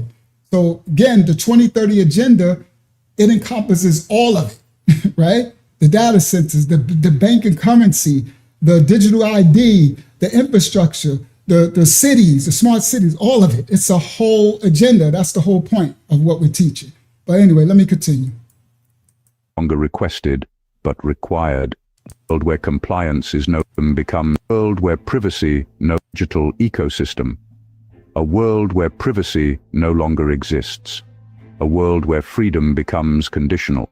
And a world where compliance is no longer requested, but required. Because when everything becomes digital, everything becomes controllable. Your identity, your money, your movement, your access to food, energy, medicine, travel, information, all of it can be monitored. All of it can be restricted. All of it can be shut off. Instantly. The global reset isn't coming, it's happening. Quietly, slowly, right in front of you. That's why they distracting us. We love you too, Hiroki. We love you too. That's why they distracting us. You understand? So that's why I teach, listen, even though I show what they're doing with the news and Nolan and all this stuff, the spiritual war of making us hate one another, I'm also showing what the serpent, what his goals is. Because these goals, they implement these goals in stages, and they complete them. They come to pass, right? This stuff is written in the Georgia Guidestones and all of these type of things. So the 2030 is the big one.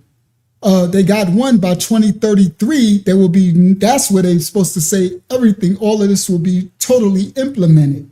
You understand? That's when Elon was saying by 2033, there won't nobody be having nothing. Nobody have no money. Everybody, because they're planning on to enslave the masses. You understand? And these are the tools that they're using it. But most people, if you don't know, right? Most people don't even know what we are, what we're speaking on. They know they've heard of it, and they might know a little bit, but they ain't got time to be worrying about it. Listen clearly.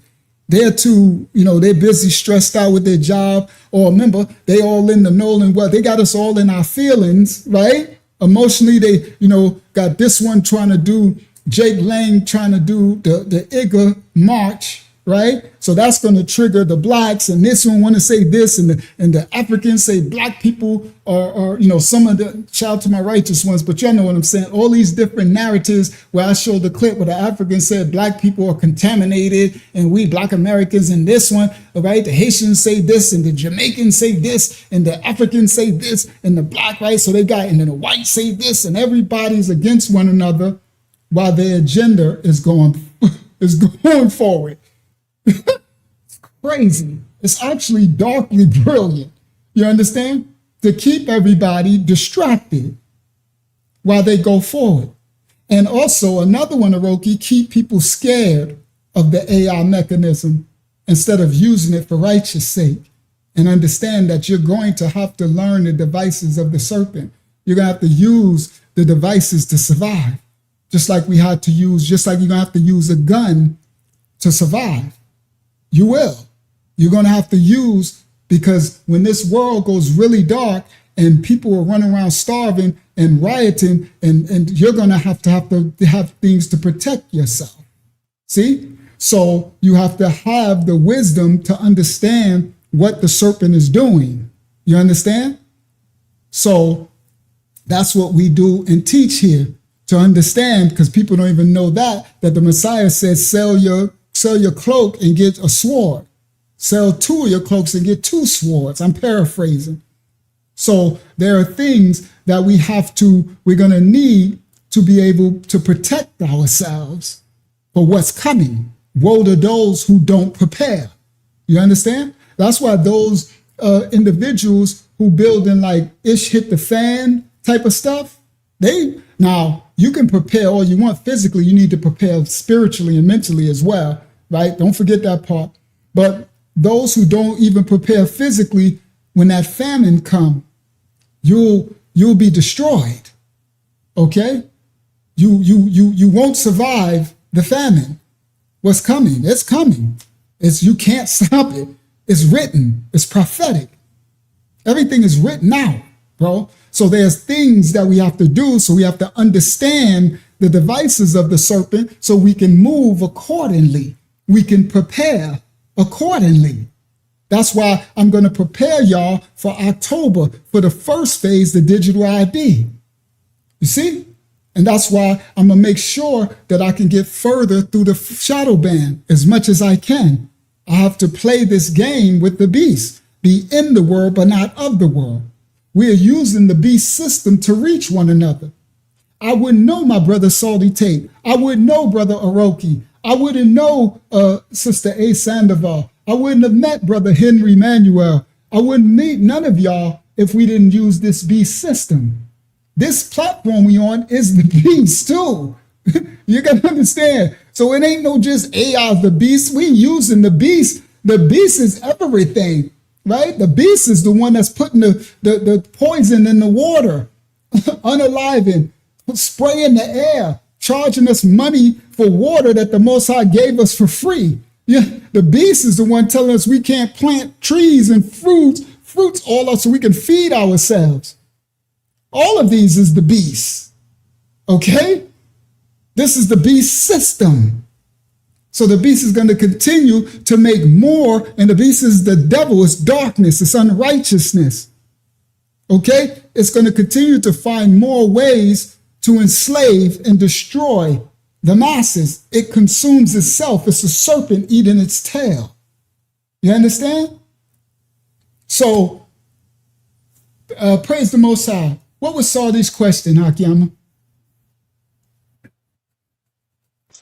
Okay. He asks, let me scroll up a little bit.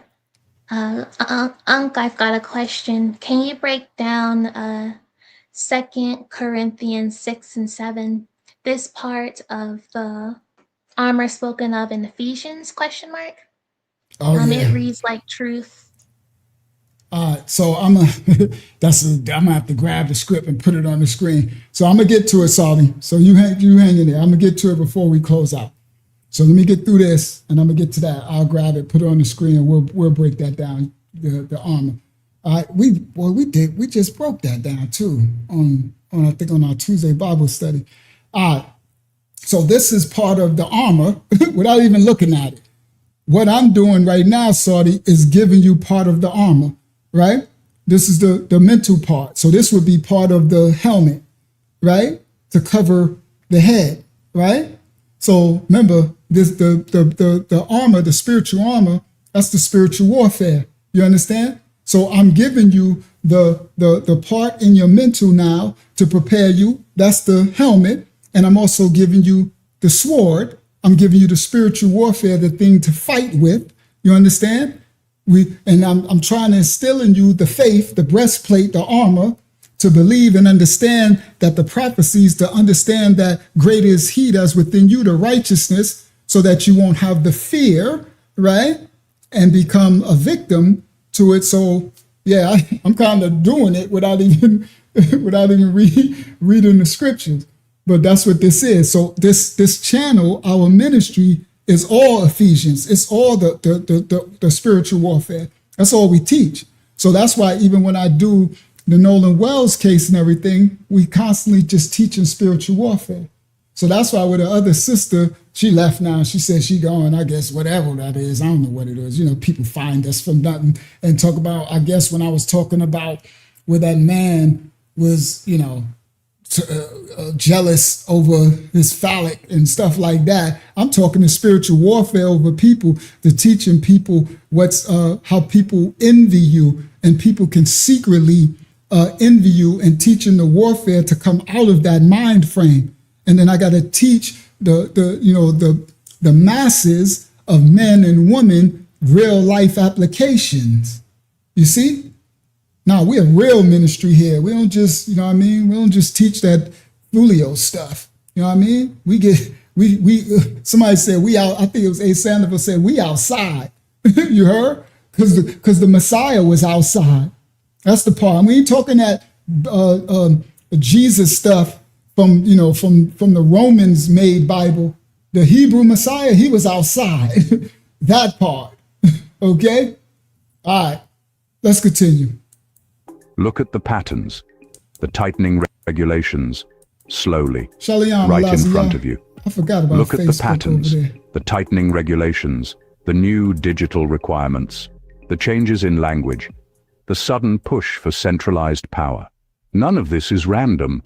The world is being prepared for something, a transformation unlike anything in history.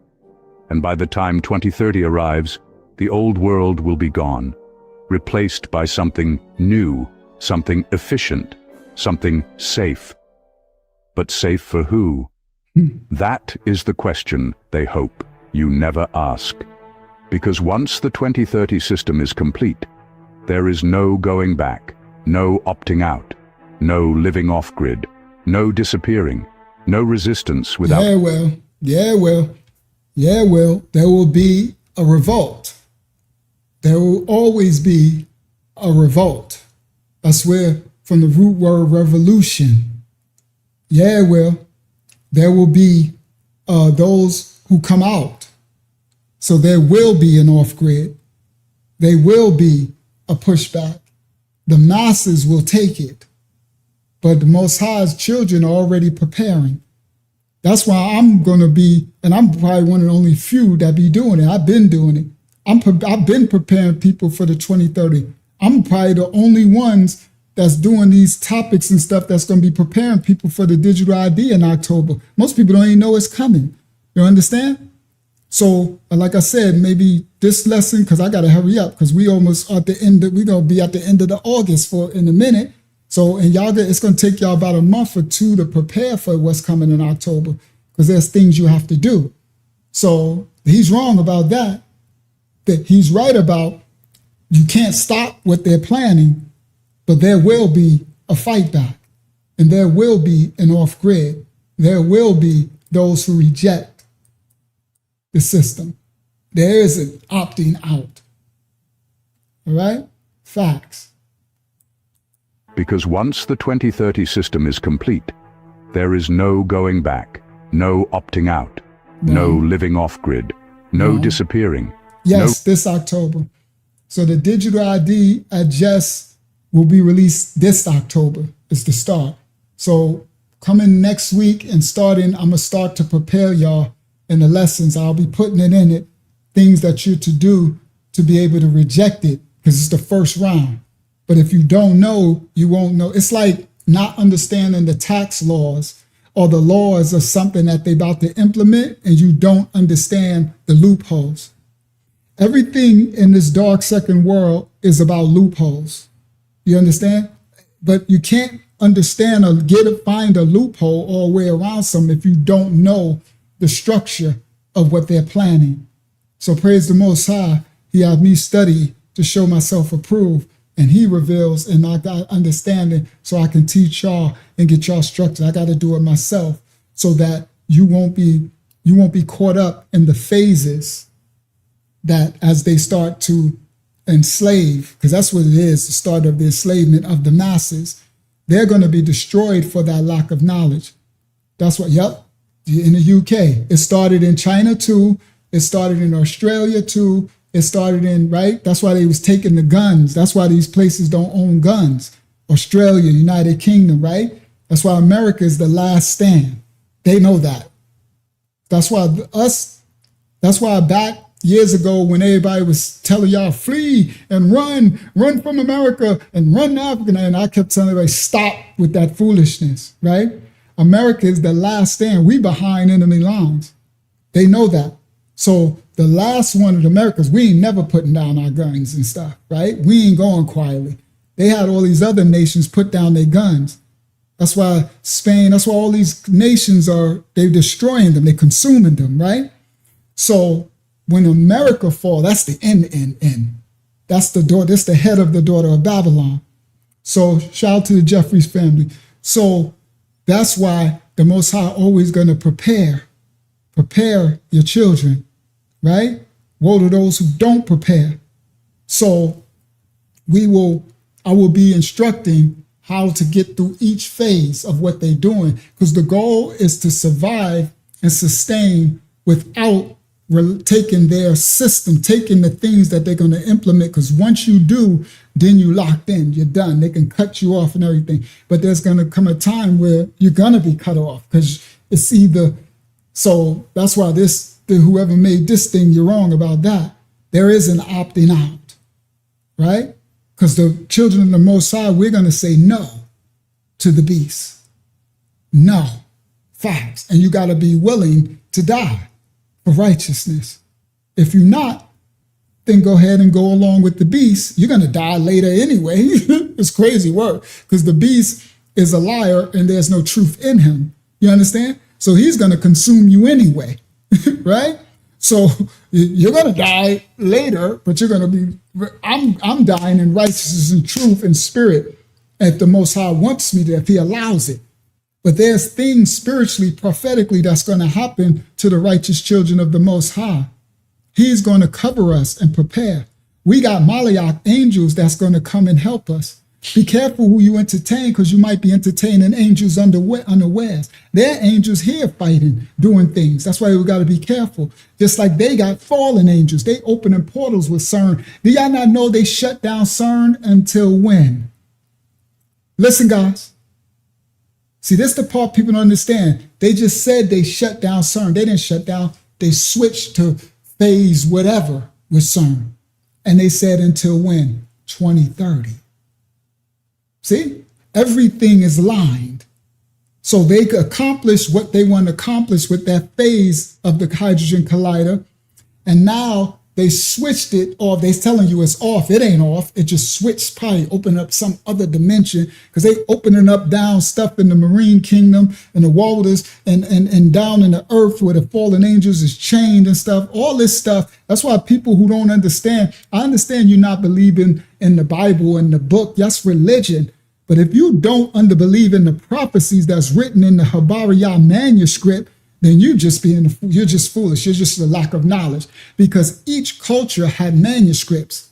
Ancient Acadia, ancient Phoenicia, ancient Ugarit, ancient Persia, ancient Sumer, every nation have a deluge story of history. Of course, all continents and all peoples and all ages have a great deluge story, a flood. It ain't just the Bible with the flood. Now they have different characters that they name it from the different fable stories that each culture passed down word to mouth and then written. So if you don't understand the prophetic book of instructions that Safariyah, that they call the Bible, the Hellenes and the Romans translated and transliterated and try to dilute, then that's one less tool you got to understand the prophecy that's coming, because everything that's happening is in that manuscript. It's in the prophecies. It's a book of instructions on how to survive it. All right? So, come on. No. Talk the righteous into existence. Come on, Henry. That's what we called to do. That ain't out of context. That's what it is. You speak life and death in the power of the tongue. You speak righteousness into existence. We are the righteous. That's what we have to live, because that's what we fighting against, the unrighteous.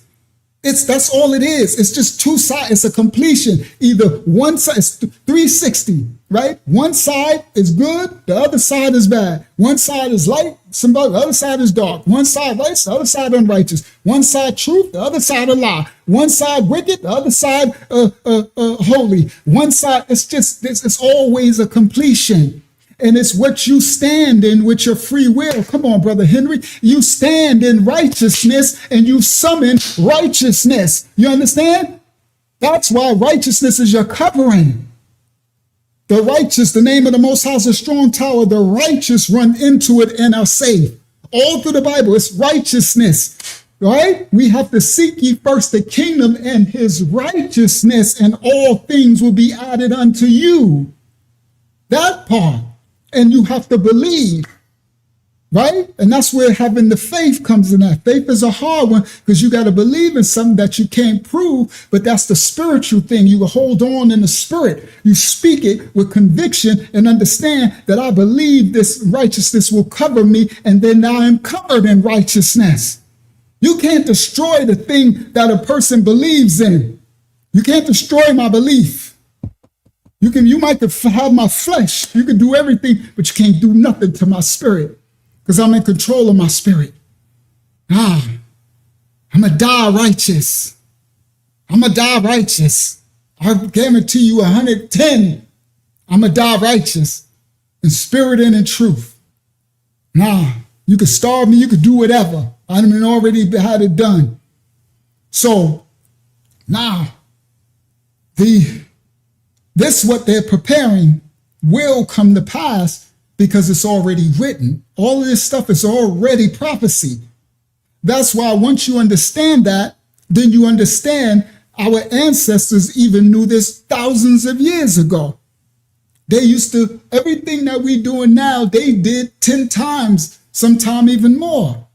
Ancient Kemet and all these cultures and stuff, building pyramids is just a landing port for celestial bodies to come down and stuff. You understand? There's so many spiritual things, what they call ley lines, and all of these portals and ports on the earth.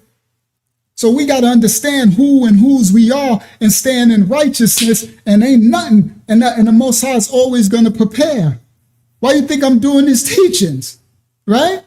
We at 1:50 in the morning. Come on, it's 131 of us here. Now, if they went shadow band, it'd still be 400 or 500 of us on here, right? But it is what it is, right? 131 of us here. And we started off talking about Nolan Wells and the restaurant girl and all this stuff. And now we talking about what? Spiritual warfare, preparing for the 2030, what they really doing. You see? What they really doing. This is the good food. This is the part. You know what I say? This part. That's why I always say, no matter what topic I put out, just come. Every Monday and Friday, 9:30 Eastern Standard Time, log in when you come back. Just come back. Because there's always something the Most High want to teach us. And he teach real life applications, stuff that's going to happen to us today, tomorrow, and in the coming days. All right? Grid. No disappearing. No opting out. No living off grid. No disappearing. No resistance without consequences. Oh, that's right. We're going to get consequences, but all that stuff is the devil's a lie. You sound like a scaredy cat. No resistance. No, the devil's a lie. I rebuke all that. You're wrong. See, this is Roki, this is how you eat the fruit and spit out the pits. This is why I could take the information, because everything you said is correct. And that's the wisdom we got to do. We got to take all the devices of the serpent. You understand? Yep. Give me all that. Oh, that, I spit that right out his mouth.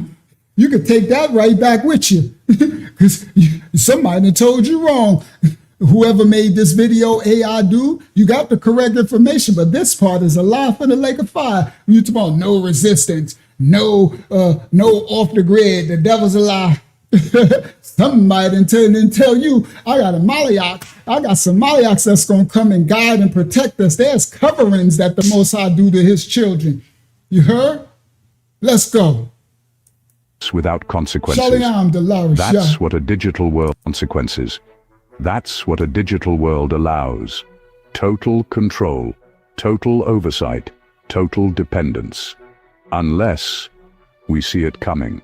Unless we understand the blueprint before it's complete. Okay, unless we realize that the world they're building might not be the world we want to live in. This is Agenda 2030. Well, the masses, they're going to receive it. Not the public version, not the friendly version, the real version. And now, you know. Facts. That's what they trying to have planned for us. The greater is he that's within me. That part. Hakyama, give me, because I'm going to do some more. It's Friday night. We're going to go a little long tonight, right? I got more to bring out. Give me a question while we switch back over to the topic, because I'm gonna show y'all a coon. I got something else crazy coming. Go ahead, Akiyama. Give me a couple of questions.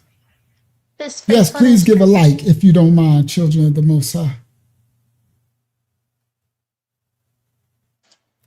This first one is from Henry. Did I read this one already? He said, yeah, I read this one. Next one is from Thomas. Thomas says, why did the mom not give the phone to the police if she thought it was tampered with? Because they're not giving it over because they don't trust the police. The police are the problem. The DAs are the problem.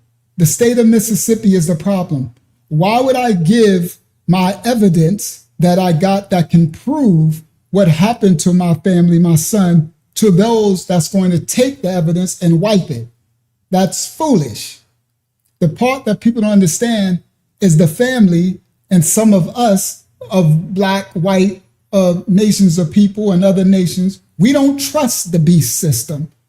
So it's wise. So they gave a statement that said they're holding the phone and they're not giving it to none of them unless they do it. They analyze it all together. The government, the state, and with the lawyers, and they're going to do it one time. And when they do the forensic analyzation of it, it's in front of everybody so that they can not giving it to them, that they can do whatever they want with it. And now they come back and say, look, there was nothing on here. No, they're not Boo-Boo the fool. They're not, that's wise. Being wise as that serpent, right? So they ain't giving that phone up until they're gonna analyze it together so that her lawyers and them get to see it, the state get to see it, and everything is documented so they can't lie. That's what happened with the autopsy. The state had the body first, and now they try to summon the body to do an independent autopsy. They kept the stomach, the throat, they kept everything, so you can't prove anything. So they're not doing that with the phone. And that's very wise of them. Praise the Most High. Go ahead. Yeah, the information get lost. Next thing you know, it was nothing on there. It was white. Yeah, whatever. I ain't gonna give it to the devil. Why am I gonna give it? That's foolishness. But the problem is a lot of people don't understand that we see these states as the devil. That's the adversary to us. Right? We got history here. They just hanging people left and right and saying nothing happened. You're going to give them your evidence? Continue, Hakiyama. What's the next one? This next one is from Jason. Jason says, why is there so much about Nolan Wells and the possibility that there is something wrong compared to the thousands and thousands of other Black kids unalived year each year? Say that one more time. Start over again. Sorry. Why is there so much about Nolan Wells and the possibility that there is something wrong compared to the other thousands? I think I know where they're going. Because this is just the next narrative that they're running with. I agree. It's like, why is the focus on him? He just got selected. That's all. It was just a timing, right? Remember, the whole focus was on Carmelo Anthony, right? And then Mississippi, now they wasn't planning on this Mississippi State to get all this national notoriety, but it's just the timing. I know that the Most High is in charge of everything. So he uses things as people transgress and do. So this is a time and an event this will be talked about for a while, depending on, because remember, things get talked about and then they go away. We're in the information age where things get the spotlight and then they get wiped away. 15 minutes of fame. But this is lasting, we're in about a half an hour of the Nolan Wells. You see? So if you can get some type of case or notoriety that lasts past 15 minutes of fame, like proverbial, oh yeah, it got some staying power. Now, I don't know what could come next that they're going to try to push it off, push it away and push it to something else. But this one got a little staying power, right? And so because of it, the serpent seed manipulators, they're going to use it. So that's why you got all the media in it, right? You got all this Don Lemon, and I don't rock with none of Nancy Grace. All these, man, please. Y'all can miss me with all these. I'm sorry for any other nations who follow these people. I don't, because I know what you people were doing before you start to latch on to this money grab, because that's what it is. They pimping the story, right? They getting all these millions of views. They getting hundreds of thousands and millions of dollars off the story, right? Nancy, oh, bye. Looking like a witch, and Don Lemon abomination, right? He was selling our people out a minute ago, right? Now all of a sudden, you know what I mean? Plays. You got all this, NAACP, what's it called? The Black Caucus, and oh man, oh please. Now, is that going to help get eyes and spotlight? Yes. Is they doing it because they love Nolan? No. You see, the parents want to find out because they love Nolan. A lot of us regular people, we want to find out because we're interested, because we can see the injustice in the cover-up. And we can see that someone was harmed and it's a unrighteous act. But a lot of these media people narratives, they just making a bag, pimping Nolan Wells, right? That's all that is. So I'm good. That's why when the Nancy, she came out, everybody like, Nancy, great. I'm like, oh, please, right? Y'all can miss me with all these people, all these media. Because remember, now you got all of the news, chat, everything, and you're correct. What about right? They just unalive Tasia. That's what he's talking about. Hung her, nobody saying nothing, right? No, I get to, we'll say something and there ain't no me. It's just how America works. The Nolan, he just happened to catch the timing and he caught the wave. And that was a good thing for his family, because if he didn't happen to just catch the wave, Mississippi would have buried the case and the family wouldn't have been able to get what's Al Sharpton and Crump and all of them, right, to get the eyes on it. But because of it, and think about the other brothers who was unalived and drowned and the people hung and their family can't get nobody, right? That's horrible. Can you imagine how you would feel? You like brag, everybody's just talking about Nolan Wells, but what about my son? It's just the way the world is. It's just wicked, bro. It's just unrighteous. It's unequally yoked. It's uneven. It's just, there's no equality in this dark world. And it's just whatever got the attention is the new currency. Yeah, attention is, it's just horrible. That's why I don't like it. Everybody's just a money grab. And but then most of the masses that care, the righteous, we care because we understand the injustice goes deeper. And what I'm gonna show you in a minute, I'm gonna show you a coon he acting like, he said a statement like, because nobody's doing it about the other people being unalive, then we shouldn't be doing it about, that's stupid. That's ignorant. Because just because all this hoopla or media attention is not happening for the other people, blacks who being unalive and hung and stuff, doesn't mean that we ain't supposed to do it to this, because it's pointing out the point. If we didn't do this on Nolan or Carmelo and didn't do it with none of the others, then they could just continue to do the systemic unaliving and nothing to see here. So praise the Most High that we do have something to latch on, and that's why people don't want to let it go. Come on, motion forward is still forward motion. Good word, Hakyama, right?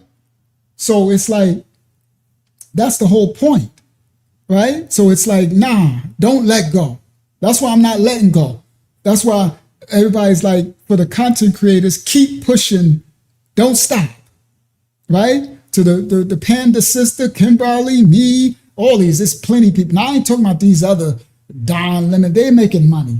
I'm talking about us regular ones, us regular smugglers who care, who's trying to keep the case alive, keep the information out there, keep the forward motion, right? So that we keep it on the forefront. Because if we don't, then they will bury it under the rug and they'll continue with their devilishment. Yeah, at least one can win, facts, if one. But that don't mean because you can't hit every shot, don't mean you don't try to take the shot. If one can be saved, right? Salvation. That's how I live my spiritual life and journey. 20 years ago, when the Most High called me to this work of salvation, right? Teaching righteousness to his children so they can have a relationship, so they can find salvation. The Most High instilled in me, if just one person, that's how I made it through all the shadow ban on YouTube for all the years. When they wouldn't let nobody see my channel, I just kept teaching. Because if one soul, I remember my sister was like, how is anybody going to see us? They're never going to find the channel because you shadow banned. I did myself dirty. I came out with a movie called Curses, and this is back when YouTube. Now, I could play all type of stuff on YouTube. They shadow banned me and just, but what did I do? I kept teaching. And I kept the spirit. If just one here, if just one person finds salvation, that's what it's all for. That's why the Messiah gave the parable about leaving the 99 and going to get the one. Yeah, we tinks, children of the Most High. We're going to fight. Come on, all it takes is one, Sister Angela. You got to have that mentality. That's the less is more, right? That ain't the horde mentality. I don't need millions. I just need one. I'm a teaching. If one person finds salvation, my work was done. Praise the Most High. One soul. Now, if in the meantime, I get to the judgment and there's all these souls, and I'm like, what's all these spirits? These are all the souls from all the work you did, from all these years that you did selfishly. These are all the souls who found righteousness and found redemption and found repentance. You heard? Found the path to the Father. Then they call that treasures. That's gravy to me. That's extra fruit. But praise Yah. That's what I'm like, praise you, Father, your holy name, right? But I have to keep the mentality of just one. See, when people, that's what people become, what they call gluttonous and greedy. When they become pursuers of much, right? When the Most High is in the what? Simplicity, in the stillness, right? He ain't in the extravagance. He ain't in the abundance. He gives us things, but less is more with the Most High.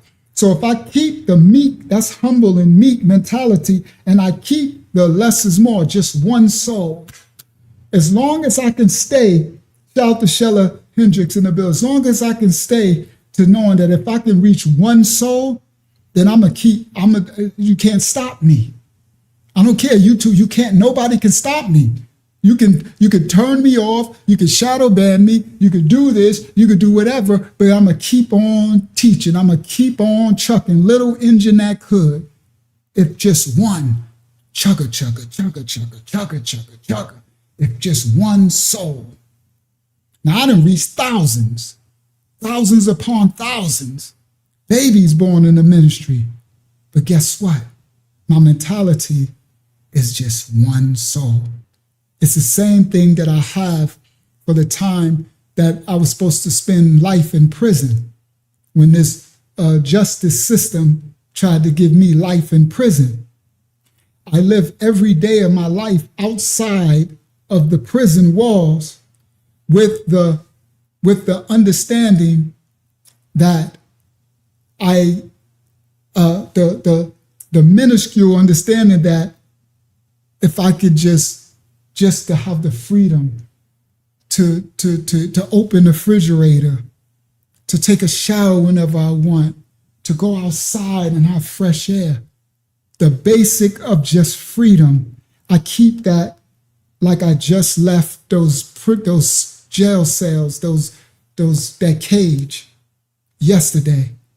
And I left in 2010. And it's 2026, and I still to this day, it's like I just walked out today. To the time I leave this earth, I'm going to keep that less mentality. It keeps you humble and grateful for the least of things, for the fresh air.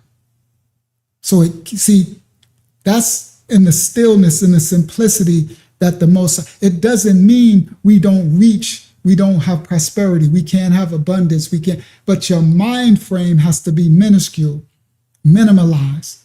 If just one soul I can reach. It's just the breath of life the Most High breathe into me every day. Just the basic of fresh air, and I got air conditioning, and I got a fan, and I got food. I even got a vehicle, a car. I got it's like seeing the blessing in the smallest of things.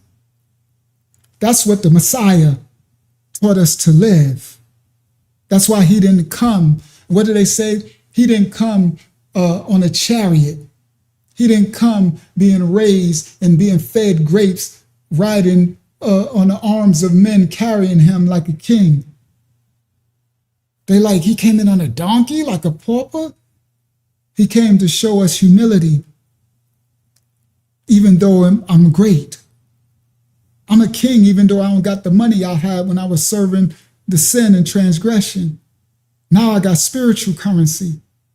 And my work is souls of the children, teaching the children righteousness, teaching them how to fight, preparing them for their dark so they can prepare someone else.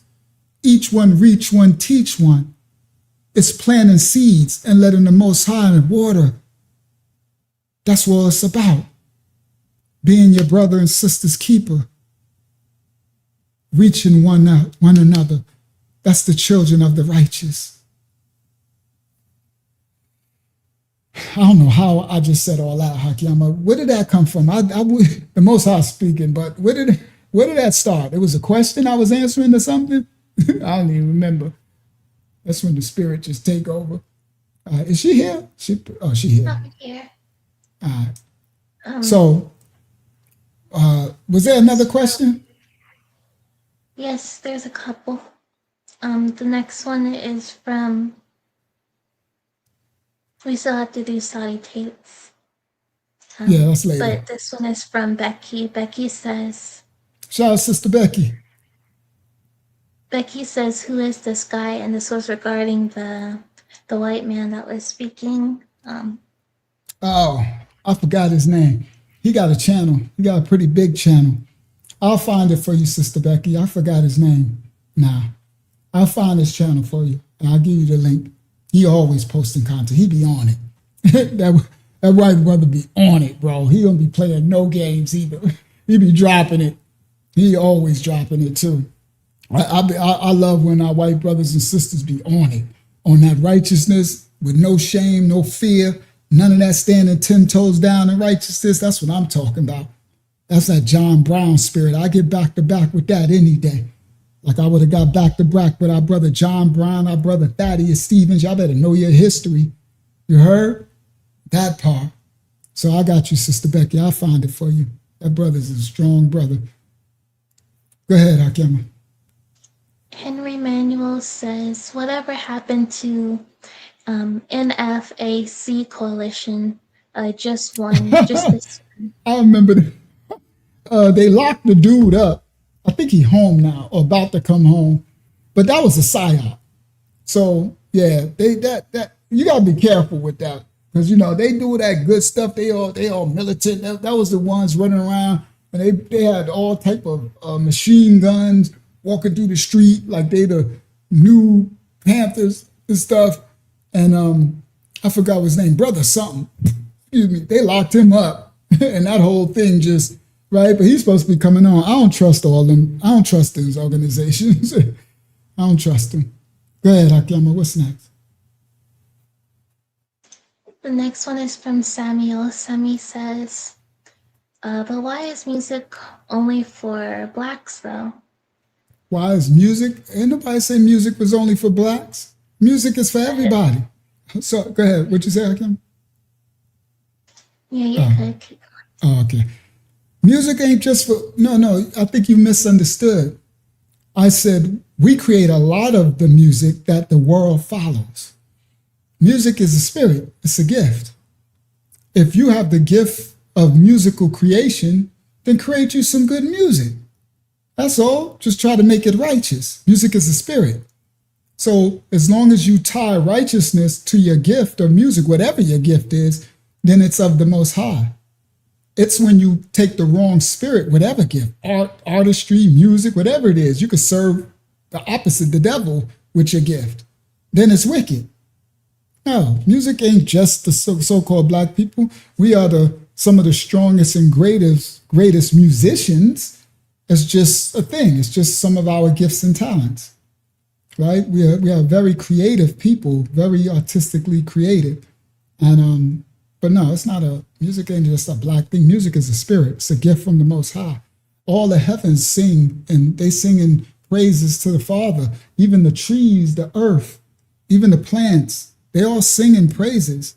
Music is all around us, right? They did those tests where they showed the plants and stuff, and they hear music. They speak, right? Music is a spirit. That's why the fallen angel take over music to possess people with. All right? I've been drinking some. I need some more. I've been drinking. It's just once I talk so long, my voice. Daughter of Yah, could you bring me some more water? This is empty. I've been drinking it this whole time. Go ahead. What's the next one, Hakim? It's just my voice is getting tired, Saudi. I've been speaking nonstop for about 5-6 hours. I don't know how long. The next one is from Angela Caraway. She says, Elder, have you ever heard of autodidact? From my understanding, it was a gift from the Most High. We are self-taught beings. That's how we became inventors and gifted in music. Yeah, we are self-taught. But what did she call it? Autodidact. Autodidact. I probably would have to look up what she's talking about. But I understand. I can think just from what she said, I can understand the philosophy. Yes, I agree, because it's innate. It's an innate ability. It's a gifting from the Most High put into our DNA, our makeup. So yes, yeah. Go ahead. Shout out to Faria. Shout out to United Kingdom in the building. Go ahead, Akema. What's the next one? Leslie earlier said, CERN's going to be active in 2030? Question mark. Yeah, that's when they said they're going to turn it back on. They never turned it off. That just means when 2030 thing hit, they're going to open something up crazy. That's crazy work that they said they turn it off until 2030, which I know that off don't means it's off, but they're just letting us know when 2030 hits, something else is coming. The next one is from Henry I agree, Manuel. Loki. Go ahead, I can. And then I'm gonna play this video after this last one, and then I'm gonna before we close, I'll get back to some more. Go ahead. Okay. Next one is from Henry Manuel. He says, why did they not do the autopsy with the government, state, and lawyers? Because they had already, so before we knew anything, the sheriff and the medical examiner, they took his body. So by the time the parents even knew he was gone, when they found him on July 6th, they took his body and did whatever it is they want to do. So you got to remember, at the beginning, his parents don't realize it's foul play until the way the children were acting, the so-called friends. That's what made Miss Wansley, that's what made her feel, we could feel energy like, yo, something is off with this. They're not acting like friends. They covering themselves. They doing it, right? So then by the time, remember, they didn't get Crump in them till weeks later, right? So that's because they was like, yo, they're doing some shady stuff. But by then, they been had the body. So it's, they done did whatever. So yeah, so by the time they wanted to get an independent autopsy, they got to fight. They been had the body. They already did the destruction they was going to do. But it's because, once it happened, it's not like she didn't know nothing. So once it happened, they don't know what happened. They just said, your son is found alive, and they said he drowned. That's what the sheriff and stuff said. But, once the mom start calling, they going to get they sensing like this, something ain't right. These people talking about they is friends, but they are acting real shady. And, you could sense when something ain't right in the spirit, unless you're just numb. Praise the Most High. All right, so let me do this coon. Yeah, it's still 138 people. Let's do this, right? Because the case, I was going to do the boys, but that's long. That's 40 minutes, right? And let me see, what he's saying. And he was like, yeah, well, my dad decided not to go. And I called Bart that morning. I was like, hey, man, can you take your boat out? And he was like, yeah, well, my dad. Damn it, Bart. Bart, the smart one. Bart, the one ain't nobody see. Bart then lawyered up, and he's silent. His lawyer is smart, right? But he also said he actually rode to Horn Island on a third boat called the Tide Line, which belonged to his buddy Bart. I went with my buddy Bart because we had a lot of friends from college coming down, and I called Bart that morning. I was like, hey, man, can you take your boat out? And he was like, yeah, well, my dad decided not to go, and I'll take the boat, and I'll take you and your friends. Of course. I mean, he's a buddy of mine. And so Bart pulled up at the dock, and I rode out there with Bart. And that's supposedly the person who told him. But 8 minutes and 20 seconds in a part two, he said, when I left the Palm Beach to get on the boat with Wyatt. I rode out here on a different boat, like I told you, and I grabbed my boat. I grabbed my phone when I left the Palm Beach to get on the boat with to get on the boat with Wyatt, because we were having, boat issues. And well, he stumbled through it probably because he was trying to keep up with his lies, and they get worse in parts 3 and 4. Now see, so what the brothers point out, Warren been lying the whole time. Warren, the first thing, said he was on the boat with Bart, and then right there, when he was on the island, he was talking about to get on the boat with Wyatt. So which is it? Okay, right? So that's the whole point, where none of their stories are aligning. So for us content creators, like me, that's grabbing the clips, the thing about creating content is it sticks in your memory, right? Because we're doing work, right? This is actually work, right? So when I do these things, I don't forget. So when he comes back out and changes story, because I spent so much time grabbing clips and working and ingesting information, I didn't forget what you said. So I'm like, bro, that ain't what you said from this. Let me go grab this over here because you said something different right here. Because 10 minutes into part 3, when he said his buddy was telling Nolan to get on the boat, he said because the Palm Beach had already left. Now you see now. Damn! Because no reasonable person would think that he was still out on the island, in my opinion. Because in your own words, Warren, you said you didn't talk to Katie till the next day. And then speaking of the island, the lawyer tries to say that by them going to the island and looking around, that it absolutely exonerates them. And it's wide open. And on July 4th, there were thousands of people there. There is no possible. This lawyer dude is an idiot. Honestly, he's so cocky. He want to be a fake mafia dude, right? This dude is a clown show, right? He wants everybody to be scared. Ain't nobody scared of you, little Uncle Fester dude. Try to put on a hat and all that, try to look like a thug. Oh, boy, you supposed to be representing got your doggone clients up there incriminating themselves. You have the right to remain silent. What happened to that? You got them on the stage just lying and making faces and smiling, and we just deciphering and tearing it all up. But you so cocky and think you so proud. Ain't nobody scared of you, clown. That part. Way that anybody could have committed a murder in broad daylight. Murder?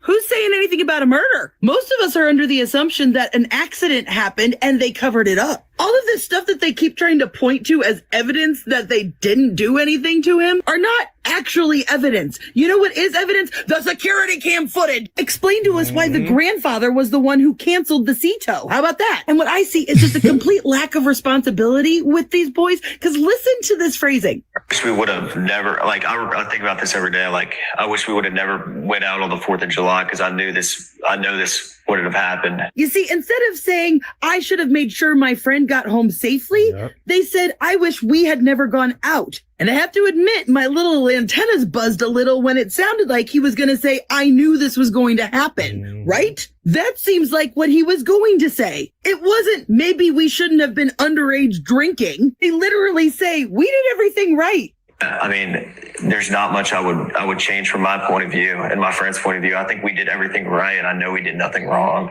Those are not the words of somebody who lost their brother, their best friend a month ago. And I lost one of my closest friends in a non-suspicious way. I blamed myself, even though I hadn't even physically seen her in a couple of years. And for those of you guys saying that Jax is the one that people should press, I fully disagree. He is the one that I think is the scariest out of these interviews. Watch the way he looks at Warren during this moment. We live in a fact. And that's why Morgan and Warren was looking at each other over him, smiling. That's why when somebody said something earlier and they said something about Jax, and I said, it's going to come out later. So when the thing that the Most High allowed me to point out, when they were smiling, Jax wasn't included in the joke, in the smile. It's them two. That's why everybody's pointing out Jax is the one that's going to snitch, right? I think everybody at university is pointing out Jax is the weakest link, right? But she's trying to say she thinks Jax is the strongest, right? But nah, I think Jax is the one that's going to give out. He'll give out because he's the most uncomfortable. Morgan and Warren, they smiling, looking at each other. They could get care less, right? But Jax, that's the one. If I was a defense attorney, that's the one I would hone in on. Very tight-knit community, and for people to, push back and say these things when they know what Ocean Springs is like, it's really hard. And I mean, I don't think I haven't had many personal encounters, but I know being around he felt like he was saying something to Warren. Because let's not forget, it was his grandparents' house that they all got together at. It was his grandparents' house that they went back to and thus should have security cam footage from. And out of all of them, Jax is the one that is holding his body in a different way, who is more controlled, more level-headed. If these kids were truly looking to exonerate themselves, they would actually start addressing some of these questions. Like, who was the fourth boat? Why were all of you huddled up out there together? Who drove the fucking Palm Beach? But what I want to know is, when did they tell Nolan to get on the boat? Because it seemed to me, from what you said, that this happened around the time that the boat was having trouble. Shout out to ROI Livery. They claim they last saw Nolan alive at 3. And, That's what Warren said. And the call that was made about the boat sinking and needing to be towed was at 4. Now, you said they told Nolan to get on the freaking boat. Almost as if it was a rush or an emergency, or Nolan was around at that time. So what time did that He did say it, like he said, need to get on the. So Jax said that Wyatt yelled at him, said, get on the effing boat because we sinking now. That was 4:30. So again, all their timelines, none of it adds up. Conversation happened. And then you said that there was a report of Nolan being seen around 6 or 6:30. Now, where did that come from? Because you the first person I heard say that. But look, that's just what I want to know, along with whatever text messages you was talking about. I don't even want to get into the edits that was made in the video and what was cut out when Warren was talking. I mean, I want to know. So 18 minutes and 30 seconds into part 3, Warren said he woke up the morning of the 5th and his dad texted him. I wake up the next day at about 7:30, and my dad had texted me because obviously Nolan's photo was all over Facebook. But 20 seconds later, he said his stepdad walked in the room. Next day, I woke up and my stepdad walked to my room. And he said, "Hey, like, have they heard anything about Nolan? Like, what's going on?" So how did he really wake up? Because 8 minutes and 20 seconds into part 4, he said he woke up that morning to a text from Nolan's mom. I woke up to a text the next morning that Miss Christina texted me, and she said, "Hey, Nolan's dad's there is there at my buddy's house to pick up the keys." So he clearly can't keep up with his lies. But then this will really set me off about the interview. But he could say, I woke up and the text was in his phone, just to bring that out, right? Because that doesn't mean he said I woke up to, the text woke me up. He woke up to a text in your phone, right? So your dad could have woke you up and you woke up to the text was in your phone. 6 minutes and 20 seconds into part 4, he basically called Nolan's mom a liar. Nolan's mom said she had to track his phone using Life 360. But Warren said he told her on the phone that they had Nolan's phone. I mean, I told Miss Christine that we had his phone and he had left it in our possession on the boat. When did you? Miss Christine is Nolan's mom. Correct. When did you talk to her about that? When I was on, no, I didn't talk to her once. Like it was like 12:30. I mean, I might have texted her a couple times and talked briefly about a couple things, but I never. That right there, he just lied about. Hold up, you only called her one time. That's what you said about 11 something when you felt that he was missing, right? Now you say you text her a couple of times, talked to her briefly boy. Anyway, I want to do this. Let's do this because this part is exciting. Let's get to the raccoon, right? And then we're going to close out Hakiyama. How many hours?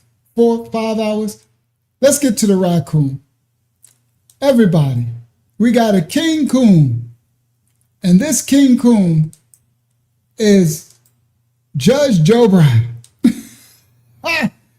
Judge Joe Brown that went out like Willie Lump Lump.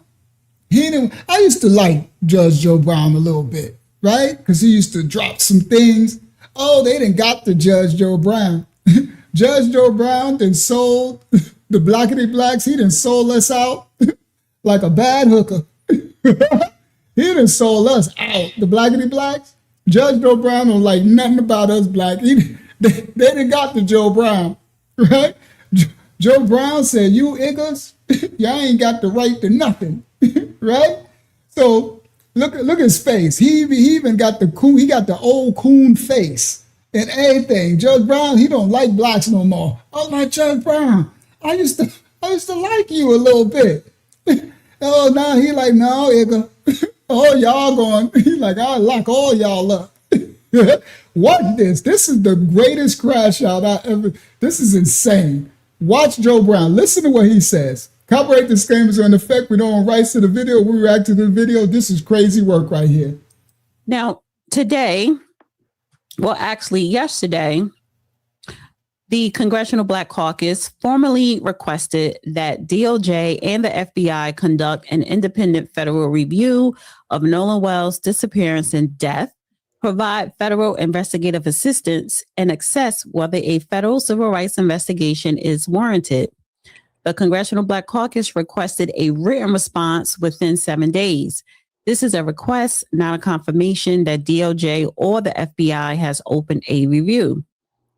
But today, on the 13th, Reverend Al Sharpton, Ben Crump, and Representative Lucy McBath, along with Nolan Wells' parents, hosted a press conference in Mississippi at the National Association of Black Journalists.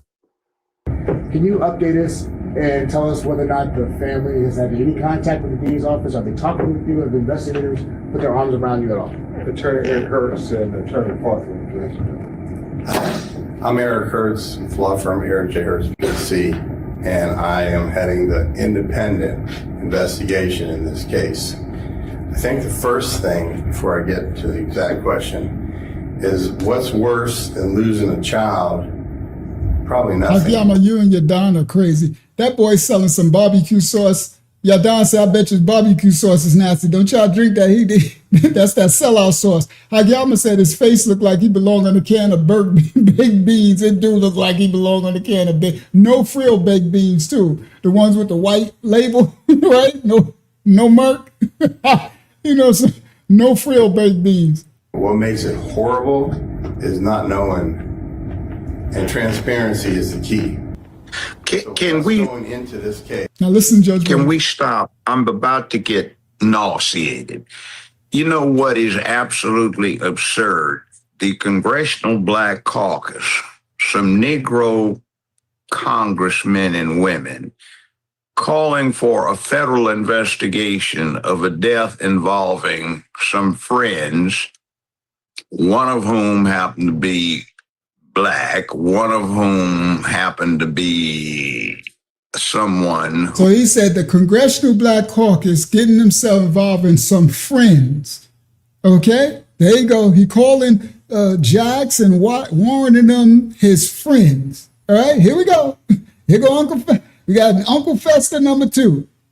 All right, it's super coon. This a granddaddy coon, right? Listen what granddaddy coon. Now listen clearly. Yeah, he said he nauseated. He said some friends and one of them happened to be Black. He's talking about Nolan. Let's continue. Who suffered an unfortunate demise, who happened to be Black. They've been hanging around together for 12 years as close friends. And somehow or another, that's supposed to translate into some horrible racist incident that involves the U.S. government. Now listen, Super Coon, Super Old Daddy Coon, Granddaddy Coon. Listen, Raccoon. He said they've been hanging together for 12 years. I'm sorry, Judge Joe, that you don't know. I guess you really losing it now. Them boys ain't been together for no 12 years. Okay, yeah, Uncle Ruckus right here.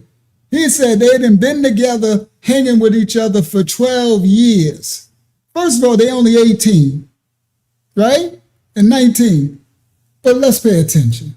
That right there lets you know he don't know the case, all right? So you're speaking on something that you don't know, and you really opinionated with it.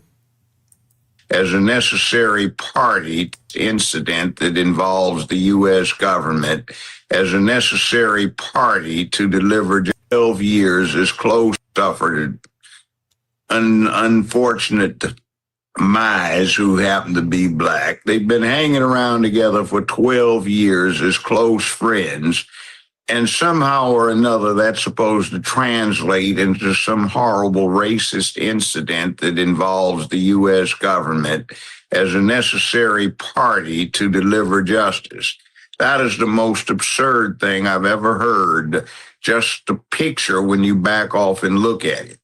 On that very same day, there were other deaths by drowning.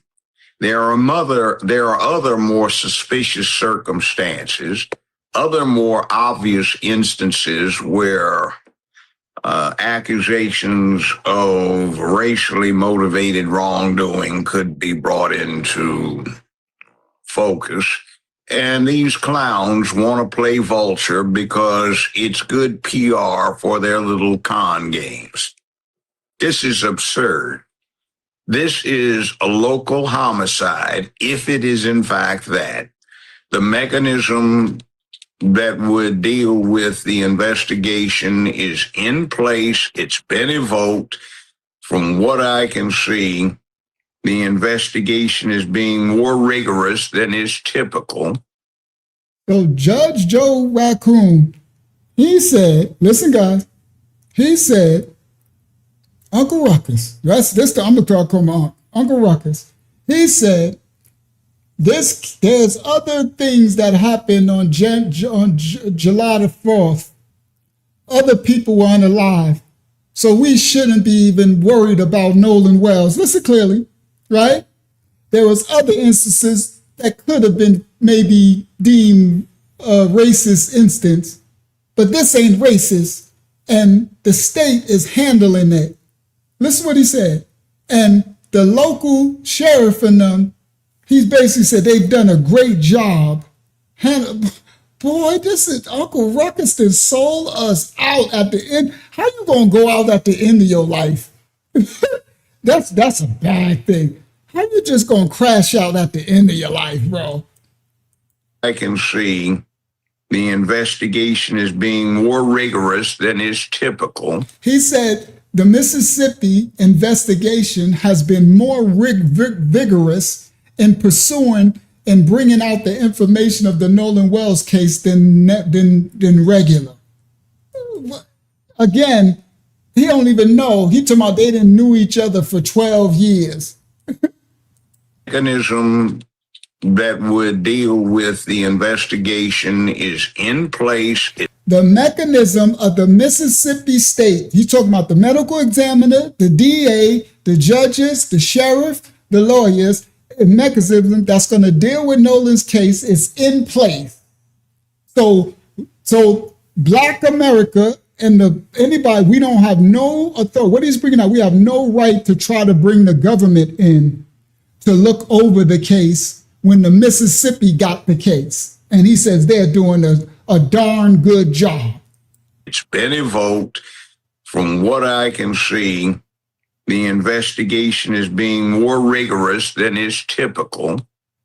And considering that I live in this swath of the country and all of the homicides that are obvious homicides that occur in and out every day of the week at all hours of the day and night in this area, which includes where I am right now, which is the murder capital of the United States of America. And these same vultures screech and holler when some task force comes into play to cut down the homicide rate, but yet they want to sit there and evoke the feds coming in right now because one young Black guy tragically seems to have perished somewhere around about or in about. So he got a problem with Nolan's parents asking the federal government to step in. Listen to Ruckus. Listen. Why do I feel like I'm about to hear black on black crime? I'm just sitting here like he is literally about to say black on black crime. He's just working to it because he keeps saying there's other crimes and I'm here in the murder capital and no, I can just hear it. It's coming. I swear, I know it's coming. But anyway, so he's got a gripe because he's saying that the federal government should not be brought into the case. Mississippi should handle the case. They're the best to handle the case. Wow. Somewhere around about or in to have perished somewhere. So Nolan Wells is just some Black guy who just happened to perish. Somewhere around about or in a body of water when last in the company of friends who were white that he has been hanging around with on a regular basis since kindergarten. Hold on. Now he just said he been hanging around his friends, all right? He called them friends since kindergarten. Watch this. Watch this, calls now. Watch this work. So Judge Brown said he'd been around them since kindergarten. Around with on a regular basis since kindergarten. That guy tragically seems to have perished somewhere around, about, or in a body of water when last in the company of friends who were white that he has been hanging around with on a regular basis since kindergarten. Our relationship really started around, would you say, like freshman year high school? Friends who were white that he has been hanging around with on a regular basis since kindergarten.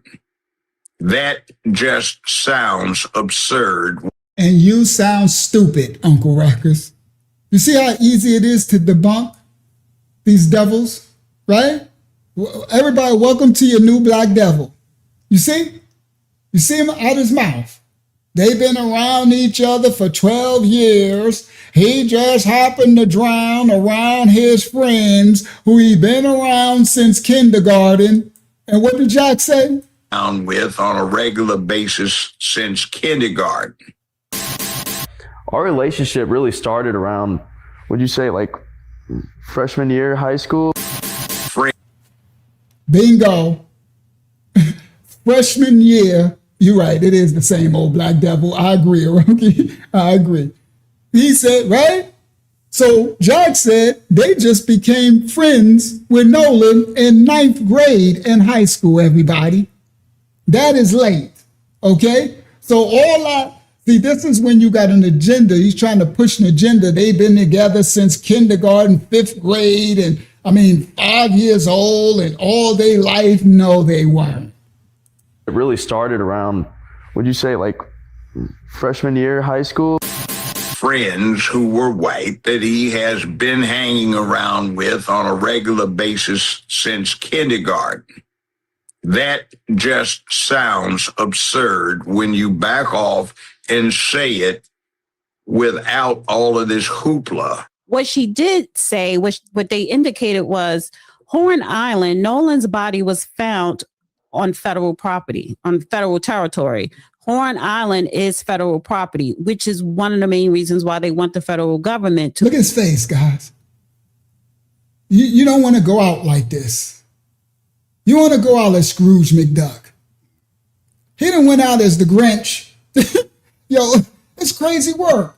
So look at his face on his baked beans, right? Because it does definitely look like a face that belongs with some baked beans, right? And look at his face now.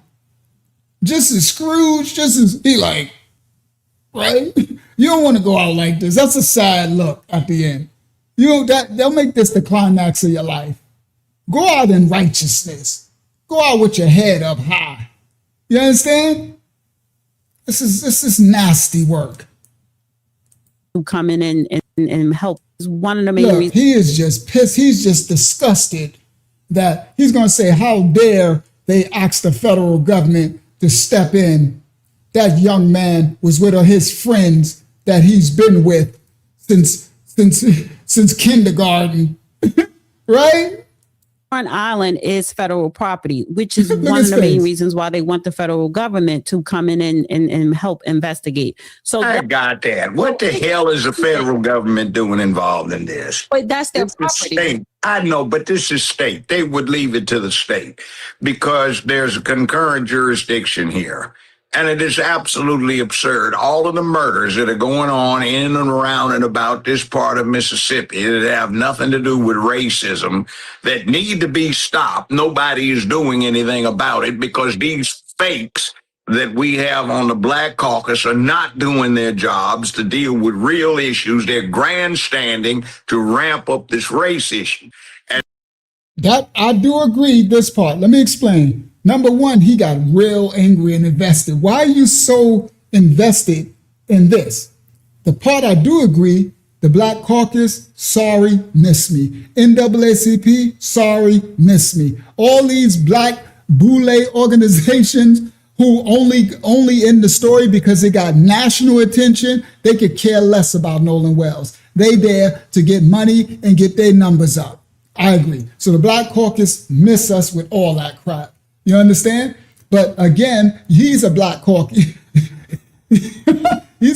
I was about to say he's a Black Caucasian. No disrespect to y'all, most white people, y'all not Caucasian. I know y'all done got hoodwinked. Unless you from the Caucasus Mountains, and really it's those is not real people. Y'all gotta understand the Khazars and stuff. A lot of y'all don't even descend from them, but that's a whole nother lesson for another day, right? So I'll let y'all have that, but y'all really ain't even, but let's go back, right? Because these masters didn't play people. So anyway, this, because I was calling, what's his name? Officer Tater Tot. What's the Dave Chappelle skit? Bigsby? What's his name? What's the Black Bigsby? I forgot his name. I'm gonna do a lesson on the Caucasian thing so my white brothers and sisters can real have a breakdown and understand. They picked that Caucasian title. That dude who picked it, because he liked the way the Caucasian looked and stuff, from the Caucasus Mountains. They're a little melanated too. It's crazy work. You understand? The Caucasian people are still there. They're looking at y'all like, boy, y'all are not Caucasian. But anyway, yeah, Clayton Bigsby, right? This Clayton, what's his name? Officer Tater Tot is Clayton Bigsby. This Bigsby daddy. This Clayton Bigsby daddy. All right, Papa Clayton. All right, this Papa Bigsby, this is the biggest coon sellout. That's why I said, let's get this, because I know, I'm doing enough for Nolan. I'm like, let's get some laughs in. This clown right here. Now watch this. And the idea that... Look, he's pissed now. He said, what in the... What? You know those angry old man. Y'all know that movie? He done turned to angry old Scrooge McDuck. And the idea that race issue, and the idea that, not idea, but the fact that I'm listening right now, man, you can't go out with no white people, man. You got to hang, man, by yourself, man. Don't go out with white people. They'll kill you, man. Like, what kind of cowardly, worm-eating, disgusting lack of manhood does that imply? And it makes everybody that matches a description such as the... He is an angry Clayton Bigsby. He said, now he got a problem with Black Americans, warning other Black Americans, don't be the only one. Oh, he got a problem with that. He said that make us a coward. So listen, boy, I think he got Officer Tater Tot beat. I swear, he got Officer Tater Tot beat. That's why I call him Officer Tater Tot. He a small thing. He ain't nothing but a tampon. Officer Tampon, this is the king. This is a pad. What they call the tampon? What they call it? This is a maxi pad. Officer Tampon, we got King Maxi Pad here. You understand? Now listen clearly. Now he mad at us, right? For warning other Black people that you might not be safe being the only one on a hunting trip with a bunch of white people because we ended up not coming back. Now, my righteous white brothers and sisters will agree. They'd be like, yeah, you better. I don't think y'all need to be going on no many boats, right? Being the only blackity black on the boat. Because some spirits take over, going out there with 30 people on the boat. That never went well for us, period. So you got a problem with us trying to tell each other, be very careful. Oh, yeah, he didn't got his coon card. I ain't never seen him act like this. Everybody, the worm-eaten, disgusting lack of manhood does that imply? And it makes everybody that matches a description such as the deceased suspect in his manhood. I mean, it's ridiculous. You want to sit there and claim with a straight face that you think this is racially motivated when these kids have been hanging around since they've been 5 years old with each other? This specific set of kids from 5 to 7. This boy is this is actually horrible. He said, first of all, the case ain't finished. How do you know it's not mostly racially motivated? The case haven't been investigated or concluded. But he keeps saying because they hung with each other since they was 5 years old. I don't know who told. Somebody tell this Grandpa Bigsby that they ain't been together since they was 5 years old. These kids have been hanging a race that you think this is racially motivated when these kids have been hanging around since they've been 5 years old with each other. This specific set of kids from 5 to 17, 18, 19 years old. Our relationship really started around, would you say, like freshman year of high school? I mean, it's ridiculous. You want to sit. Yo, L'Oreal, you said he looked the way he sound. That's what I was laughing at. He definitely look how he sound. Bullet Frog. If that makes you feel better, Bullet Frog, you can die on that sword, right? You can say, because I know Bullet Frog, y'all gonna say there is no racism. Mississippi, everybody in Mississippi, there's no racism. It was a systemic. The sheriff, he just said he drowned with no evidence. They got the throat. They ain't given no evidence. They ain't got no phone records. They didn't release no camera records. The ring cameras don't exist. All the hundreds of footage, no racism is proven. Goodbye. I'm sorry. We don't believe you either. What's his name? Bullfrog. Jeremiah was a bullfrog. Bam, bam, bam. Wasn't good friend of mine. Right? I'm not racist. We are the righteous children. You're the ministry, Bullfrog. Unfortunately for you, it's my righteous white brothers and sisters here. My righteous Hispanic brothers and sisters here, my righteous Asian brothers and sisters here, my righteous black brothers and sisters here, and we gather together in spirit and in truth against you, Bullfrog. You're a racist clown. That part. You're a devil, and the devil is within you, because if you wouldn't, then you can see the systemic racism of a Mississippi in the whole case. Because if it happened to your children, you would disagree with all of this. You would want an outside autopsy investigation. If a bunch of blacks, if you went into Atlanta, or if you went to Rwanda, because there's no black place. If you're whatever it is, I don't know what you is. I don't care if you're black, because this is a black devil, and you are whatever you is. You are the devil. You understand? You and Michael Murray. What's the name? What's that dude? Michael. What's the dude? The Jason dude. Michael Myers. You and Michael Myers. You understand? All you racists, come on. Come on in the building. Here get your granddaddy coon. Y'all got him. Y'all can Epstein him. all you haters. You understand? Because the righteous white brothers and sisters agree with you devils. You heard? I don't care. I don't rock with this devil on the screen, and I don't rock with neither one of you devils. You heard? Michael Myers and the bullfrog. Jeremiah was the bullfrog. You bullfrog, fly your frog away. You understand? We ain't drinking your Kool-Aid. I know you ain't no racism. It's Mississippi. Mississippi, you can't spell Mississippi without racism. Somebody done told you wrong. Welcome to the house of the righteous. We white brothers and sisters, we black brothers and sisters, we every nation. Does that tickle your feathers? Don't that get under your skin? I bet you hate that part, Jeremiah the bullfrog. I bet you don't like that. That part. You heard? So no, your race card don't play here. You understand? Because you got my righteous white brothers and sisters right here that'll just rip you to shreds. Okay? All right. There you go. Yeah, Mississippi. I like that, bad vegan. Mississippi. I like that a lot. Mississippi. That's what I'm gonna start calling it. We just made something up. Bad vegan. That's how Mosai's children work. You can't spell Mississippi without racism. Mississippi. It's within the word. It's like Prego. It's in there.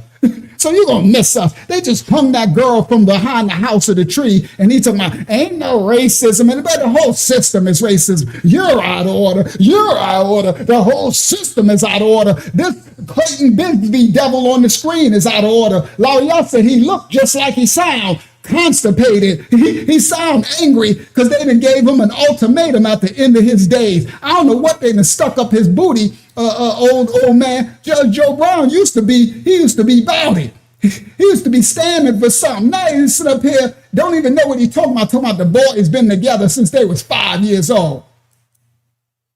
Come on, let's continue. I mean, it's ridiculous. You want to sit there and claim with a straight face that you think this is racially motivated when these kids have been hanging around since they've been 5 years old with each other. This specific set of kids from 5 to 17, 18, 19 years old, from kindergarten through the first part of college. And all of a sudden, somebody turns up dead after what seems to be a typical drowning. Mm-hmm. And you want to claim that there is a racial incident here that needs to evoke the authority of the United States government. Oh, he's pissed. Do not bring the government into this. Mississippi, it was nothing to see here in Mississippi. They got the throat and they said it was no, but this is just a drowning. And these boys been together since 5 years old, since kindergarten. He done made up his own story in his head. It's crazy work. And these clowns are running around spewing racial hate about black folk can't be around white guys. And the other one, oh my God, the white guy was bigger, so that justified stabbing him when all that was going on is a shoving match. He talking about Carmelo. Now, Carmelo, they only shove Carmelo. 6 dudes around him grabbing on the push, right? So listen, boy, this boy, he's on it. He didn't brought Carmelo in. I swear, I know black on black crime got to be coming. I just feel it, right? It's like they got the cool narrative. This is the Clayton Bigsby handbook right here. You gotta throw some black on black crime, bro. Don't let me down. Don't let me down, Uncle Fester. Stabbing him when all that was going on is a shoving match. How the hell, with a straight face, can they be on that stage with the surrounding bunch of that composition and not be the worst damn hypocrites you can imagine? Look at this big white guy who looks ferocious, right? Look at this little Asian girl lady who probably knows martial arts and karate. Why aren't these black folk trembling in fear? Oh, I could not believe he just did that. Yo, Judge Crashaw, did you? Yo, he just said, look at the big white guy, and he said the white woman no karate. Did he just... Yo, I can't believe he just said that. Hold on, we gotta go back. Here, because they are around. He just said none of this is about racism. I mean, he just said the most racist remark that you can say. He said the lady no karate. How the I would feel like Uncle Ting Ting. You can't say that. You sit up here talking about on this big. Sorry, I'm trying. Yo, the funny thing is, I'm trying to push this little red thing to bring the bar back, but this is my video, and this is it's hilarious. So anyway, this boy just said the most. He talking about ain't no racism. He just said the most racist thing in the world. Let's play it again. We gotta play that again. The worst damn hypocrites you can imagine. Look at this big white guy who looks ferocious, right? Look at this little Asian lady who probably knows martial arts and karate. Why aren't these black folk trembling in fear because they are around this big white guy and this martial arts knowing Asian woman after they specifically, this bunch, have been on. He said we should be shaking in our boots because of yo, he just literally racially profiled this Asian lady and said she know karate. I can't. I really can't. That is really horrible, right? And forget that he called this dude mean, right? He did look kind of mean with his mouth closed, but he literally said this woman know karate. All right. After they martial arts knowing Asian lady who probably knows martial arts and karate. Why aren't these black folk trembling in fear because they are around this big white guy and this martial arts knowing Asian woman after they specifically, this bunch, have been on media for the last few months talking about how fearful these white devils, as they call them, are, and how dangerous they are, and how nobody Well, the white devils are dangerous, and the black devils is too. You, black devil, you are dangerous too. should be around them because you risk death. Look at this. If a death occurs on federal property, the extra caveat would be, of course, that state investigation, and you have the option of pulling federal. Well, yeah, except there's one thing. Here's the way it goes. It's a federal waterway or body of water. It's the Atlantic Ocean, but that island is part of the state of Mississippi. All right? So it's Mississippi jurisdiction. Now, if the death happens to have occurred in the water and it's federal jurisdiction, there's an interesting thing about it.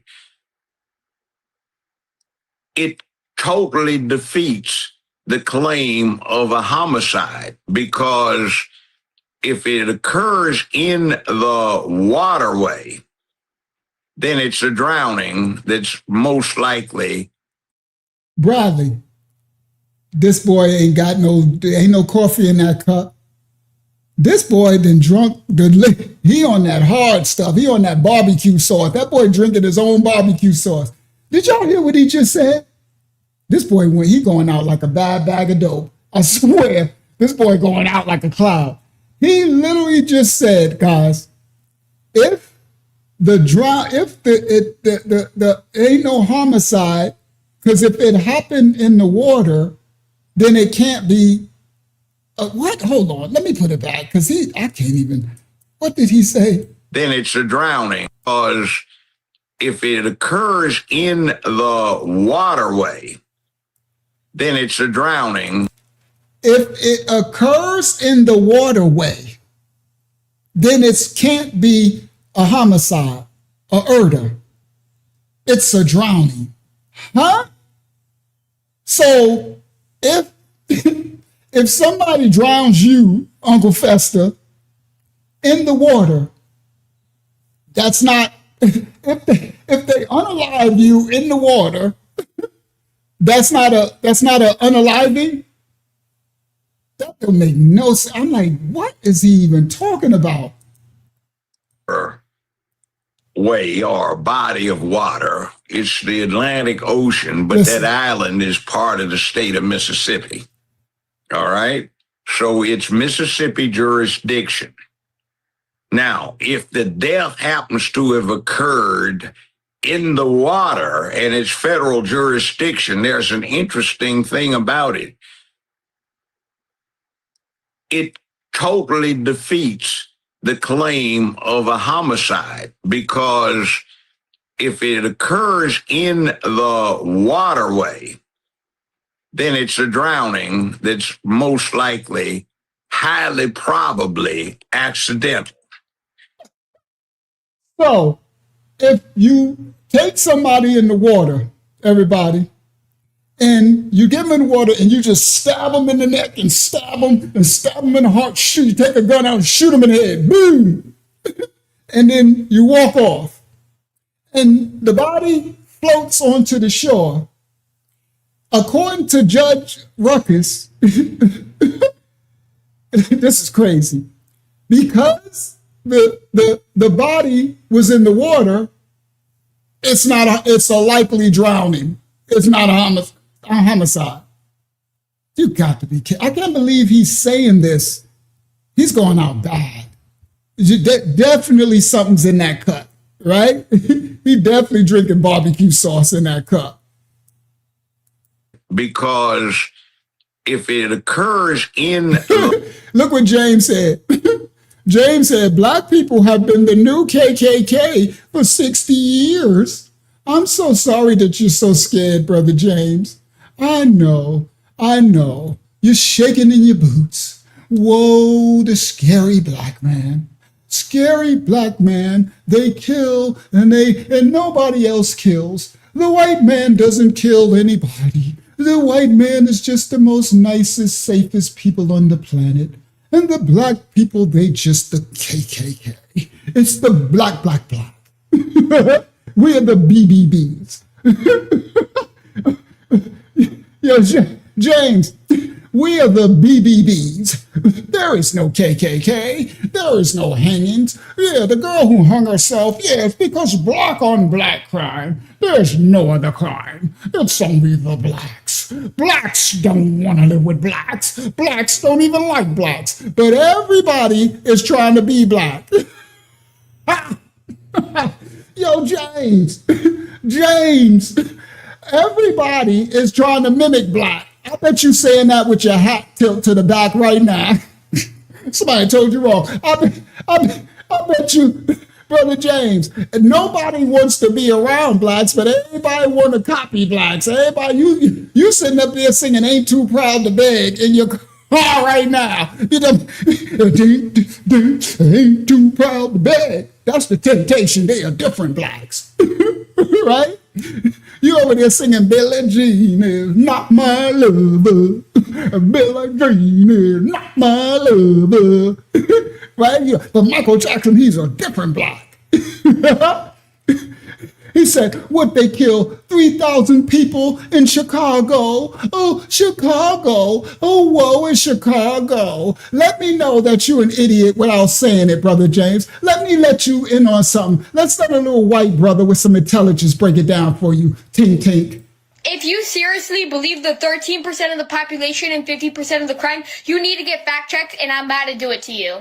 In 2016, white people committed 70% of the convicted crime, and black people only committed 27%. Then in 2017, white people committed 68% of the reported crime, and black people only committed 26% of it. And in 2024, white people committed 53% of the reported crime, while black people only committed 25%. So this narrative on 13% of the population, 50% of the crime is wrong. You know who actually commits 50% of the crime? White people. But guess what stat black people are 13% of the population and 50% in? Exonerations. You know, when they're wrong. How, Brother James? You ain't got the intelligence of our young white brother. That's what's wrong with you little clash out ting-tings. This little white brother right here is going to be a righteous, strong man, and his wife is going to grow up to respect him. Because you know why? Black people ain't going to take up space in his mind. He's not going to be envious and jealous. He's not going to wish he was black. I know you want to be black. I know you run around doing the moonwalk with your pajamas on at night while you secretly envying and hating black people. But no, some of our righteous white brothers and sisters, they rebuke you, Brother James. Sorry, we not taking your little fake stats. Sorry, Tink Tink, it don't work here with the children of the Most High. Convicted, all you're doing by spreading this fake fact is allowing more people to profile and be racist towards black people. You know what's the highest percentage of people who are victims of white people? Black people. And if you look at all the shootings, guess who are the shooters? White dudes. So let's all think long and hard on who actually commits 50% of the crime. Sorry, Tink Tink. Welcome to the house of the Most High. where you ain't just gonna come drop off your little pseudo knowledge here and think we ain't ready for you. Nah, you and Judge Ruckus right here, all you devils, kick rocks. Welcome to the righteous children of the Most High of every nation, kindred, and tongue. We rebuke you and the spirit over you. Repent, for the kingdom of the Most High Yah is at hand. Get right with righteousness and take Uncle Fester right here with you if you're going to serve this devil. You heard? Grab him up with you. That part. Waterway. Then it's see his facts. That boy told us of Chicago. That's what he about to say. I know this Uncle Clown about to say some black on black stuff in a minute. He said he just made up a whole stat talking about if you get unalived in the water, then it's just a drowning. like somebody can't shoot you in the head in the water. That wasn't a homicide. He drowned. Foolishness. Drowning that's most likely, highly probably accidental. If it occurs on land, as would be the requirement were it an intentional criminal homicide, then it is exclusively within the jurisdiction of Mississippi. Just think about it. The whole contention is that somebody supposedly, for racist reasons, killed this boy with no motive. Or how do you know they don't have a motive? That don't make this dude is anybody who's claiming what most of us are claiming is we don't know how Nolan was unalive. We don't know if he drowned. We don't know if his fake, because they ain't real friends, if these pseudo friends has something to do with his demise, his leaving, his unaliving. We don't know. What we do know is that they're what's the name? Withholding evidence. We do know they lawyered up. We do know they're lying. We do know that they are not his friends. We do know that everything seems shady and fishy. We do know, right? That's the things we know for sure. None of us, anybody who tell you that they know exactly what happened unless they was there and eyewitness seen it is just speculating. But what we are going on is we can see the systemic cover-up. We see the whole okie doke, and we see all these boys up there lying. We see them, their stories changed 10 different times. They lawyered up. This one is there. The mom was on the island. They wasn't on the island. The phones didn't work. This one didn't do it. This thing is a mess. You understand? At least not one that hasn't arisen many times in the past.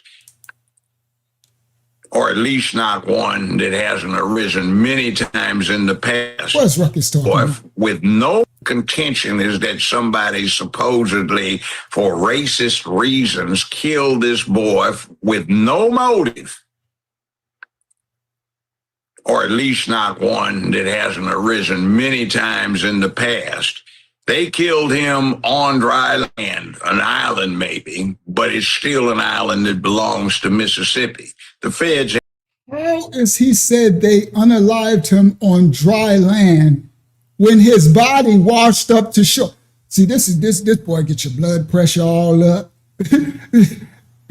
this raccoon here, I like he worse than Uncle Tater Tot. Officer Tater Tot. This Uncle Ruckus is the worst of the worst. That's why they say ain't nothing worse than an old fool. The Bible speaks of that. Ain't nothing worse than an old fool. That's who do you really dirty. That's why it's messing with my spirit so much. I'm wondering, I'm like, why is he messing with my spirit? Right? He's sitting up here, right? He's saying all these statements out his face, just bold-faced lies out his face. And he's a judge, a former judge. Island that belongs to Mississippi. He just said he was unalived on the island, but his body washed up the shore. How do you know when he was unalive, Joe Raccoon? Him on dry land hasn't arisen many times in the past. They killed him on dry land, an island maybe, but it's still an island that belongs to Mississippi. The Fed. He just said they unalived him. Did y'all hear that? I swear I be needing. Thank you, A. Sandoval. I be needing to interview these people. I swear I would be telling these people a new frame. I'm like, did you just say they KIL'd him on dry land? Yeah, yo, his old time is kicking in hard. He drinking that, he drinking that barbecue sauce in his cup. Right? He literally just said they KIL'd him on dry land. Well, thank you very much, Uncle Ruckus. But it's still an island that belongs to Mississippi. Risen many times in the past. They killed him on dry land, an island maybe, but it's still an island that belongs to Mississippi. The feds have no jurisdiction. If he got off that island and he drowned in the water, what winds up happening is, boom, that defeats the claim of homicide.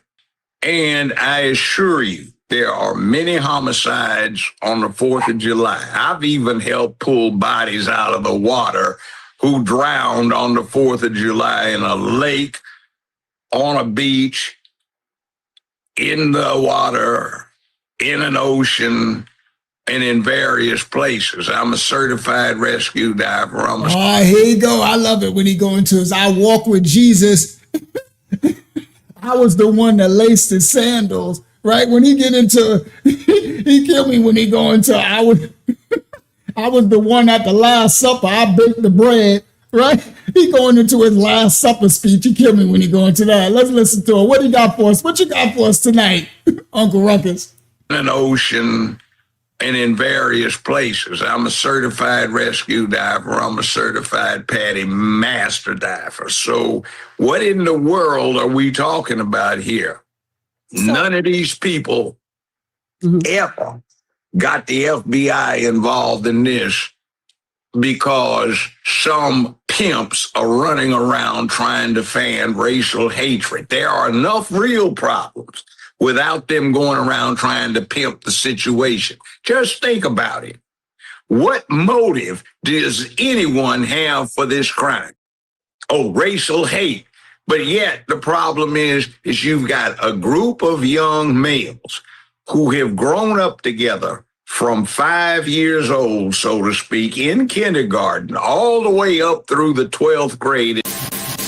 Our relationship really started around, would you say, like freshman year of high school? Like, well, I was a little closer with him. I'm going to rip him to shreds, Hiroki. I'll be playing with these clowns, man. I'll be playing with these clowns. I put this work in. I hope y'all enjoying. Please give a like to the live so others can know we live, please. That's all I ask, right? I put hours of work in here, right? I edit this to put this up here, right? Right? Because it's like, he keep making these emphatical statements, right? What would be the motive here? These they grew up since 5 years old, and it's like, click, click, click. When do we meet him? 9th grade in high school. Judge Joe Coon. All the way up through the 12th, from 5 years, you've got a group of young males who have grown up together from 5 years old, so to speak, in kindergarten, all the way up through the 12th grade. Our relationship really started around, would you say, like freshman year of high school? Like, well, I was a little closer with him before y'all because, obviously, like I told Brandon last time, 8th grade COVID year is when Nolan and I really started hanging out, and then we all started hanging out. So Warren was the first one to hang out with Nolan of these so-called friends, and he started hanging out with him in 8th grade when the COVID stuff. And the rest of them met him in 9th grade, high school. Okay? So all this, they was 5 years old. They knew each other since kindergarten. Now, everybody pay attention. They only 18. So that's only 4 years. They just graduated. You can't make this up. Okay? So these are new friends. Okay?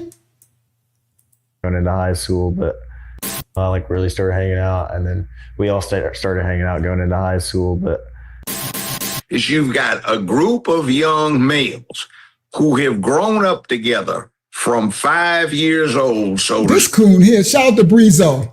speak, in kindergarten, all the way up through the 12th grade. He's just making up his own narrative. Now this is, where's that police officer? What's his name? Because he looked like Uncle Fester too. Pinky in the Brain. Officer Pinky in the Brain. Judge Joe Brown is lying. You said you're going to sue anybody that's lying. I ain't scared. We ain't scared of you. So you want to go out to Pinky in the Brain, a lawyer dude that swear you want to be tough. You know what I mean? Judge Joe Brown is lying, right? Y'all want to see another lie? Come on. I got you. A lie from the lake of fire. Watch this part. They've been lying to us this whole time with this case. You understand?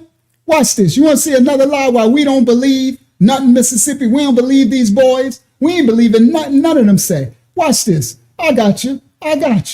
Well, here we go. Stop share. Watch this. Stop share.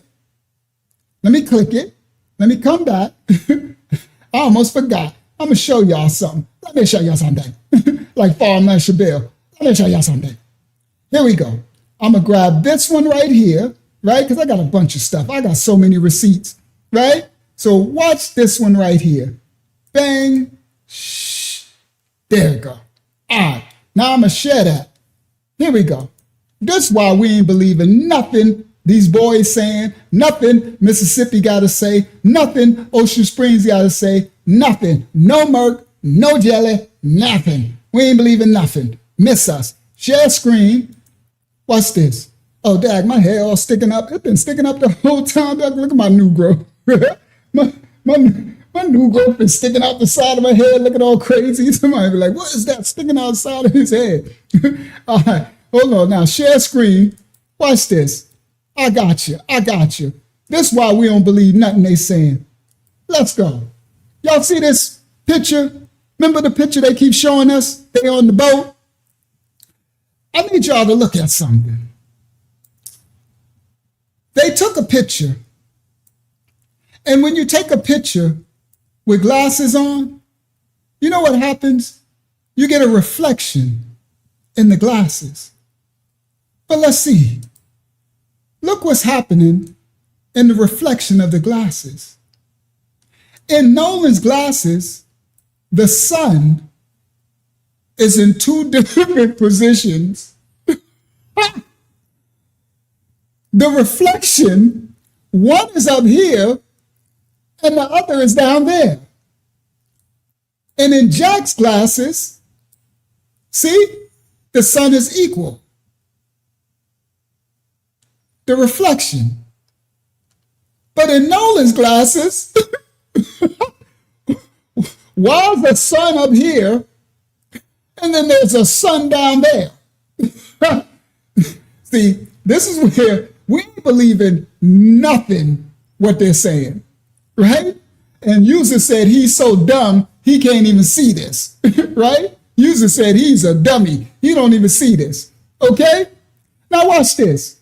We got another one, okay? Because this should be an equal reflection. Everybody, how is it? Where that happen at? Okay, all right. Now watch this. Look at this image. Could somebody tell me this is Nolan, right? See his smile? Now this is another image they sent us of Nolan. Whose smile is this? Whose teeth is this? Whose teeth is this? Whose teeth is this? Look at this, guys, look at this mouth. And look at this mouth. Yo, these are the images that the boys have been releasing. So all you little clown devils that come here and you think we just sitting up here believing anything that these little lying boys, these stuff they putting out, right? Look at the mouth. Whose mouth is this? You can't make this up. I swear. This thing just be getting worse and worse. This case is ridiculous. Now here go another one. This another image they put out of him, Nolan, and look at his eye.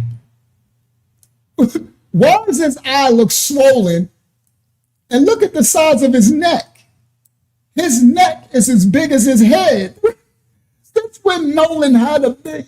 Look at the size. His neck looked like a tree trunk. You crazy. This is crazy work, bro. This is like amateur night. This is amateur night at the Apollo. I'm sorry. For anybody who I mean, we can do this all day long, okay? It's just amateur night at the Apollo at this point. You understand? And I had another clip where the sister broke down. I'll do that another time, right? So all these things, it's just so many. Let me see. What is this one? Do I want to show this one? I got another one. Which one is it? It's the one. Do I want to do that now? Let me see if I can find it. It's the one with the shadows, right? I was supposed to have the sister break it down, but I took a screenshot of it. But anyway, I'll do that another time. But again, y'all see, whose mouth is that? And these are the pictures they've been releasing, all right? And no, you know, it's just, this one kills me though. Look at the reflection in the glasses. All right. And then they do a lot of hugging. Every picture, they just hug it and all in each other's space. And it's just too much, bro. I don't know, bro. It's just too much touchy, huggy, you know. I've never in my life, listen, look where he's all in his crease. Let me explain. So this was another one they said. They said, how in this picture, now remember, this is the one with the the sons, but they said his shoulders is going down. Do y'all see that? Everybody, if your shoulder is going down, how is his arm up here? Pay attention. If my shoulder is down like this, then how can I be hugging someone up where my hand is higher than you see? He's like, but anyway, whatever. But it's just too much. Like you all in, and then this is another thing. When he's hugging him, they hug around the waist. I mean, guys, we don't do that. Men don't do that. I'm sorry, we don't. We really don't. Let me make sure y'all can see what I'm seeing. They can see what I'm looking at, because we really don't. We also don't do this, right? Share screen. Oh, I'm not sharing. They don't see. What am I looking? We're still looking at Nolan with Pink Panther. Oh my goodness! Hold on, that's horrible. She's like, I don't know, huh? Hold on, I've been switched 4 or 5 screens already, and y'all didn't even switch with me. Hold on, let me close this. Oh, there go another one. Hold on. Yo, I got some stuff I didn't bring out. Hold on. Let's expose some other stuff, right? So here, let's do this one. Let me do this one. So I got to stop share each time. Hakiama, remind me to stop share and share, right? So I got to close some of these tabs, right? Because I got a lot of stuff I didn't show y'all yet, right? Let me close that one. Let's do some of these. Let's do some of these inconsistencies, because these inconsistencies is big deal. This is a big deal, all right? So I'm gonna grab, which one I'm gonna do? Let me grab this one first, right? We're gonna do this one. Let me grab this one, right? There we go. And I'm gonna come back to y'all. I'm gonna stop share screen, window. Let's do some inconsistencies. Now everybody know the famous picture, right? So this is the famous picture. But what some people are pointing out is that why is these two so overexposed? Meaning, you see the glare, the light on them, and these two are just normal. You see how they overexposed? See how bright his chest is and his is? And look how just regular these two is. See, what I was pointing out by all this hugging around the waist and stuff, and, you know, his arm is just way up in his crotch and stuff, just, you know, all the flesh on flesh. We brought that out before, right? But there's another instance where people are pointing out and they're saying that the shadows don't line. So right here, you see how dark this shoulder is and how light this shoulder is? Hold on, let me make it bigger. You see how dark? See his shadow? And you see how light this is? Because this denotes that the sun is coming from this direction. So the shadow is on this side of their bodies. Y'all see it, right? See how light that trap is and shoulder? And see how dark that is? That's a shadow. Same thing with Eric, right? See how dark that is? Because the sun is coming from this direction. So the shadow will be over here. But look where Morgan's shadow is. How is Morgan's shadow on this side? If the sun, so how are they in the same picture and Morgan's shadow is coming on this side as if the sun is over here, but their shadow is on this side? And they're way overexposed, the exposure. And this is the same picture. Look at these inconsistent, what's the names? And his is consistent.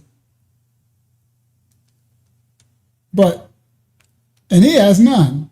Oh, he got one there.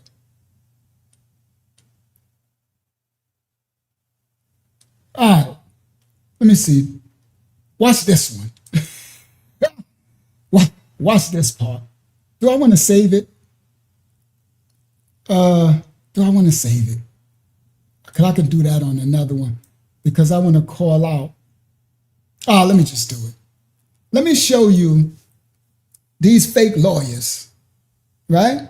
Because I had the lawyer clip. And this dude, look, let me stop share. Let me show y'all. Share screen. Stop share. Share screen. Right? And then I'm going to go share screen. There we go. Window. Bang. Let me show y'all another one. Let's expose these devils. This wickedness. So this lawyer and the other dude, Pinky in the Brain, who wanted everybody scared, they informed them boys because they had them boys going all over Officer Tater Tot's show incriminating themselves. So when I show you the video, he keep lowering his eyes every time he said they didn't commit anything. They like his signals are way off.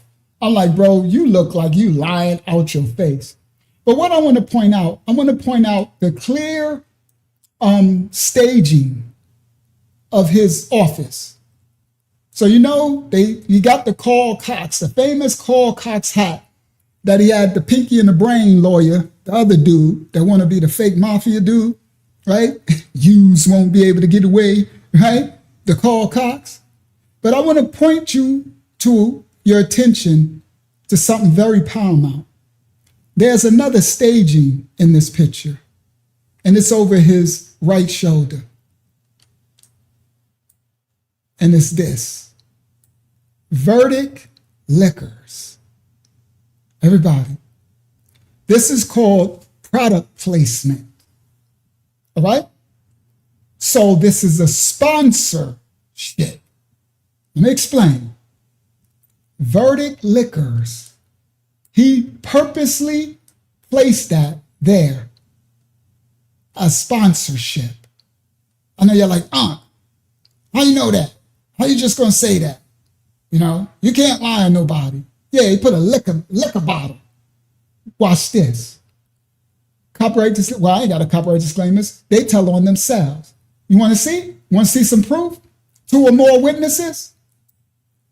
Officer Tater Tot is sponsored by, Verdict.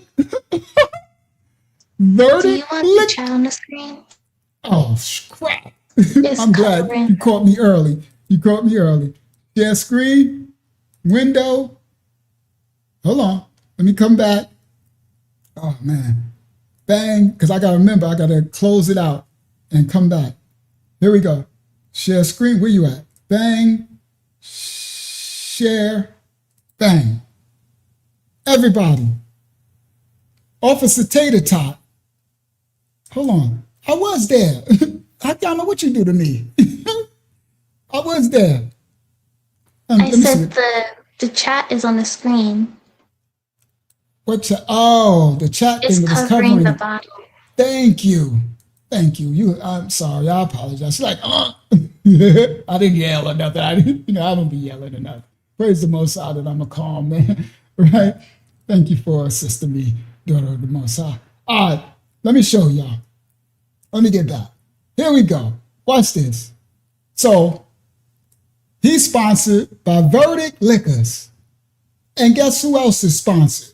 So they sitting up here, they talking about aisle shopping, and these ambulance chasers is doing it for money, and they all sponsor Verdict Liquor. And watch this. Officer Tater Tot is sponsored by who, everybody? Verdict Liquors. Don't that sound like, hold on.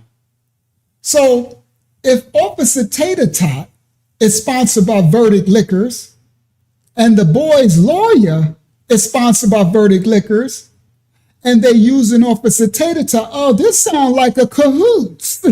This sound like this why we ain't falling for it, A. Sandoval. Child Brother Henry, we not falling for the mess, okay? We catching everything. Watch this. I got a little more. How do you know? It could be just a coincidence that they both got Verdict Liquor strategically placed in the background. Well, what about this? On Officer Tater Tot's show, it says Verdict Bourbon. Sponsorship. Officer Tater Tot, his logo, and Verdict Bourbon. That's on his video. Sponsored. These boys sponsored by a liquor company. They call it Wines and Spirits. So this lawyer is sponsored by the Wines and Spirits. Come on, somebody talk to me. We ain't playing. So y'all gonna miss us. I mean, y'all can go to somebody else's channel. Y'all can come and put all that. Ain't no racism. Ain't no this and that. Ain't no conspiracy. Ain't no this and this. No. Oh, he owns Verdict Liquors? Wow.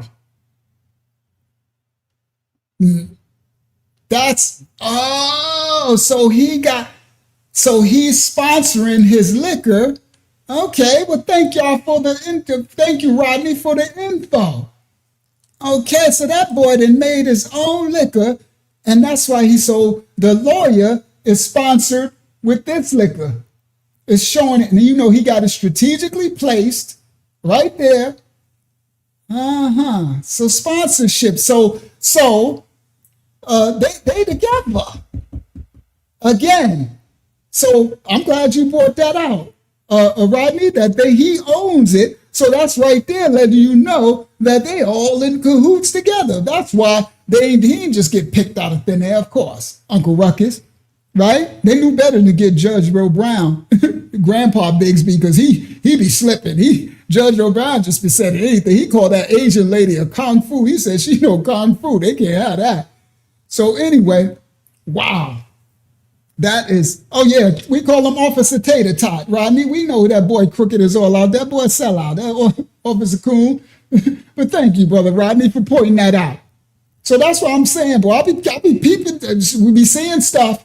That's what we be doing. We be seeing stuff. You know what I mean? It's like it's too many inconsistencies going on. Way too many. All right? So there's some other stuff.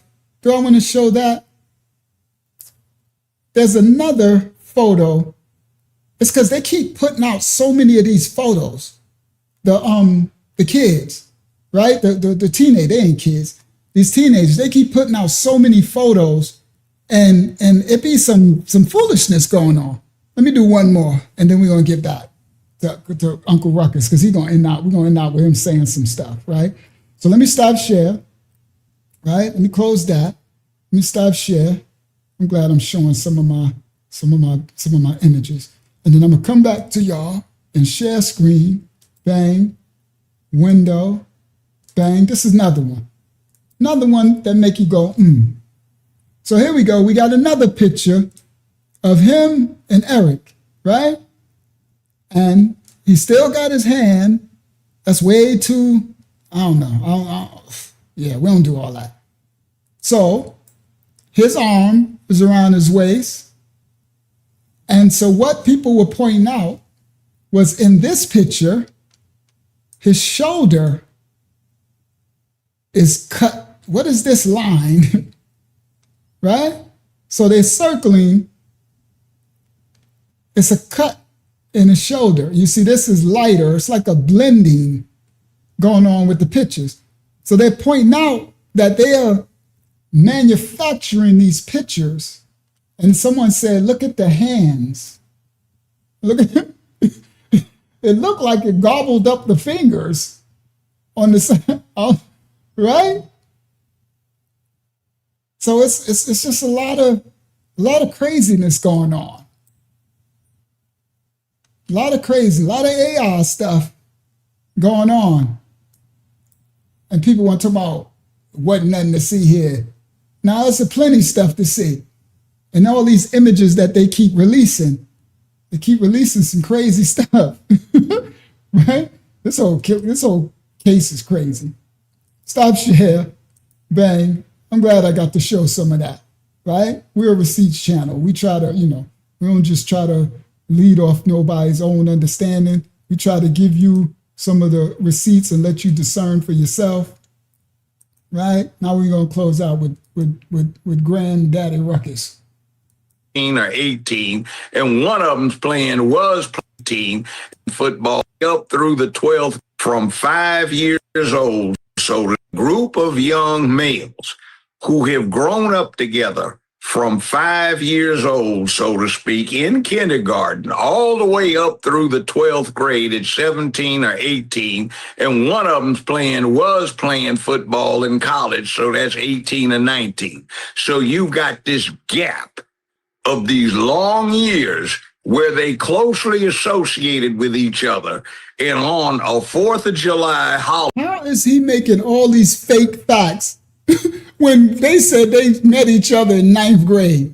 Warren met him in 8th grade. They got these long years from 5 years old in kindergarten that they were together, and y'all trying to say that these long-lived friends did this holiday on an island, a small island off on an island, closely associated with each other, and on a 4th of July holiday on an island, a small island shortly off of the coast of a state, somebody winds up, where did he go? I guess we need to look for him. And when you look for him, his body turns up within hours in the water. And it appears from at least the initial autopsy results that he drowned. He said we go to look for him. And when we look for him, his body turns up in hours. Excuse me, Uncle Ruckus. They found him July 6th, brother. So, see, everybody, he's just making up. It's crazy how he's just making up story after story. Where's the little mafia lawyer dude who want to sue everybody? Somebody give him Joe Brown. He on your side. He lying on everybody. He lying on the island. He done lied on the boys, Mississippi, the island. He done lied on everybody. He done lied on himself. He just said they found him within hours of looking for him. They found him on July 6th, brother. He went missing on July 4th. drowned. So anyway, appears from at least the initial to look for him, and when you look for him, his body turns up within hours in the water, and it appears from at least the initial autopsy results that he drowned. So anyway, now all of a sudden, how did it appear from initial autopsy that he drowned when they never gave out the initial autopsy report? Uncle Cone Ruckus, this boy, he working on my nerves. He work. All right. Great is he that's within you. The Most High is in the stillness. The old coons, what it says, the Bible says nothing worse than an old fool. So I ain't gonna let it not gonna affect my spirit. Stress kills, everybody. A way to longevity and a way to healing yourself is to keep yourself to remain calm. Always remain leveled and calm and never let the pressure in your blood and stuff boil and all that. All of that fluctuation, it ages you and it causes your body mileage and damage. All right?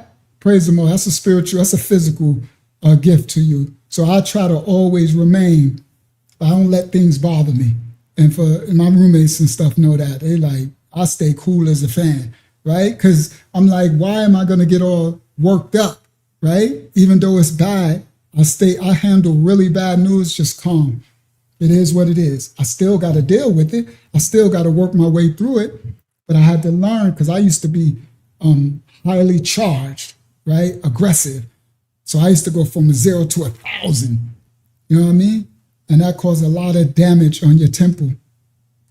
then we have a federal question. So this old raccoon not about to get my blood pressure all up. All right? Let me stay calm.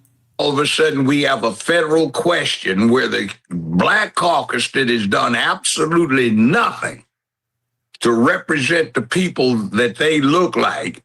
I agree. The Black Caucus and the NAA coons and the Boule and you too. All y'all ain't did nothing but do more damage to the people that you look like. I agree with that one. Is now trying to evoke the power of the federal government, the United States of America, because this tragedy occurred. And then when they cite the reasons, these are the exact same things that every single victim of a homicide puts their family through. Every single one of them. And not a damn one of these charlatans has done anything over the years to reduce that black on black, black on white, white on black murder rate that's been going on in the United States. I knew he was going to bring up the black on black crime. I just was waiting. I'm like, it had to get there. He literally said black on black. He didn't say white on white. Do y'all hear that, right? Hold on, let me go back again. This is what he said. It's been going on in the United States of America. On white, white on black murder. Black on black, white on black murder. He didn't say nothing about black on black, white on white, white on black, black on white, whatever. All right, but anyway, there you go. I knew that black on black was coming. Anything over the years to reduce that black on black, black on white, white on black murder rate that's been going on in the United States of America until we get an isolated incident like this that has a very low probability of any criminal wrongdoing. And even if it did, what about the rest of the time they have totally ignored the business that they are supposed to be tending to while occupying the House of Representatives or, one or two isolated incidents, the chamber of the U.S. Senate? What is their business? And this is what they waste their time on. This is small time stuff. So let me just end. So Nolan Wells losing his life is small time stuff to you. It's just a super coon. That's horrible. Can you imagine what his parents would say hearing that? He's saying this is small time stuff. They should not get the government involved. You hear? He said, this is small time stuff. How dare they get the government to look in on the case. Wow. You're going to answer to that, Super Coon, like you're going to answer to other stuff at the judgment. Yeah, the Most High sees, everything is recorded in the Shamayam in heaven. You're going to answer for that. And this is what they sent to isolated incidents, the chamber of the U.S. Senate. What is their business? And this is what they waste their time on. This is small time stuff. So let me just put this bit of information because Al Sharpton said this in the press conference. I'm just not going to look forward to play it. But he indicated that Michael Brown, this was the young black man from St. Louis who was shot and killed by police. And that made national news. And that was during Look at his face. This man hates black people. He hates his own. I'm like, what did they do to him? I didn't remember him hating his own unless it was under the cover. You see, she brought up Mike Brown that was shot by the police, and he, like he, roll his eyes and make faces. That's crazy, bro. He get the Super Coon of the year. I don't know who.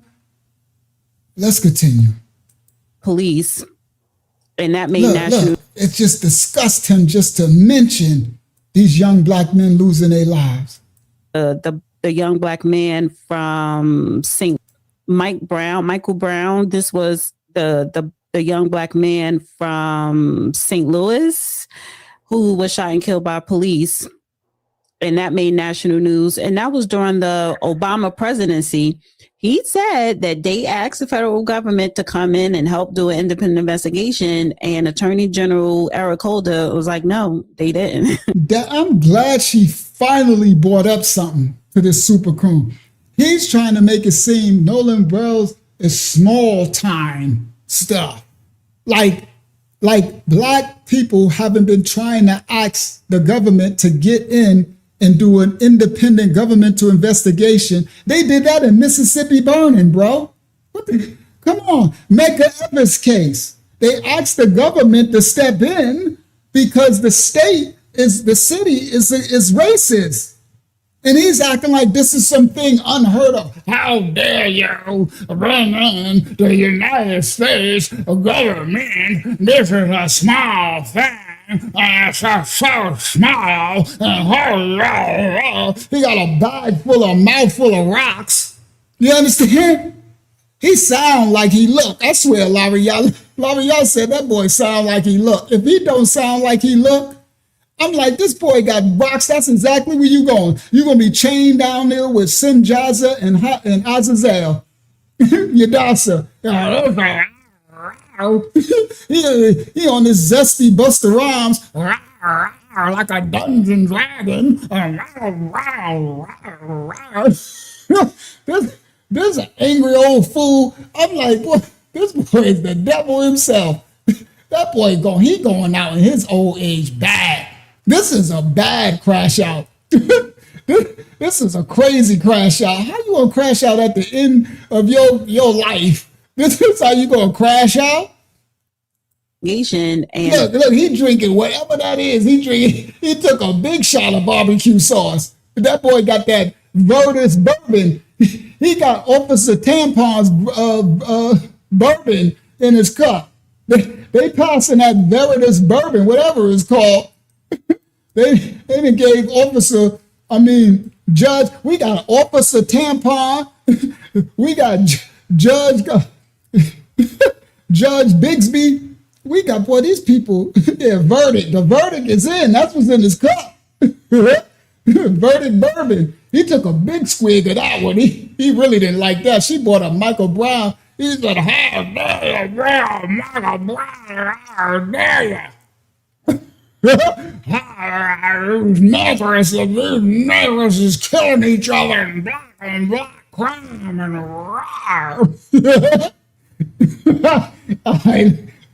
let me stop. Y'all know I get this folio. I get stupid. He on that verdict, Bradley. He on it hard. He done poured all type of verdict. He got all type of verdicts in his cup.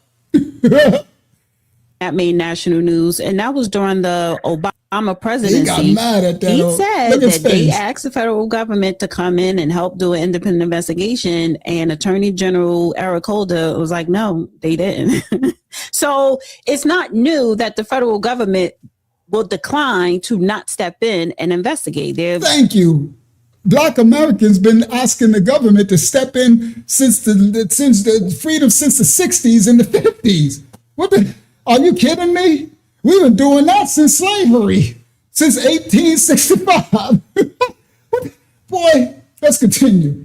Leave it to the state to do it. So it's not a Trump thing. I agree. He got a lot of regrets in his life, and it's written all over his face. You see what he just did with his eyes? He just worked his eyes. Did he have a stroke or something? Because he looks really bad. He literally, thank you, Hakyama. I agree with that. He become a disgruntled old man who seemed to have a lot of regrets about his life. I agree. And he's projecting it on his own people to hate. It's really bad when they get you to hate your own people.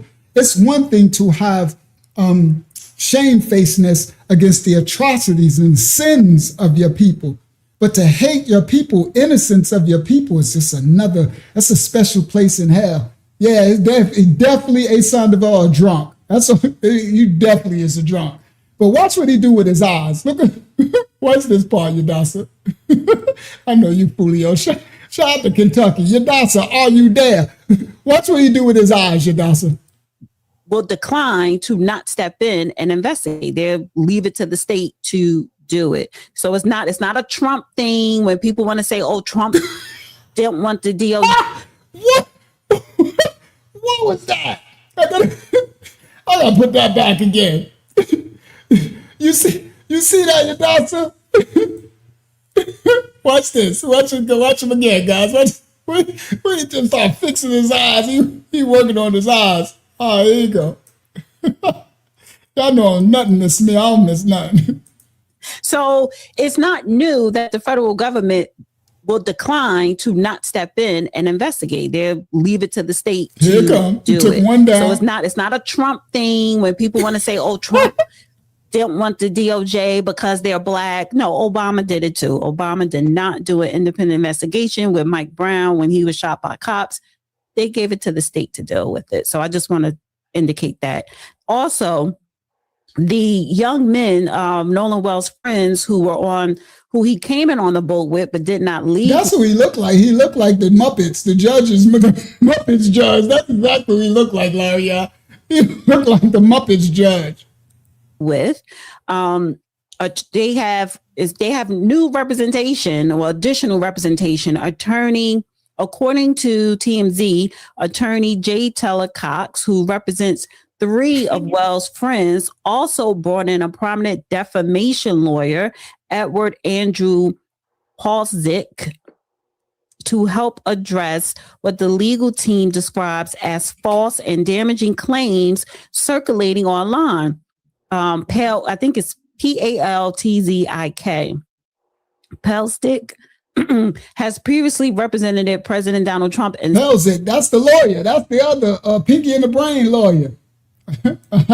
So she reading him all this stuff. He looked like girl, I don't want you all learn about that. Girl, give me some verdict in the cup. The verdict is bourbon.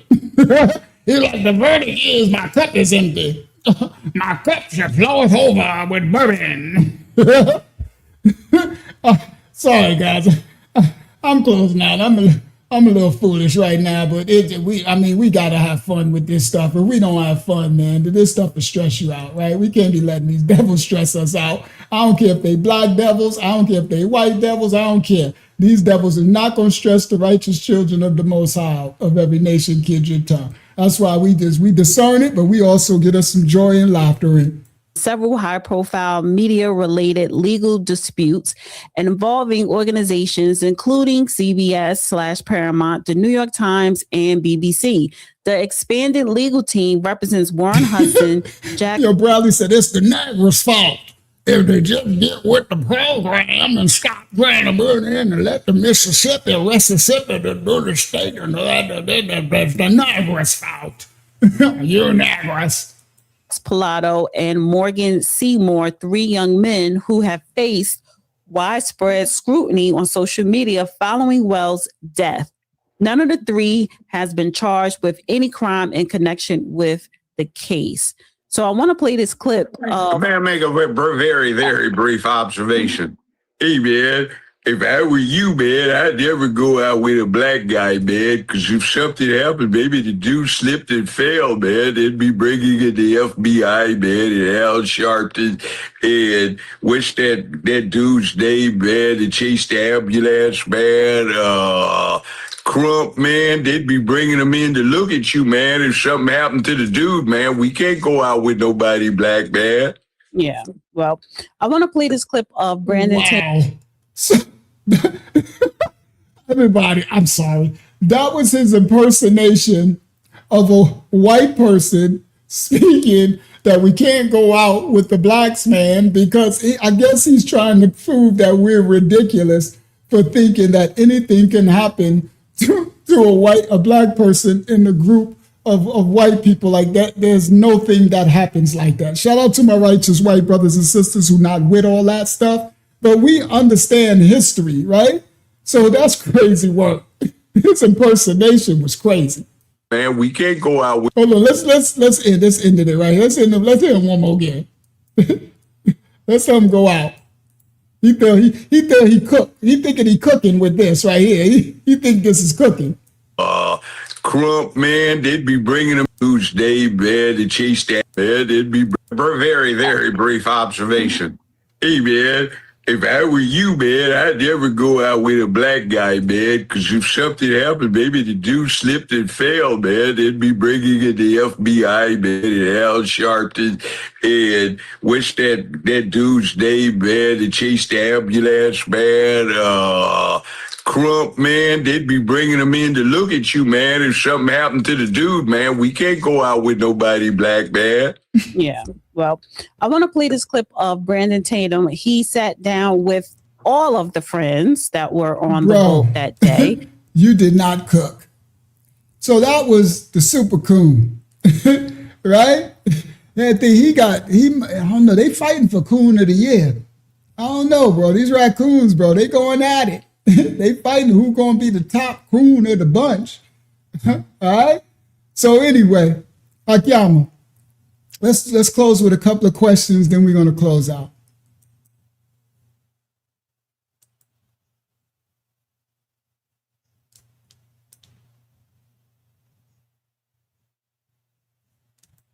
All right, I don't think she here. Did she hear me? Oh, she not here. They kicked her out. All right. Sorry if she can't hear me. All right, so let me close out. I thought she was here. All right, so let me close out with, do I want to do that? Y'all want to close out with a little laugh? Yeah, let's close out with a laugh. We just heard enough bull crap. All right, we're going to close out with this laugh. Y'all know I like to laugh, so share this tab instead. Let's clean up all this mess we done heard tonight. R.I.P. to young Nolan. May justice be served. Okay, you back? May justice be served. Yes, I'm sorry. That's okay. That's okay. You had yeah, we just gonna couple close. Questions. Okay. Yeah, I was gonna give me one, and then we're gonna close.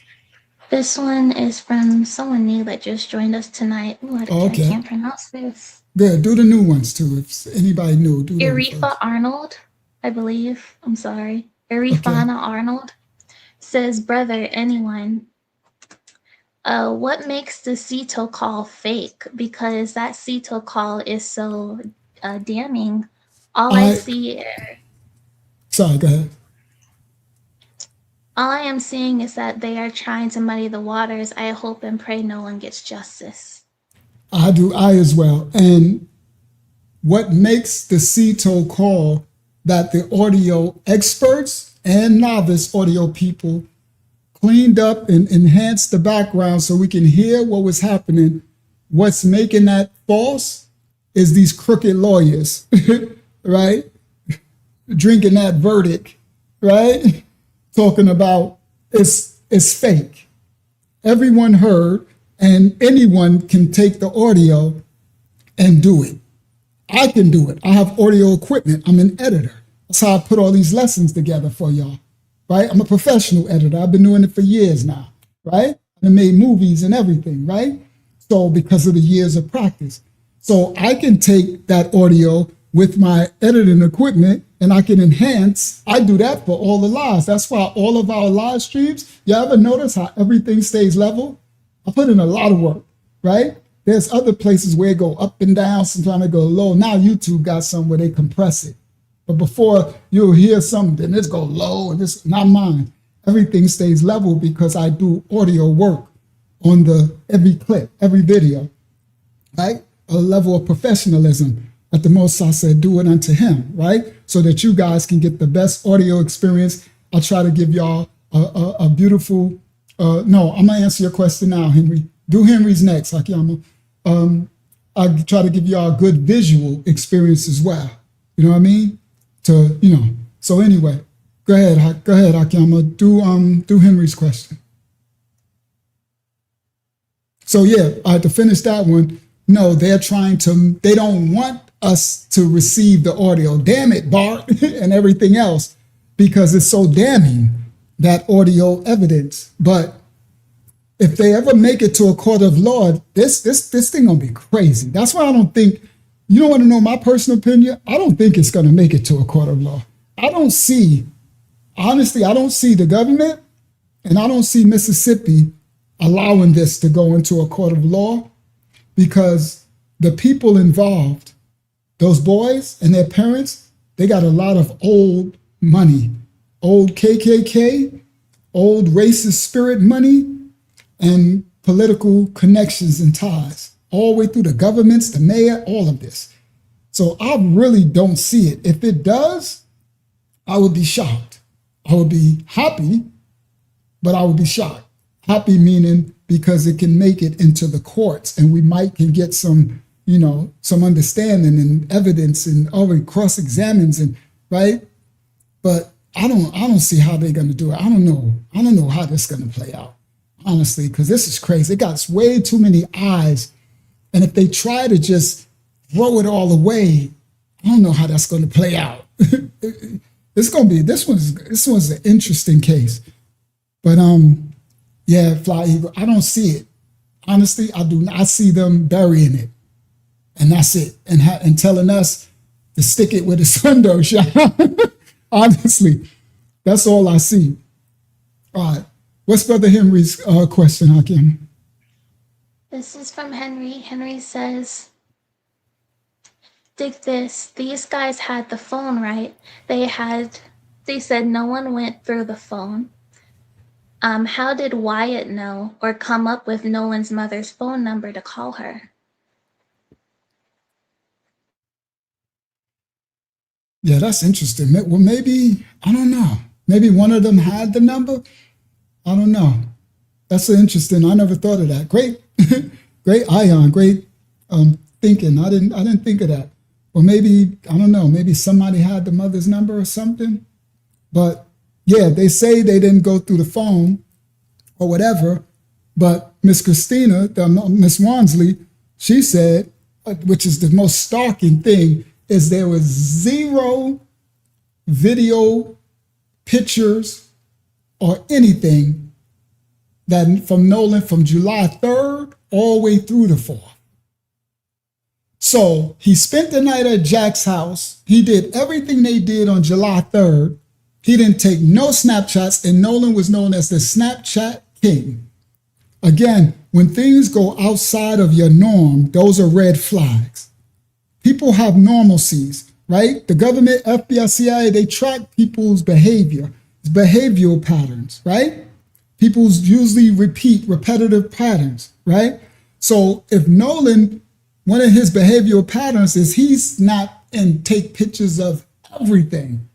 You mean to tell me on the biggest holiday of the year, he's not going to take no video Snapchats, no pictures, no nothing on July 3rd and July 4th while out, while traveling to the boat, while getting on the boat, while everything. But magically, when they got on the boat, I was supposed to play that tonight. I'll do it another time on Monday or another one.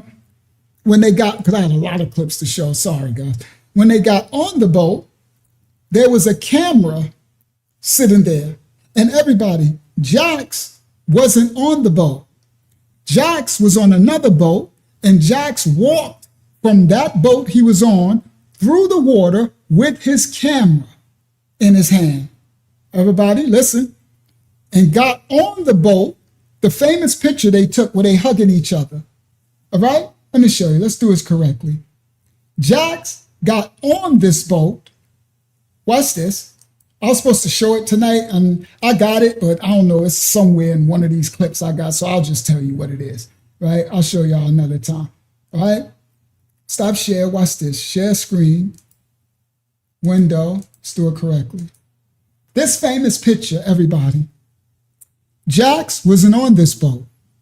He was on another boat. He walked to this boat carrying his phone. He said, this in the interview, I got it. I'll play it another time, the last interview. He said when he got to this boat, he put his phone on the thing where Nolan's phone, where everybody's phone was. So he walked through the water with his phone. You know how they keep saying nobody goes in the water with their phone. Well, apparently he did. Then he said, once he put his phone down, there was a camera sitting there. And Nolan noticed the camera, and Nolan said, oh, we gotta take a picture. So Nolan's phone was there the whole time, and he never took a picture. Listen, guys, this is what they want us to believe. But he saw a camera sitting there, which was a girl's camera, and he said, this is what Jax said. I got the video evidence. He said it on the Officer Tater Tot show. Jax said, Nolan said, we gotta take a picture. And so the girl with the camera took their picture. When his phone was there the whole time. You don't need cell phone service to take a picture on the phone.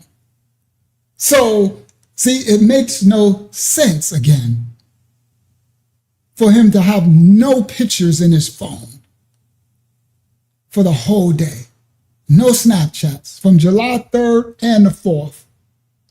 So again, Jack's statement of him getting to the boat and Nolan saying, we got to take a picture, that again is casting a false light on their whole narrative again, as he always takes pictures. Go ahead, Akiama. There's something that's... Go ahead. That was still Henry's question? Ask Henry's question again. Let me make sure I answered the whole thing. Yes, he says, how did Wyatt know or come up with Nolan's mom's phone number to call her? Yeah, so I don't know. That's a great question. Someone in the comments said something Go ahead. regarding that. Go ahead. This is from Terry Lynn T. They Shout out say, to Terry Lynn. Warren said in the interview that he got his mom from Javon. Oh, he got the mom's number from Javon. Thank you. Thank you, Terry Lynn. Terry Lynn Thomas. But yeah, so again, nobody is believing that Nolan wouldn't have had 1,000 pictures of this day and the day before, July 3rd. Sorry, people don't break patterns like that. You understand? Yes, from his real friend, exactly. Okay, they don't break patterns. So all of a sudden, these Suedo friends want us to believe that he didn't take no pictures in his phone from the 3rd or the 4th. Not buying it. And that's why Nolan Wells' parents is not giving the state of Mississippi the phone. Very wise. You wouldn't get the phone either. They want a federal, forensic, investigator, and their investigator, and Mississippi's investigator, and everybody go through it together. So everything that comes out is documented. That is how you do it. That part. I wouldn't give them nothing. What, you going to give the devil? You going to give the devil your phone number? No, you're going to have to find my phone number the hard way, devil man. You heard? You ain't giving them devils nothing. Mississippi is the devil. All right? Let's continue. Go ahead, Akiyama. Give me another question.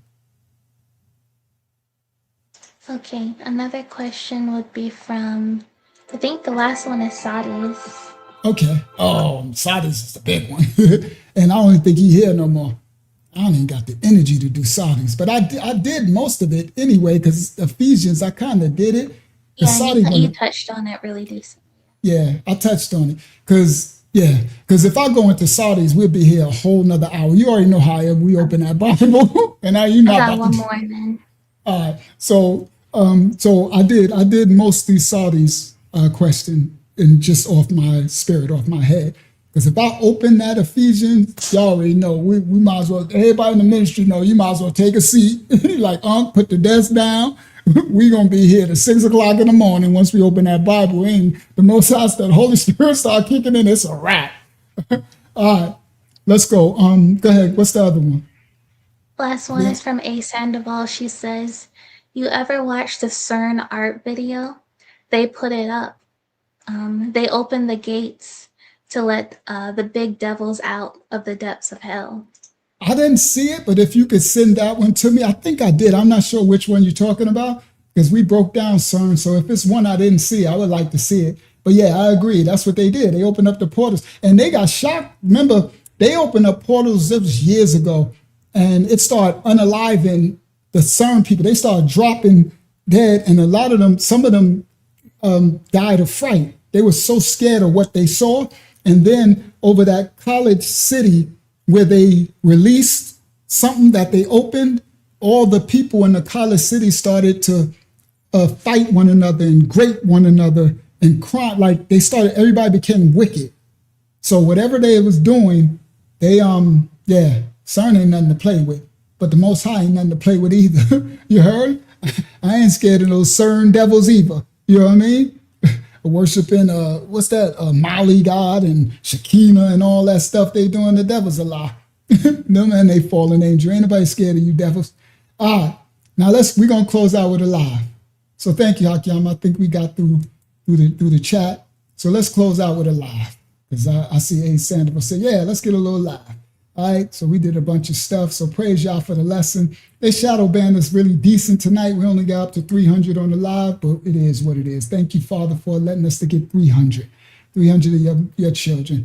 You know, we got a couple of new people that I was able to find the ministry, so praise his holy name.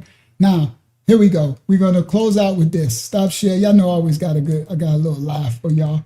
Share screen, window. Where is it? Not window. Tab. Where is it? There we go. We're going to close out with a little live. Right? Here we go. This is, let's just play it. Copyright disclaimers on effect. We're boomers. 7 years ago, we bought our house for $100. Cash. We're Gen X. We're millennials. We survived 9/11, Y2K, and the Oregon Trail. Sure, we went to the club and business casual, but we lived. You're welcome for everything cool. Now, let me explain to you what she's doing. She said, first of all, the baby boomers are 60-year-olds, 60, 70-year-olds, right? Then she said, we Gen X. That's my generation. And the Gen X part is hilarious. Now, watch this. We're boomers. 7 years ago, we bought our house for $100. Cash. We're Gen X. Now, I know some people like, what happened to the Gen X? They just cut it off. So when she did the Gen X, she gave a disclaimer and she said, I didn't mean no disrespect to nobody of Gen X, but to my understanding, Gen X is the generation that want to be left alone. Gen X is the generation, leave us alone. Don't start nothing, won't be nothing. So she did, we're Gen X, and just said pause and flip to millennials. Because Gen X is the generation of we do for ourselves and less is more. with no pictures, no camp, like, and I was like, because at first I was like, what was that with the Gen X? But then she put a disclaimer and she said, I wasn't disrespecting Gen X. I just know Gen X to be known not to want to be messed with. I said, I know that's right. Gen X is like, don't see nothing, don't be there. We that generation, like we didn't exist. We ain't here. You know, we that shadow, we, you know, facts. So anyway, now that I said that, now let's continue. We're boomers. 7 years ago, we bought our house for $100. Cash. We're Gen X. We're millennials. We survived 9/11, Y2K, and the Oregon Trail. Sure, we went to the club and business casual, but we lived. You're welcome for everything cool. Millennials are so cringe. We are Gen Alpha.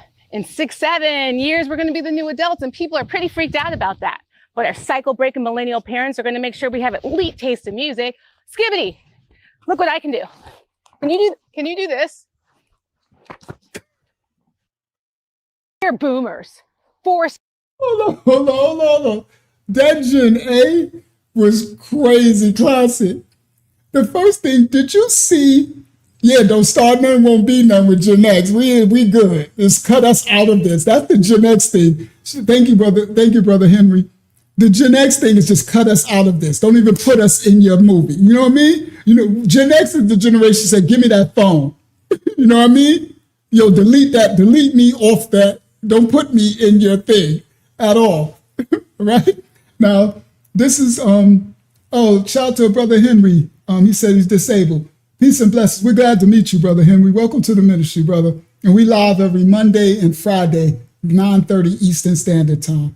Every Monday and Friday. So Gen X is definitely, that's why she just chopped Gen X out. Because Gen X is like, cut me out of that thing. Right? Because the feds be watching, the police, people. Gen X is like, listen, we ain't putting ourselves right. That's why they used to call me Secret Squirrel. I'm like, bro, that's why I'm only on the internet because I do ministry. My other internet history is zero. It's like, I ain't been on social media 20 years. They like, what? They was like, I remember on Facebook, it's like you post on Facebook. I remember I went to Facebook when the ministry released in 2021, guys. So now I'm going to social media. Now the Most High gonna have me teaching the word to his children. So now I gotta be on social media. So I went to Facebook and my last post was 2014. And it was 2021. I'm like, dang. My ex at the time, she's like, I'm like, that's that Gen X stuff. We ain't messing around. Now they all over social media now, but I'm talking about the old stuff. But anyway, we ain't no pictures, no nothing, right? Cut us out of this whole thing, what you doing. But we'll enjoy it. We'll watch it afterwards from the cut. We in the cut, next, right? So anyway, the funniest one, well, Gen Z was funny too, right? All right, let me continue. But Gen Alpha, first of all, she had the biggest Crocs on. They had on Crocs. That just make me laugh, right? All right. So anyway, yeah, the MySpace generation. This one. So she said, look at the Crocs. And then she said, zippity. That part made me laugh too. All right, let's go. Let me play it from the beginning again. We're boomers. 7 years ago, we bought our house for $100. Cash. We're Gen X. We're millennials. We survived 9/11, Y2K, and the Oregon Trail. Sure, we went to the club and business casual, but we lived. You're welcome for everything cool. Millennials are so cringe. She nailed Gen Z. Gen Z saying millennials are so cringe while setting up a ring and then doing this cringiest dance. And then on her shirt, she got a sign that says it's giving anxiety. I mean, she just nailed Gen Z. Shout out to my Gen Z. Shout out to Gen X. Shout out to millennials. Shout out to Gen Alpha. Whatever. Y'all know they name. It's giving anxiety. All right, let's continue. Sure, we went to the club and business casual, but we lived. You're welcome for everything cool. Millennials are so cringe. We are Gen Alpha. In 6-7 years, we're going to be the new adults, and people are pretty freaked out about that. But our cycle-breaking millennial parents are going to make sure we have elite taste in music. Skibbity, look what I can do. She said skibbity. Oh my goodness. Look what I can do. Skibbity, look what our cycle-breaking millennial parents out about that. But our cycle-breaking out about that. We're going to be the new adults, and people are pretty freaked out about that. But our cycle-breaking millennial parents are going to make sure we have elite taste in music. Skibbity, look what I can do. Can you do this?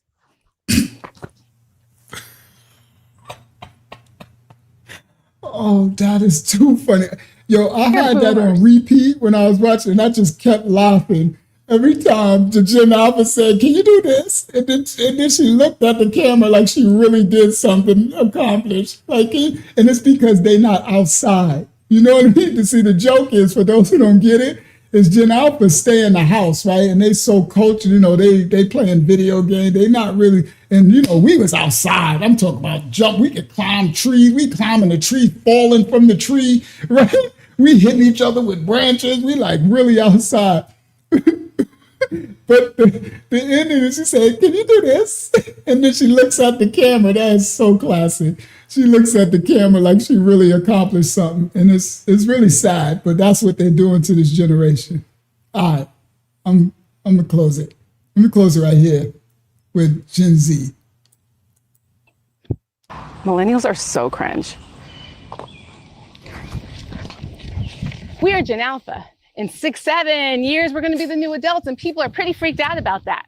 But our cycle-breaking millennial parents are going to make sure we have elite taste in music.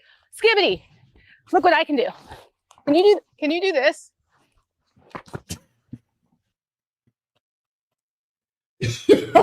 Yo, that ending just gets me every time. She said, can you do this? And then looks in the camera like, so it's like the generation of the Ting Tings. I swear, poor Ting Tings. Peace and blessings, everybody. Thank y'all for joining us on this live stream. Thank you, Hakiyama, for assisting me in this long night. We did almost 7 hours. All right, still 100 on the live stream at 4:30 in the morning. Thank the Most High for allowing us to get through, you know, hundreds of people to find us. Peace and blessings, Rohan. Peace and blessings, Bradley, A. Sandoval, and Brother Henry, and anybody, ROI Livery, and everybody else, any other new people as well. May the Most High cover and bless you all. Go forth and be the light. We live again on Monday, Eastern Standard Time, 9:30 p.m. Sorry, guys, I'm tired. It's all outdoors. May the Most High cover and bless you all. Thank you for the ministry for assisting me tonight, and welcoming anybody new, and handling the trolls and stuff, and showing love and respect and kindness to your brothers and sisters who join us on the live stream. I love the house of the Most High, and I thank my Father for having brothers and sisters in this struggle of the light versus the darkness, meaning the righteous versus the unrighteous in this dark second world. May the Most High cover and bless you all, right? Shabbayat Shalayam. This is the 7th day of the Most High for those who keep the Sabbath day. Sabbath day, call it Sabbat, Shabbayat, and Shalayam is peace and blessings of the Most High. So Shabbayat Shalayam is peace and blessings of the Most High on his set-apart holy day, on Yah's set-apart holy day. Happy Sabbath, everybody. Shabbayat Shalayam. Shabbat Shalom to those who speak Canaanite Hebrew. All right. Shalom, Mashaya, and family. Peace and blessings, everybody. Thank you so much, Bradley. May the Most High cover and bless you all. Go forth and be the light, God. Go forth and be the light. The house of the Most High, we love you all with the love of the Father. We all we got, children of the Most High. And one thing, you're going to have this ministry by your side until the end. We ride until the wheels fall off. We the children of the Most High, and we riding this out till the wheels fall off. Peace and blessings, everybody. We love you with the love of the Father. Shalom. Thank you, Akiyama. Great job tonight. He adds secures and hooks us tight. A gift from Yah, eternal life. He sent his son a sacrifice to show how much he loves us. You are loved. you are loved. You are loved. You are loved. You are loved. Oh, you are loved. You are loved by Yahuwah. Praise Yah. Praise Yah. Praise Yah. Hallelujah. Bible study every